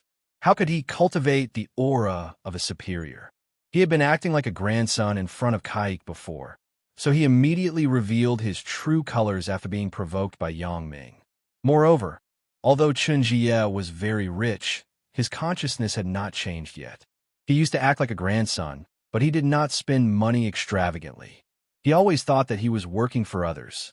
He might be fired one day, so he had to save money so that he would not have no savings when he lost his job. Therefore, the price he gave Yang Ming was based on his previous thoughts. Some small farmers felt that 1 million was a lot, but compared with his hundreds of millions of wealth, this was really nothing. Wait, how could Chen Jie let Yang Ming go like this? His purpose of looking for Yang Ming had not been achieved yet. If he let Yang Ming go like this, wouldn't it be a waste of effort? Is there anything else? Yang Ming asked without looking back. Well, I underestimated you just now. You name a price. How about 5 million? Chen Jie took a deep breath and temporarily suppressed the anger in his heart. After Yang Ming left Chen Mingyan, it would not be too late to deal with him. He suddenly increased the price by 5 times because he wanted to give Yang Ming a sensory shock. 5 million. Can you change your wife's mind if you take out 5 million? The sarcasm on Yang Ming's face became stronger. Do you think that money is omnipotent? Yang Ming, that's another matter. I'm asking you now, why do you keep mentioning my ex-wife? Chen Jie was about to explode. Why does Yang Ming talk so much nonsense? Just tell me if 5 million is enough or not. If it's not enough, I'll add more. You don't have to go back and forth like this, right? Well, then you answer me first. Can you get your ex-wife back with your money? Yang Ming didn't answer Chen Jie's words at all, but continued to ask. I said that these are two different things. First, my ex-wife doesn't know that I have so much money now. Second, my ex-wife has remarried. It's not like a boyfriend and girlfriend relationship like yours that can be separated at any time. Chen Jie felt that his head was about to explode. He endured the danger of explosion and explained to Yang Ming.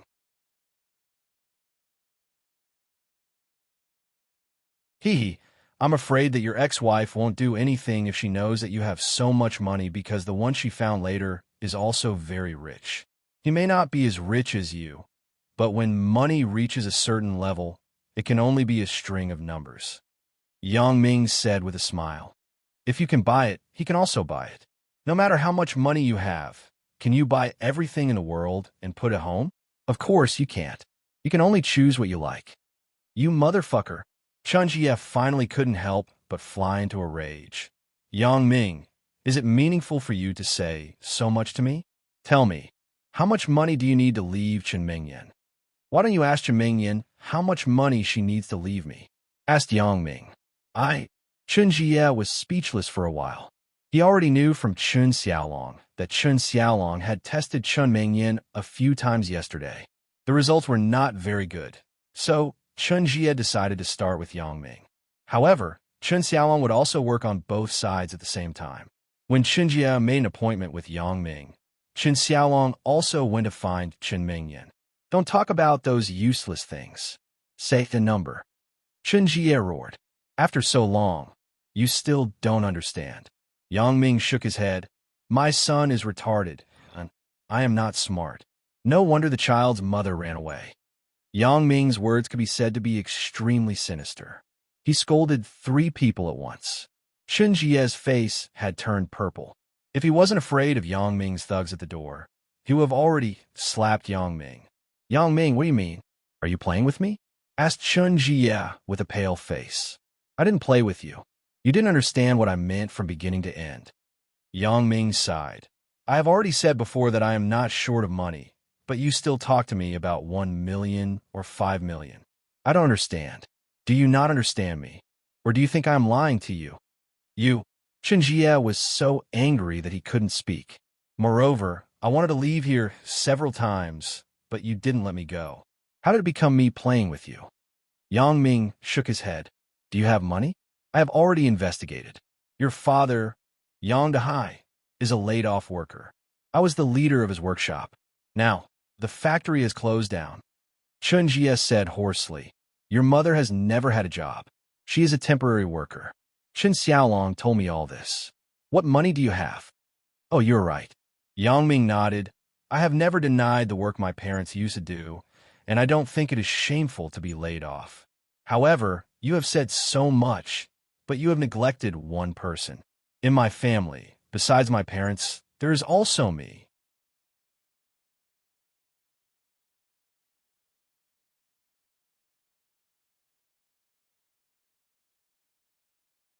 Chapter 1574. You? Chen Jie was slightly stunned. He looked at Yang Ming inexplicably. What do you mean by you? Is there something special about you? Aren't you a student at Songjiang Industry University? Yeah, I didn't say I wasn't. Yang Ming shrugged. However, I'm afraid you haven't figured out my other identities or how many assets I have.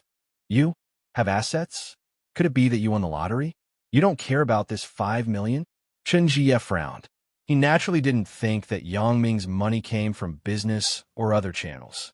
In his opinion, Yang Ming was a freshman. Even if he had money, this money was probably a gift from the heavens. It was impossible for Yang Ming to earn it himself. First of all, he thought that Yang Ming was just a student. It was impossible for him to do business. Secondly, Yang Ming's parents were both laid-off workers. They didn't have any resources and channels. Even if Yang Ming did business, he could only open a small shop or something.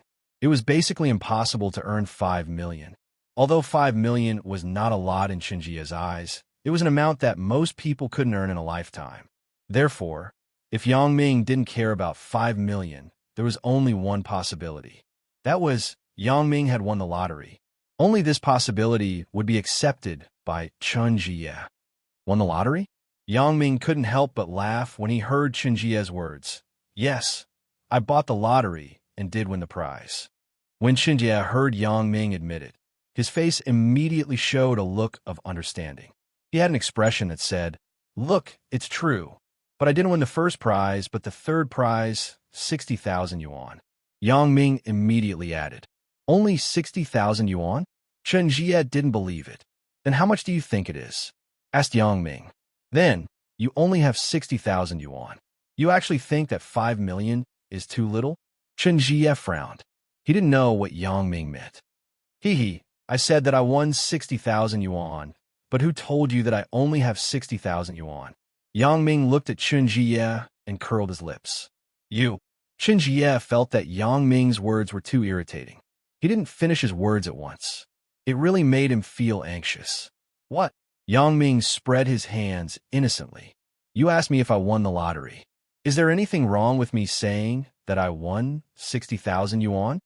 Okay, then tell me, where else can you get money? Chen Jie was about to faint. He rolled his eyes and asked. If he wasn't afraid of the large group of people that Yang Ming had ambushed at the door, he would have already fallen out with Yang Ming. However, because of the previous example of the 2 bodyguards, Chen Jie didn't dare to act rashly. He was afraid that Yang Ming would call people to beat him up. That would be a disaster.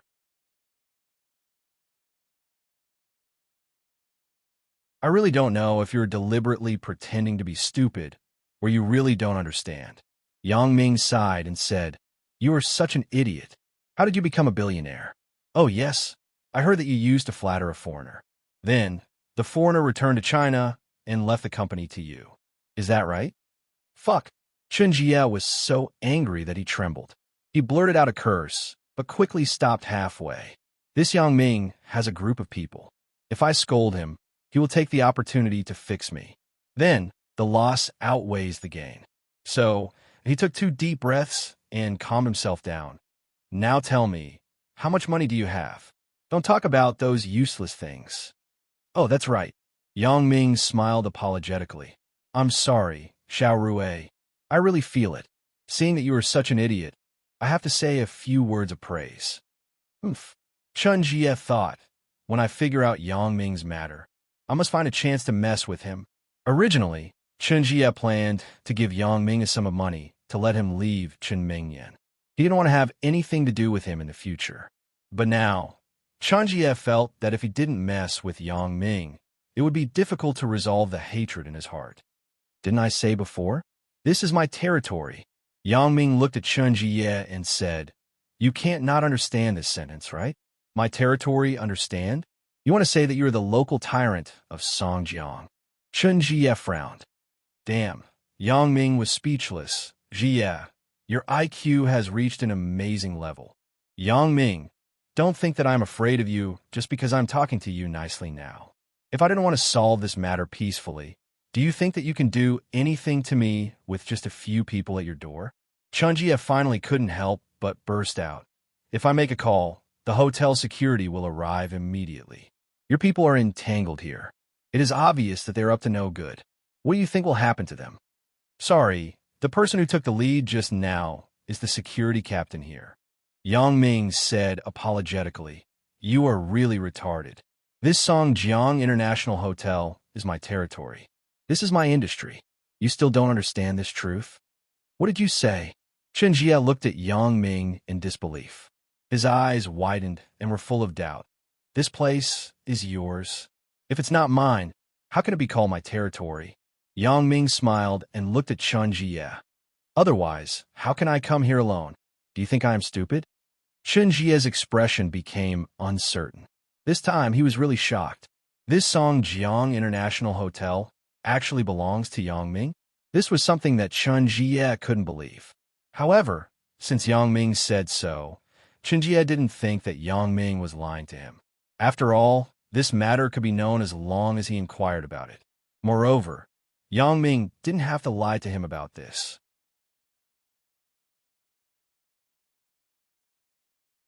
If this hotel was Yang Ming's, then Yang Ming naturally wouldn't care about the 5 million yuan. With the size and location of this hotel, the total value was probably more than 100 million yuan. What was 5 million yuan? However, how could Yang Ming own such a big industry? How is this possible? Aren't his parents laid-off workers? Isn't Yang Ming just a hooligan student? Wait, punk? Chun Jie frowned.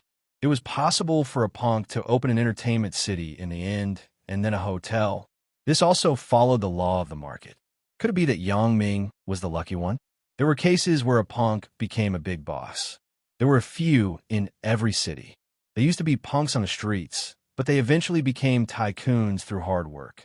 Well, Yang Ming, since this hotel is yours, then it's my mistake. Chun Jie sighed. The market value of this hotel is probably a few 100 million yuan. You really don't care about 5 million yuan. You only know now?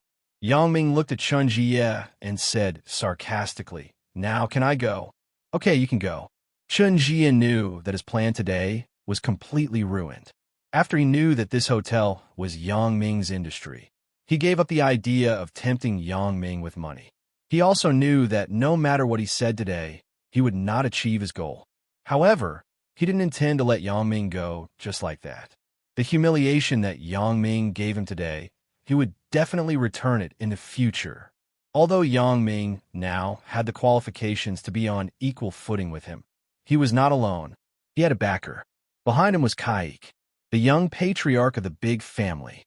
People should know how to face their own abilities. Yang Ming seemed to see Chun Jie's unwillingness. He smiled ambiguously. "I hope you can really give up so that we will have nothing to do with each other in the future." "What do you mean?" Chun Jie's face became ugly again. "Are you threatening me or warning me?" "I'm just saying it casually." "Why do you think so much?" Yang Ming shook his head. "If you really don't have any ulterior motives in your heart, you can just pretend that I didn't say anything. However, if you really have any bad intentions, then you can take what I just said as a threat or a warning. It doesn't matter. I just want to tell you not to be caught in a trap of your own making. It wasn't easy for you to achieve what you have today. If you ruin it, then it will be too late for regrets."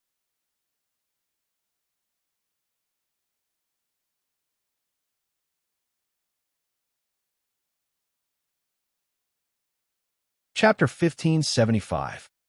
You're still threatening me. Chunjie understood the meaning of Yang Ming's words. Yang Ming, although you also have hundreds of millions of assets, some people and some things are not as simple as what you see on the surface.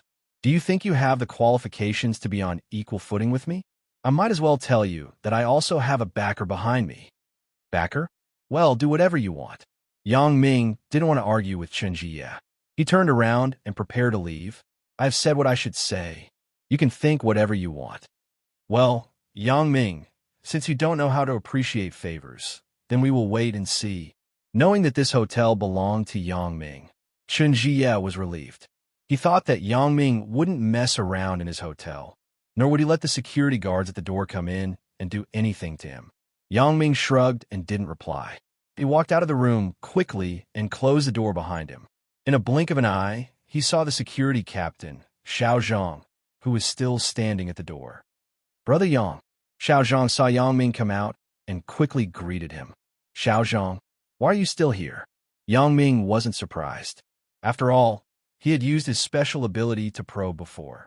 Xiao Zhang had been waiting for him at the door. It was just that this special ability couldn't be revealed, so he asked this question. Brother Yang, I ordered people to take those two guys away. I was afraid that you still had something to do, so I waited here. I didn't hinder you, right? Xiao Zhang quickly apologized. Nothing. Yang Ming shook his head. Where are those two people? They are now locked in the basement, Xiao Zhang said. Brother Yang, you didn't say how to deal with them, so I didn't dare to act rashly. Yang Ming was very satisfied with Xiao Zhang being so obedient. So he said, find a few brothers to teach them a lesson and let them go. It's useless to catch them. Do you expect us to provide food for them? That's true. When they're hungry, let them order from the hotel. It could be considered as generating revenue for the hotel. Xiao Zhang nodded and responded. The position of the hotel's security director is still empty. How about this? You could be the deputy director for now.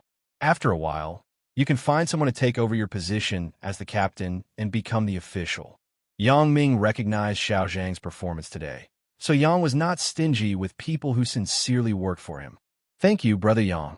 Xiao Zhang didn't expect that he would be so lucky. He was still envious of Little Wang this morning. In the blink of an eye, he was also promoted. Perhaps he was the fastest person to be promoted in history. He was promoted to the deputy director of the hotel security department after being the security captain for less than a day.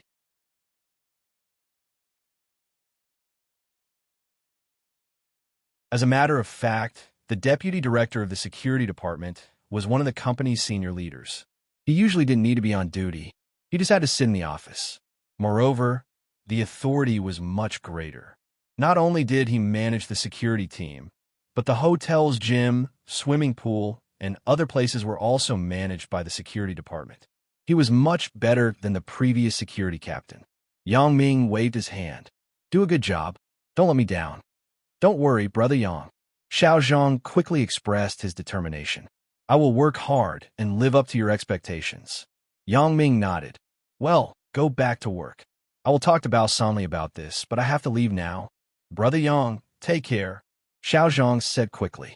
Yang Ming signaled that he didn't need to follow and entered the elevator by himself. Looking at Chunjie's reaction and the last few words, it seems that he hasn't given up. Although I gave him some shock today, it was obviously not enough. Chunjie probably won't give up. Yang Ming sighed. Some people just can't look at themselves. They don't know how to act according to their abilities. They just have to do something beyond their abilities. When they regret it, it will be too late.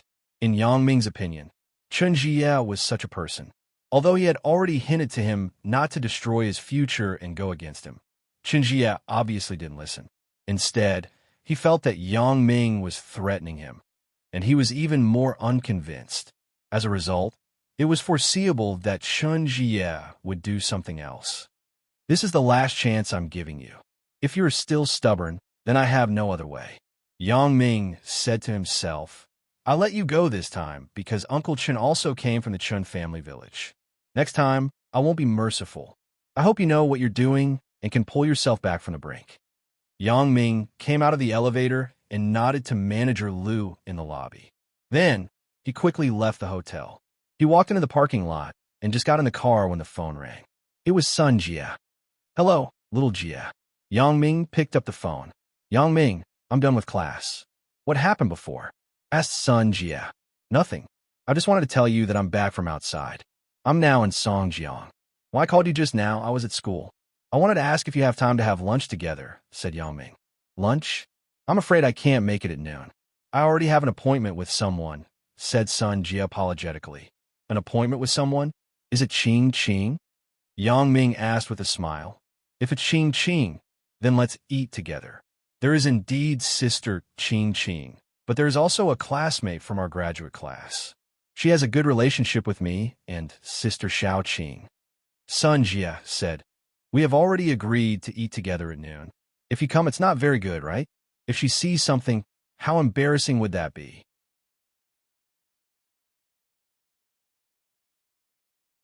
"If that's the case, then forget it. Let's do it another day," Yang Ming said with some regret. "Let's do it at night. I'm free at night. I'll ask Sister Xiao Qing again if it's okay." Sun Jia thought about it and said, "Well, let's contact by phone then." Yang Ming hadn't been intimate with Sun Jia for a long time. Thinking of Sun Jia's figure, Yang Ming couldn't help but swallow. Especially when he thought of Sun Jia and Xiao Qing together, he was even more restless. "Hee, what's wrong? Are you unhappy?" Sun Jia seemed to feel that Yang Ming's mood wasn't right, so she asked. "It's nothing. I'm preparing to drive," Yang Ming said with some embarrassment. "If it's nothing, then I'll hang up first. My classmate is coming over," Sun Jia said to Yang Ming with a smile. "Okay, I'll contact you." Yang Ming heard someone calling Sun Jia's name on the other side of the phone, so he said. However, the voice calling Sun Jia's name on the other side seemed to be familiar. It seemed that he had heard it somewhere before. However, it wasn't very clear through the phone, especially since it wasn't said directly to the phone, but it came from a distance. Yang Ming recalled it slightly. He didn't think of anything, so he didn't take it seriously. After getting in the car, Yang Ming drove in the direction of the university. Yang Ming planned to find Zhang Bin and Tian Donghua to have a meal together at noon. He hadn't seen these two brothers for a long time. "Zhang Bin, where are you?" Yang Ming drove and called Zhang Bin. "Damn, bro, it's really you." Zhang Bin suddenly shouted. "I thought you disappeared a while ago. If I didn't see sister-in-law Ming Yin and know that you went out of town, I would have thought that you were taken away by aliens." "You kid, you're not serious." Yang Ming listened to Zhang Bin's words and didn't know whether to laugh or cry. "I have something to do, so I went out for a while." "Huh, I'm just saying it casually," Zhang Bin said with a smile. "Bro, I'm at the university." "Why? What's the matter? Do you have something to do in a while? Let's have a meal together?" asked Yang Ming. "Damn, what do you mean by do you have time? Bro has an appointment. No matter how important it is, I have to postpone it. Wait for me to give Cece a call. The two of us will definitely eat you up at noon," Zhang Bing said. Then you wait for me. I will be at the university in a while," Yang Ming said. "Okay, wait for me to go to the toilet first and empty my stomach," Zhang Bin screamed. Yang Ming was helpless. My good brother is always such a clown. He's been like this since high school. Yang Ming hung up the phone call with Zhang Bin and dialed Tian Donghua's phone again. "Bro, you finally remember me?" Tian Donghua's resentful voice came from the phone.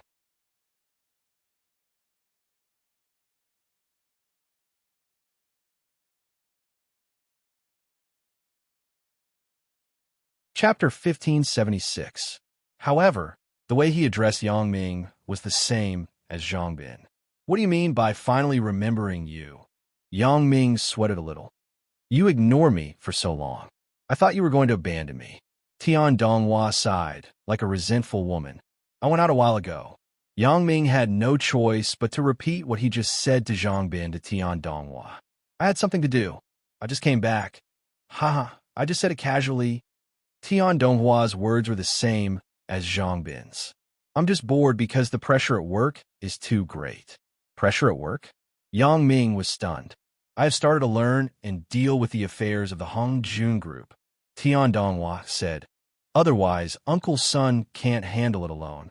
It's too tiring every day." "You're in Donghai now?" Yang Ming asked, baffled. Yeah, I have been here for more than a week, Tian Donghua said. Although I'm very busy every day, it is very fulfilling. So you're in Donghai. I thought you were in Songjiang. Yang Ming said helplessly. I wanted to have lunch with you. Now it seems impossible. Lunch, forget it. It will take me more than an hour to drive back. I still have to drive fast. Tian Donghua said, if I take the old road, it will take more than 3 hours. Next time there is a chance. You don't have to come back. Yang Ming said with a smile. That's fine. You go ahead. Bro, come and see your brother when you are free. I'm exhausted. Tian Donghua was now in pain and happy. Although he was tired every day, this feeling of fulfillment made him very satisfied. Yang Ming shook his head and hung up the phone. Sun Jie here. Zhao Ying waved to Sun Jie, who was talking on the phone. Okay, I got it. Sun Jie said a few words to Yang Ming on the other side of the phone and hung up the phone. Zhao Ying, why are you so late? I have been waiting for you for a long time. Sun Jie walked in the direction of Zhao Ying. I came out a long time ago, but I couldn't bear to disturb you when you were talking on the phone so intimately. Zhao Ying joked, who is it? Could be your boyfriend? Sun Jie smiled non-committally. Sister Xiao Qing hasn't come yet. Sister Xiao Qing is very busy. She said that she won't be coming. Zhao Ying shook her head. She seems to be busy with a project. I know, that wireless network protocol project. Sun Jie nodded. Then let's eat together. Don't worry about her. Sister Sun Jie, what do you want to eat? Asked Zhao Ying. Just the two of us. Feel free. We can go to the school cafeteria. I haven't eaten there for a long time. Sun Jie said after thinking about it. Then let's go to the cafeteria. Zhao Ying nodded. Sun Jie, Zhao Ying. What a coincidence.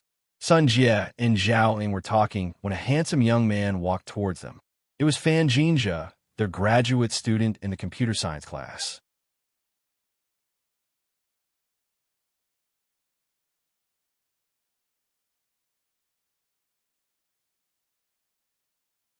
Chapter 1577.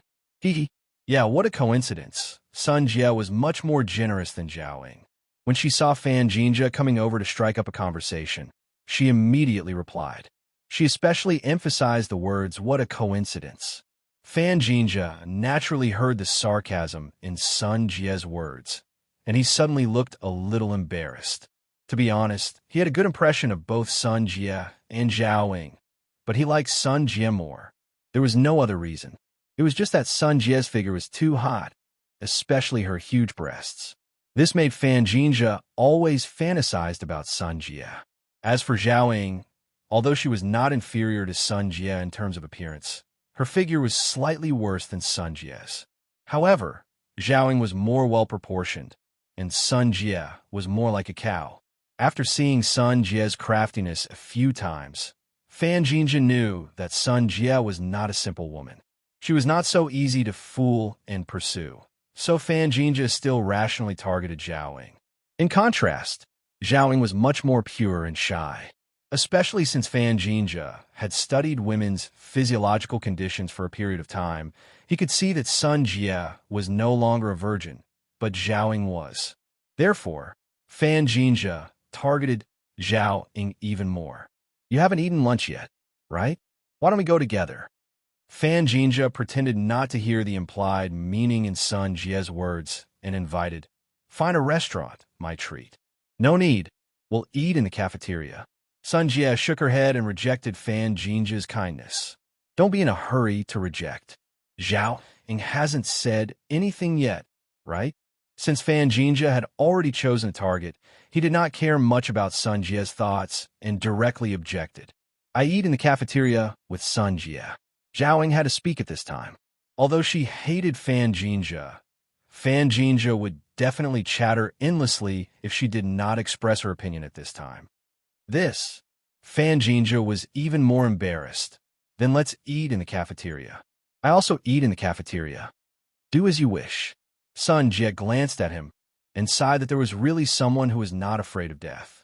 If Yang Ming saw him pestering her, it would be good if he did not beat him until his grandma could not recognize him. So, Sun Jie and Zhao Ying walked in front, while Fan Jinjia walked behind them.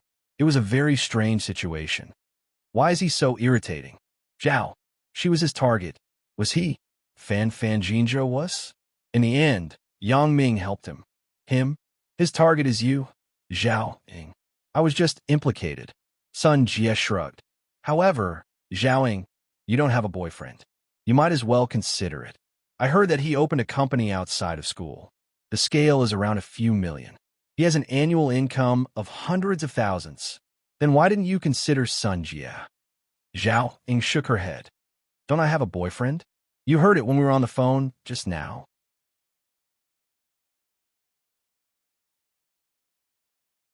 Sun Jie said, as for you, I didn't see any intimate actions between you and any boy, me. AI. Zhao Ying sighed. Didn't I tell you before? I like a boy, but me and him. Forget it. I won't say it. What's wrong?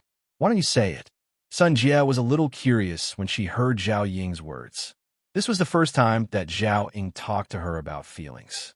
In the past, Zhao Ying always avoided talking about this topic. Today, Zhao Ying revealed some of her inner thoughts. Nothing. Zhao Ying shook her head. Let's talk about it later. The person behind me is very annoying. With him around, how can I talk about other things? We will get rid of him when we reach the cafeteria. Sun Jie frowned. She didn't have any good way to deal with people like Fan Jinzhou. He was like a gum that couldn't be gotten rid of. Zhao Ying nodded. Both of them quickened their pace at the same time and walked toward the cafeteria. Behind them, Fan Jinzhou didn't know why the two of them quickened their pace, but he also quickened his pace and chased after them. After entering the cafeteria, Sun Jie found a table for two and sat down first. This way, she could avoid Fan Jinzhou sitting next to them shamelessly. Sure enough, Fan Jinzhou frowned when he saw Sun Jie choose a table for two. This damn woman, I am pursuing Zhao Ying, not you. Why are you following me? If it weren't for your beauty and good figure, I would have scolded you. Fan Jinzhou was unhappy, so he could only sit at the table next to Zhao Ying. Although they were more than a meter apart, at least they were close enough to look at each other. I'll reserve a seat here. Are you going to get the food? Sun Jie looked at Fan Jinzhou, who followed her, and asked, It's better for you to go. I'm afraid that I can't handle it when he comes up to pay for me. Zhao Ying said worriedly, Well, you stay here. I'll go buy it. Sun Jie said, and was ready to stand up. What do you want to eat? Alfalfa, persimmons, and a small portion of rice. Said Zhao Ying. Is it that simple? Sun Jie asked puzzledly when she heard that Zhao Ying only ate so little. I can't eat too much for lunch. Zhao Ying shrugged and lowered her voice. Who can eat when there's a fly watching them? Hee okay. Sun Jie couldn't help but smile when she heard Zhao Ying describe Fan Jinzhou as a fly.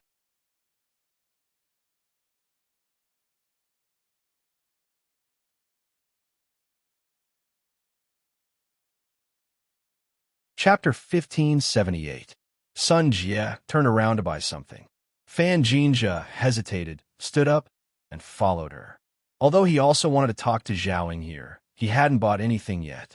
It would be a dream if he wanted Sun Jie to buy something for him. Sun Jie, wait for me. Let's go together. Fan Jinzhou shouted to Sun Jie. Sun Jie ignored Fan Jinzhou and pretended not to hear him. Sun Jie was originally the little princess of Donghai who was not afraid of anything. Now that she had Yang Ming, no one dared to provoke her in Songjiang. Naturally, she would not give Fan Jinzhou any face. Sun Jie, Fan Jinzhou quickly sped up and caught up with her while panting. Wait for me. Why didn't you hear me? Oh, the cafeteria is too noisy. Naturally, I didn't hear you, Sun Jie replied helplessly when she saw Fan Jinzhou catching up. In the current situation, Sun Jie naturally couldn't ignore him. After all, they were still classmates. There was no need to make their relationship too bad. Sun Jie, what do you want to eat? I'll buy it for you. Fan Jinzhou said heroically, I'm a man. This cafeteria is too crowded. It won't be easy for you girls to squeeze in. No need. I'll buy it myself, Sun Jie refused coldly. Moreover, there aren't many people now. Fan Jinzhou laughed dryly. Seeing that Sun Jie refused him, he had to follow behind. 2 sets of alfalfa persimmons. Sun Jie walked to the fast food window and said to the chef inside, 2 more boxes of rice. Okay, the chef was a pervert. Seeing Sun Jie's beauty and hot figure, he scooped 2 big spoons. The food on the plate almost popped out. Then he handed it to Sun Jie with a smile. "Student, please take it." "Thank you." Sun Jie smiled sweetly at the chef. She took the plate and turned away. "You're welcome." The chef looked at Sun Jie's graceful figure as she left, and his face showed a lecherous expression. "I also want alfalfa persimmon and a box of rice." When Fan Jinja saw Sun Jie leave, he didn't choose other dishes, so he asked for the exact same dish. He thought that if he ate the same dish as them, he might be able to gain their favor. The waiter was admiring Sun Jie's graceful back when he was suddenly interrupted by Fan Jinja. He frowned and said, "What are you shouting for? I heard you." Fan Jinja didn't know how he had offended this great master. He was baffled. Just now he was fine. When he faced Sun Jie, he was still smiling. How come when it came to me, he frowned? However, Fan Jinja was too lazy to talk to the chef. He swiped his card and waited for the chef to serve him the dishes. The chef was very upset that Fan Jinja interrupted him from looking at the beauty. So, when he served the dishes, he deliberately served less. Not to mention that it was not as much as Sun Jie, but it was even less than the normal amount. "You gave her so much. Why did you give me so little?" Fan Jinja was a little unhappy when he saw the dish handed over by the chef.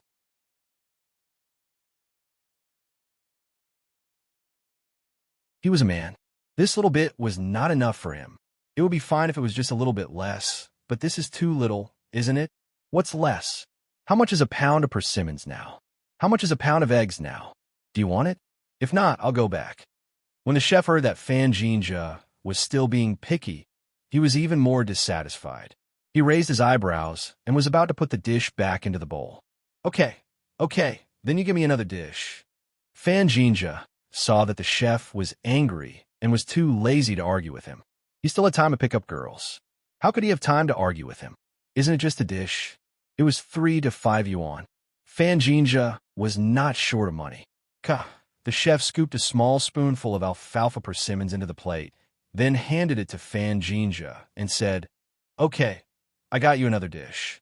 As Fan Jinja spoke, he swiped his meal card again. Fan Jinja was really going to go berserk this time. "Isn't this too little? 2 servings is less than 1 serving for Sun Jie. What the hell is this? What is this? Are you going to take it or not?" The chef saw that Fan Jinja did not take the plate, so he rolled his eyes and asked, "Aren't you bullying me? Are you giving me 2 servings?" Fan Jinja was considered a celebrity on campus. He had a company outside of campus. He was quite awesome wherever he went. Well, had he ever been bullied like this? "If I say so, then so be it." The chef snorted and was a little impatient. "I say, how can a man like you be so wishy-washy? Did you see how straightforward that little girl was? She didn't even say a word of nonsense, but you were super wishy-washy like a woman.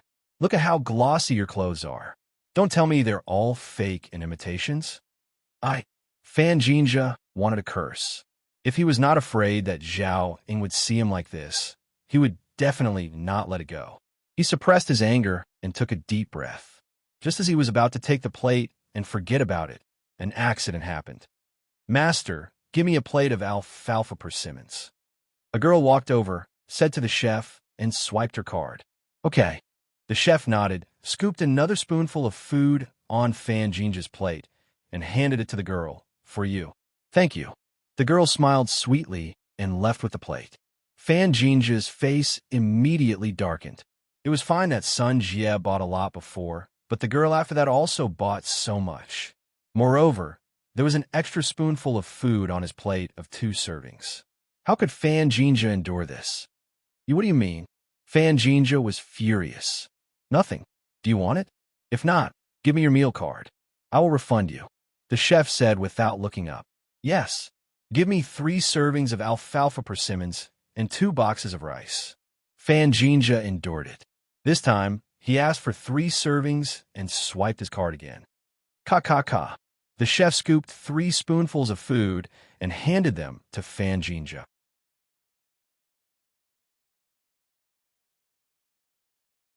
When Fan Jinja saw this, he almost went crazy again. This time, the 3 servings were almost the same as the previous 2 servings. It seemed to be less. Give me 2 more servings of alfalfa persimmons. Fan Jinja thought, since I have endured it, I will continue to endure it. But you fat man, remember this. I will kill you if I have the chance. Kaka. The chef scooped 2 more spoonfuls. This time, these 5 servings of food were barely the same as Sun Jie's and the girls. This made Fan Jinja feel like he was cheated. However, in this case, Fan Jinja could only accept it. There was no other way. Fan Jinja glared at the chef, carried the plate and rice, and walked towards Sun Jie and Zhaoying. Idiot! The chef curled his lips and scolded. Fan Jinja heard it clearly. He staggered and almost dropped the plate in his hand. He thought, I gave him so much money, and he still scolded me for being an idiot. What kind of world is this? However, Fan Jinja was anxious to talk to Zhaoying, so he didn't bother with the master anymore. This gigolo is so cowardly. He is messing with him, but he doesn't have any courage. He really has no guts. The chef shook his head. Fan Jinja already hated this chef to death. He thought, when I don't pick up girls next time, I will teach you a lesson. Fan Jinja walked to Sun Jie and Zhaoying, but found that the table and chair next to them had been occupied by a man and a woman. They should be a couple. Fan Jinja frowned and thought, there are so many seats in this cafeteria. Why did you have to sit here? Aren't you creating trouble for me? Putting the plate and rice on the table, Fan Jinja said to the couple, can you change your seats? This is my seat. Your seat? The girl raised her head in confusion and looked at Fan Jinja. This is your seat? Why didn't I know? I sit here basically every day. When did this place become yours?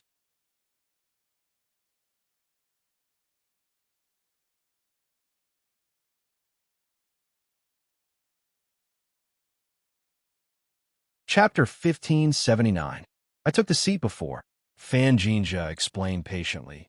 I was sitting here before I went to get the food. That's funny. So it's yours just because you took the seat before? The girl was amused. Then I said that I took the seat yesterday. I took the seat the day before yesterday. Is it still mine today? Classmate, can you change your seat? It's the same if you sit over there. Fan Jinja said, while suppressing his anger. Why should I change my seat over there? Why don't you change your seat? Isn't it the same if you sit over there? The girl retorted.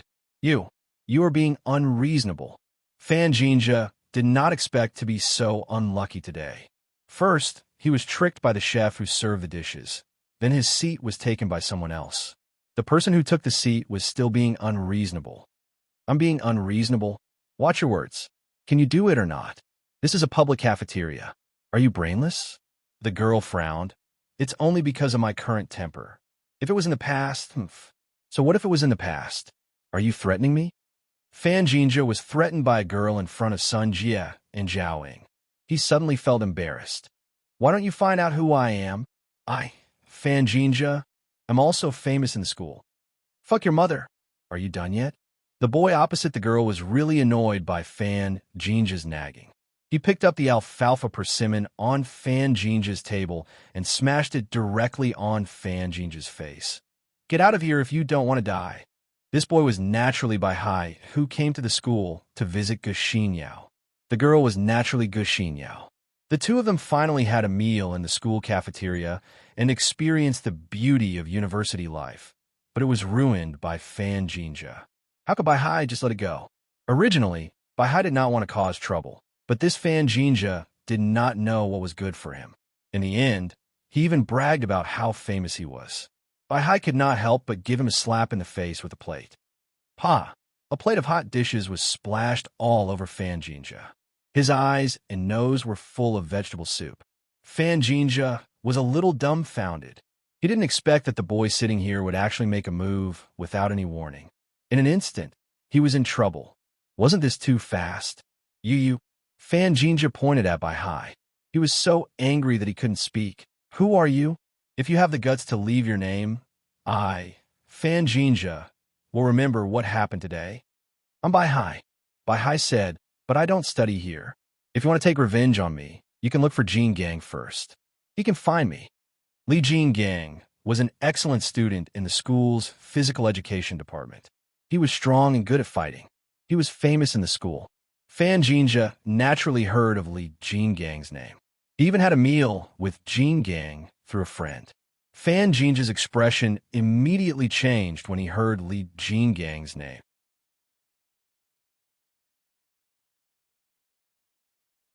Since Bai Hai knew Li Jinggang and said it so casually, the two must have a close relationship.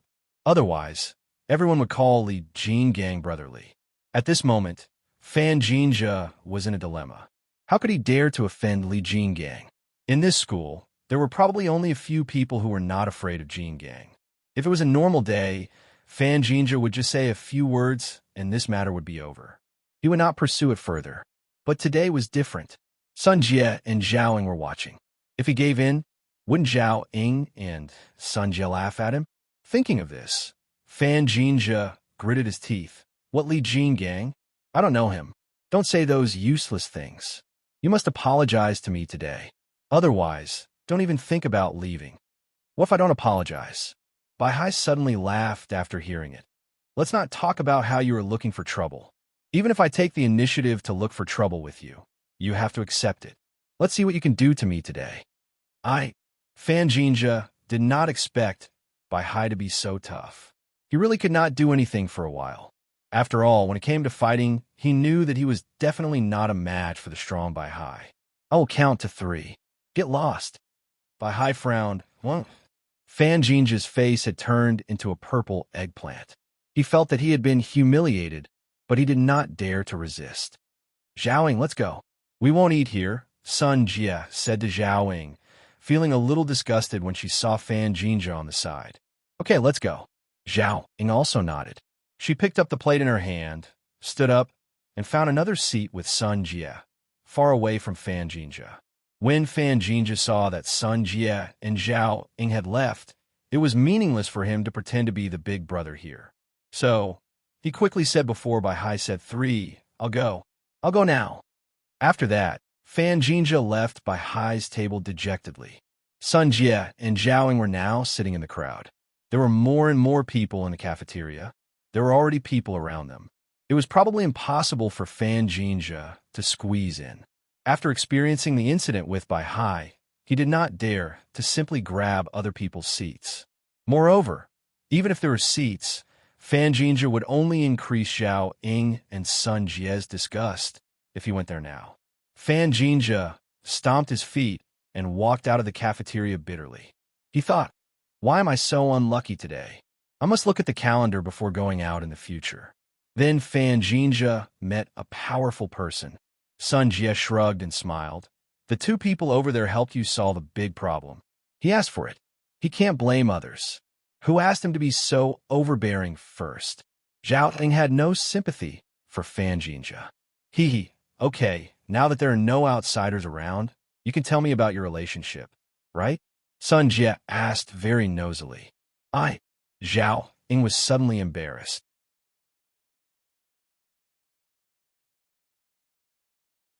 She didn't expect Sun Jie to still remember this matter. However, she had already promised Sun Jie before, so it was not good to refuse at this time. She could only say, okay, then I'll tell you. But you can't tell others. Don't worry, I won't tell others, Sun Jie quickly promised. Actually, how do I put it? Zhao Ying sighed with some self-reproach. I do have a person I like, but he likes someone else in. Sun Jie nodded. Regarding this, Zhao Ying vaguely mentioned it before, but it was not very detailed. You mean, he has a girlfriend, right? Zhao Ying saw that Sun Jie understood what she meant, so she nodded quickly. Then, does he like you? Asked Sun Jie. Zhao Ying blushed and lowered her head. She said in a very low voice, he should like me. Oh, I know. What you are struggling with is that he has a girlfriend, but he likes you. You like him, but because of his girlfriend, you can't be with him. Sun Jie nodded and said, is that so? Probably, Zhao Ying said with a red face. Then, does he like his current girlfriend? Sun Jie asked again. That is to say, do you have the confidence to let him break up with his girlfriend and be with you? Or do you know why he is with his current girlfriend? Is it out of a sense of responsibility or something else. Break up? Zhao Ying smiled bitterly and shook her head. I'm afraid it's impossible. He also liked his girlfriend very much, and he doesn't only have one girlfriend. So strong. Sun Jie frowned and couldn't help but think of Yangming. I seem to have told you last time. Zhao Ying saw that Sun Jie's reaction was not big, and it was a bit strange. Most people would be more or less surprised when they heard this relatively shocking thing. It seems that you have said it before, right? Sun Jie couldn't remember whether Zhao Ying said it or not. However, such a man, you have to consider it. If you decide to choose, don't regret it. If you feel that you can't accept it, then don't continue to develop before you are together. I have decided. I won't regret it. Zhao Ying nodded firmly. However, after that, she felt a little embarrassed. She was so shy that she blushed.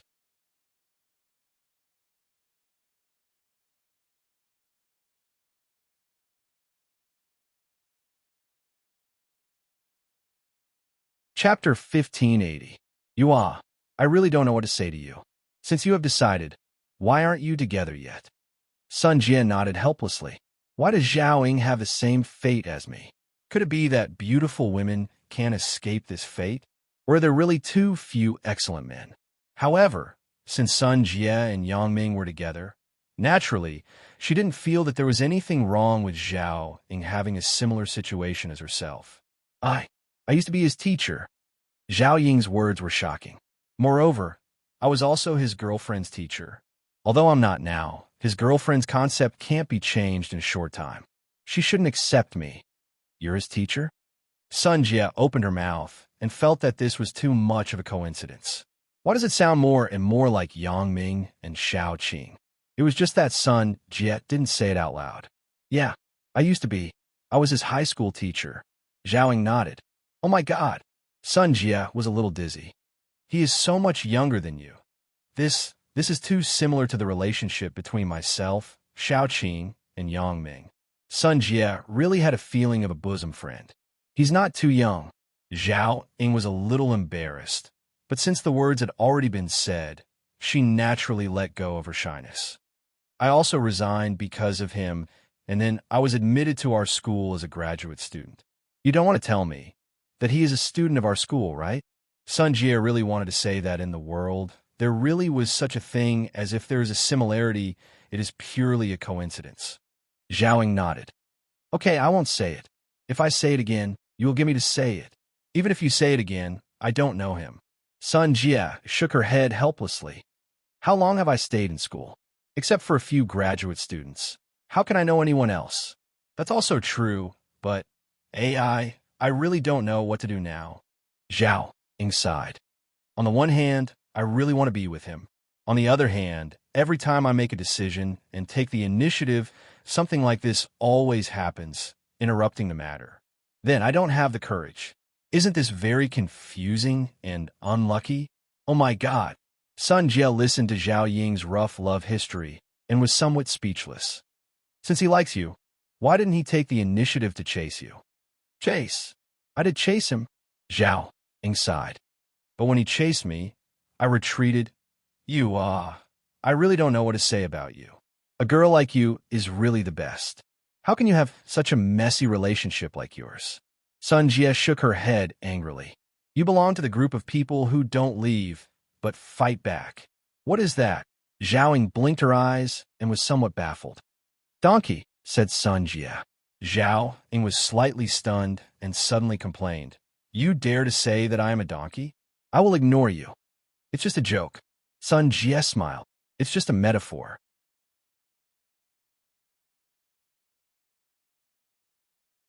How about this? When you and your little boyfriend go on a date, call me, and I will help you. This kind of thing is actually very simple. Both of you love each other, and there is nothing more than a window paper in between. That isn't very good, right? Zhao Ying hesitated, but there was some expectation in her heart. If Sun Jie could really help her to break the window paper, it would be a good thing. What's not good about it?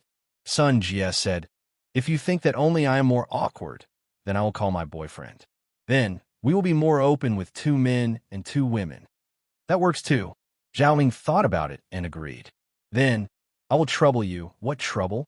Isn't this a piece of cake? Sun Jie smiled. Why don't we do it tonight? It just so happens that I am going out for dinner with my boyfriend tonight. You can also call your student. Stop it. What student? He is not a student for a long time. We are now classmates. Zhao, incorrected. Okay. A student is a student. Sun Jie smiled.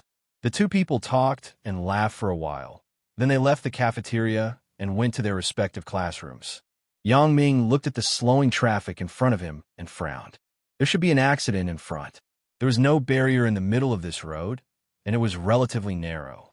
Only two cars could pass each other on the left and right. If a car wanted to rush or overtake, it was easy to have an accident. Yang Ming struggled to get to a place at distance away from the accident scene. He was a little bored, so he used his special ability to look in the direction of the accident. At first glance, he couldn't help but be happy. He actually saw an acquaintance. Chen Xiaolong was standing in front of a brand-new red BMW 3 Series without a license plate at the moment. He yelled at a taxi driver. Do you know what kind of car this is? BMW. Why don't you give in to me with your broken Jetta? Do you know how to drive? It was no wonder that Chen Xiaolong was angry.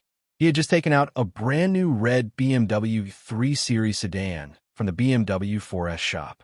He was going to show it off in front of Chen Mingyan and then give the car to Chen Mingyan to win a good impression. He didn't believe that Chen Mingyan didn't like famous cars.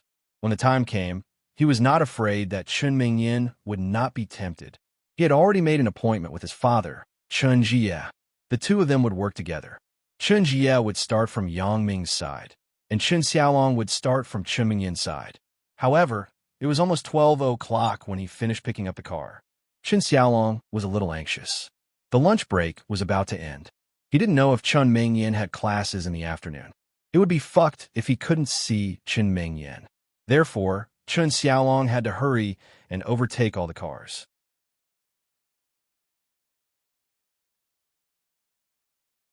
However, when he was changing lanes to overtake the cars in the opposite direction, he was suddenly hit by a Jetta taxi from the opposite direction. Although both cars braked at the same time, it was still too late. In the end, they collided. Obviously, you were the one who was going in the opposite direction. How can you blame me? The taxi driver was a little aggrieved. However, looking at Chen Xiaolong's arrogant appearance, there was no doubt that he was a second generation.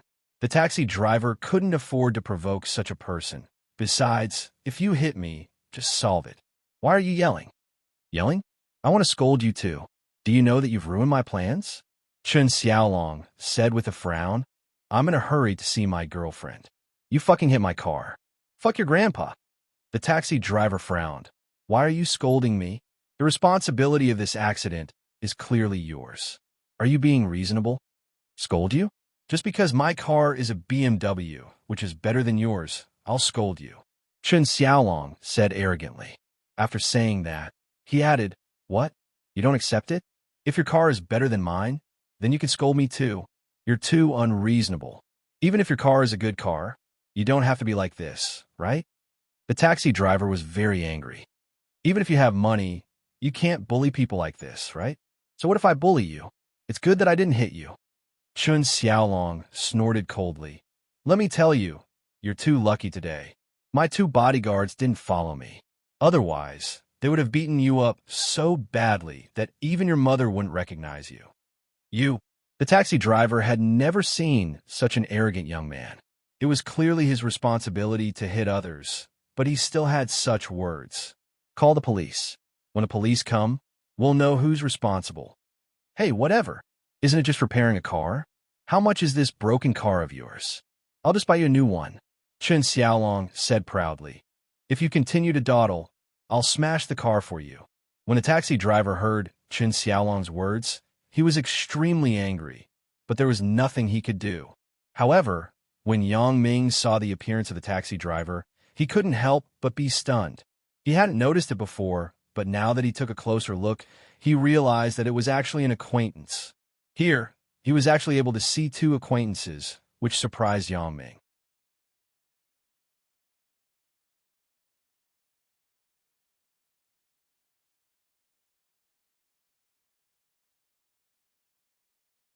Chapter 1581. Yang Ming smiled and parked the car at the temporary parking line on the side of the road.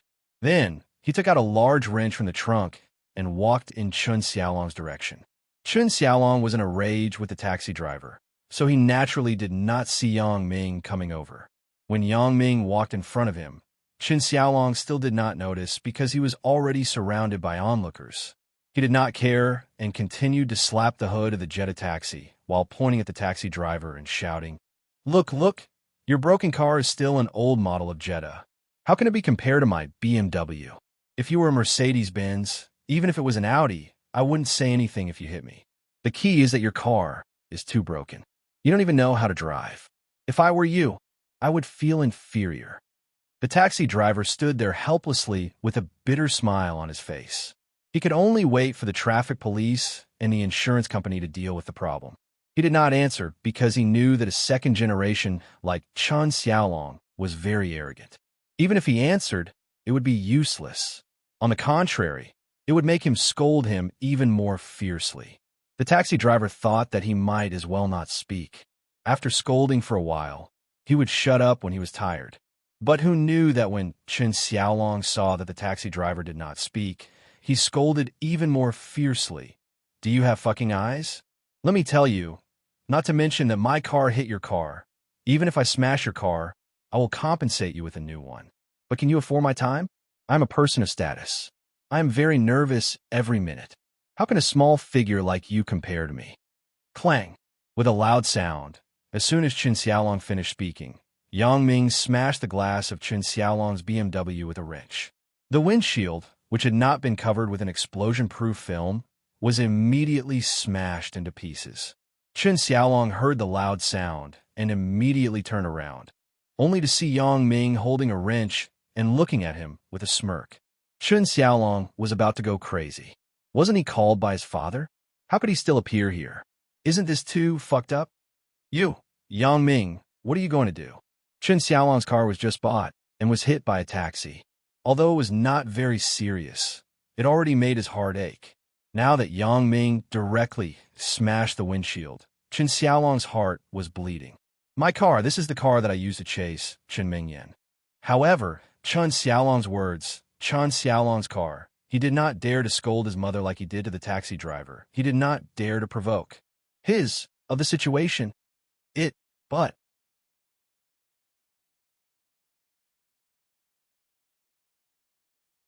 Yang Ming. The taxi driver was Sun Kuan. Yang Ming met the taxi driver when he was in high school. He sent Yang Ming and Zhaoing home. He also sent Yang Ming and Chun Mingyan home. After that, Yang Ming had his own car, so he did not need to take Sun Kuan's car anymore. In addition, Yang Ming was getting busier and busier. He had no time to do other things, so he did not contact Sun Kuan for a long time. However, he did not expect to meet Sun Kuan here. Sun Kuan was obviously very surprised as well. He had a deep friendship with Yang Ming before, but they gradually drifted apart. He thought that it was because Yang Ming went to university, so he disdained to be with them. He did not take it too seriously. Occasionally, he would think of the past and feel a little emotional. At this time, he suddenly met Yang Ming again, and Yang Ming obviously came to help him. This made Sun Kuan very moved. It seemed that Yang Ming did not forget him. This kid is an idiot. There is a problem with his IQ. He is like his father. His family has some money, so he doesn't know how to show off. Yang Ming pointed at Chun Xiaolong and said to Sun Kuan, "Ah." Sun Kuan couldn't help but laugh when he heard Yang Ming's words. He felt very comfortable when he heard Yang Ming scolding Chun Xiaolong. After all, he had been scolded by Chun Xiaolong for a while, so he had a stomach full of anger. When Chun Xiaolong heard Yang Ming calling him an idiot, although he was angry, he did not dare to say anything. Yang Ming dared to go against 7th grandfather Chun in front of all the guests of the Chun family village. Chun Xiaolong was not as ruthless as Yang Ming. "Yang Ming, why did you smash my car?" Chun Xiaolong asked while holding his breath. "Oh, nothing. I want to do it." Yang Ming shrugged. Chun Xiaolong really felt like Sun Kuan at this moment. He dared to be angry, but did not dare to say anything. It was really too cowardly. "Didn't you say it? My car is better than yours, so I can hit your car and smash your car. Didn't you say this?" Yang Ming patted the wrench in his hand and looked at the crowd with a smile. He said this, right? Everyone heard it, right? These onlookers were angry at Chun Xiaolong's behavior before, but they didn't dare to say anything. Now that a strong person suddenly appeared and extinguished Chun Xiaolong's anger, these people were naturally very happy and clapped their hands in their hearts. At this time, when they heard Yang Ming's question, although they were not willing to offend Chun Xiaolong, Yang Ming was stronger. Especially when they saw the big wrench in Yang Ming's hand, they could only agree and say, yes, he said it. When someone spoke first, the others did not care. They all said, yes, that's right. He said that as long as the car is better than his, it doesn't matter even if his car is smashed. Chun Xiaolong's face turned green.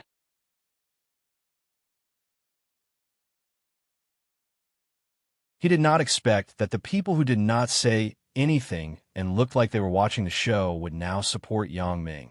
However, Chun Xiaolong was not stupid. At this time, Yang Ming was strong.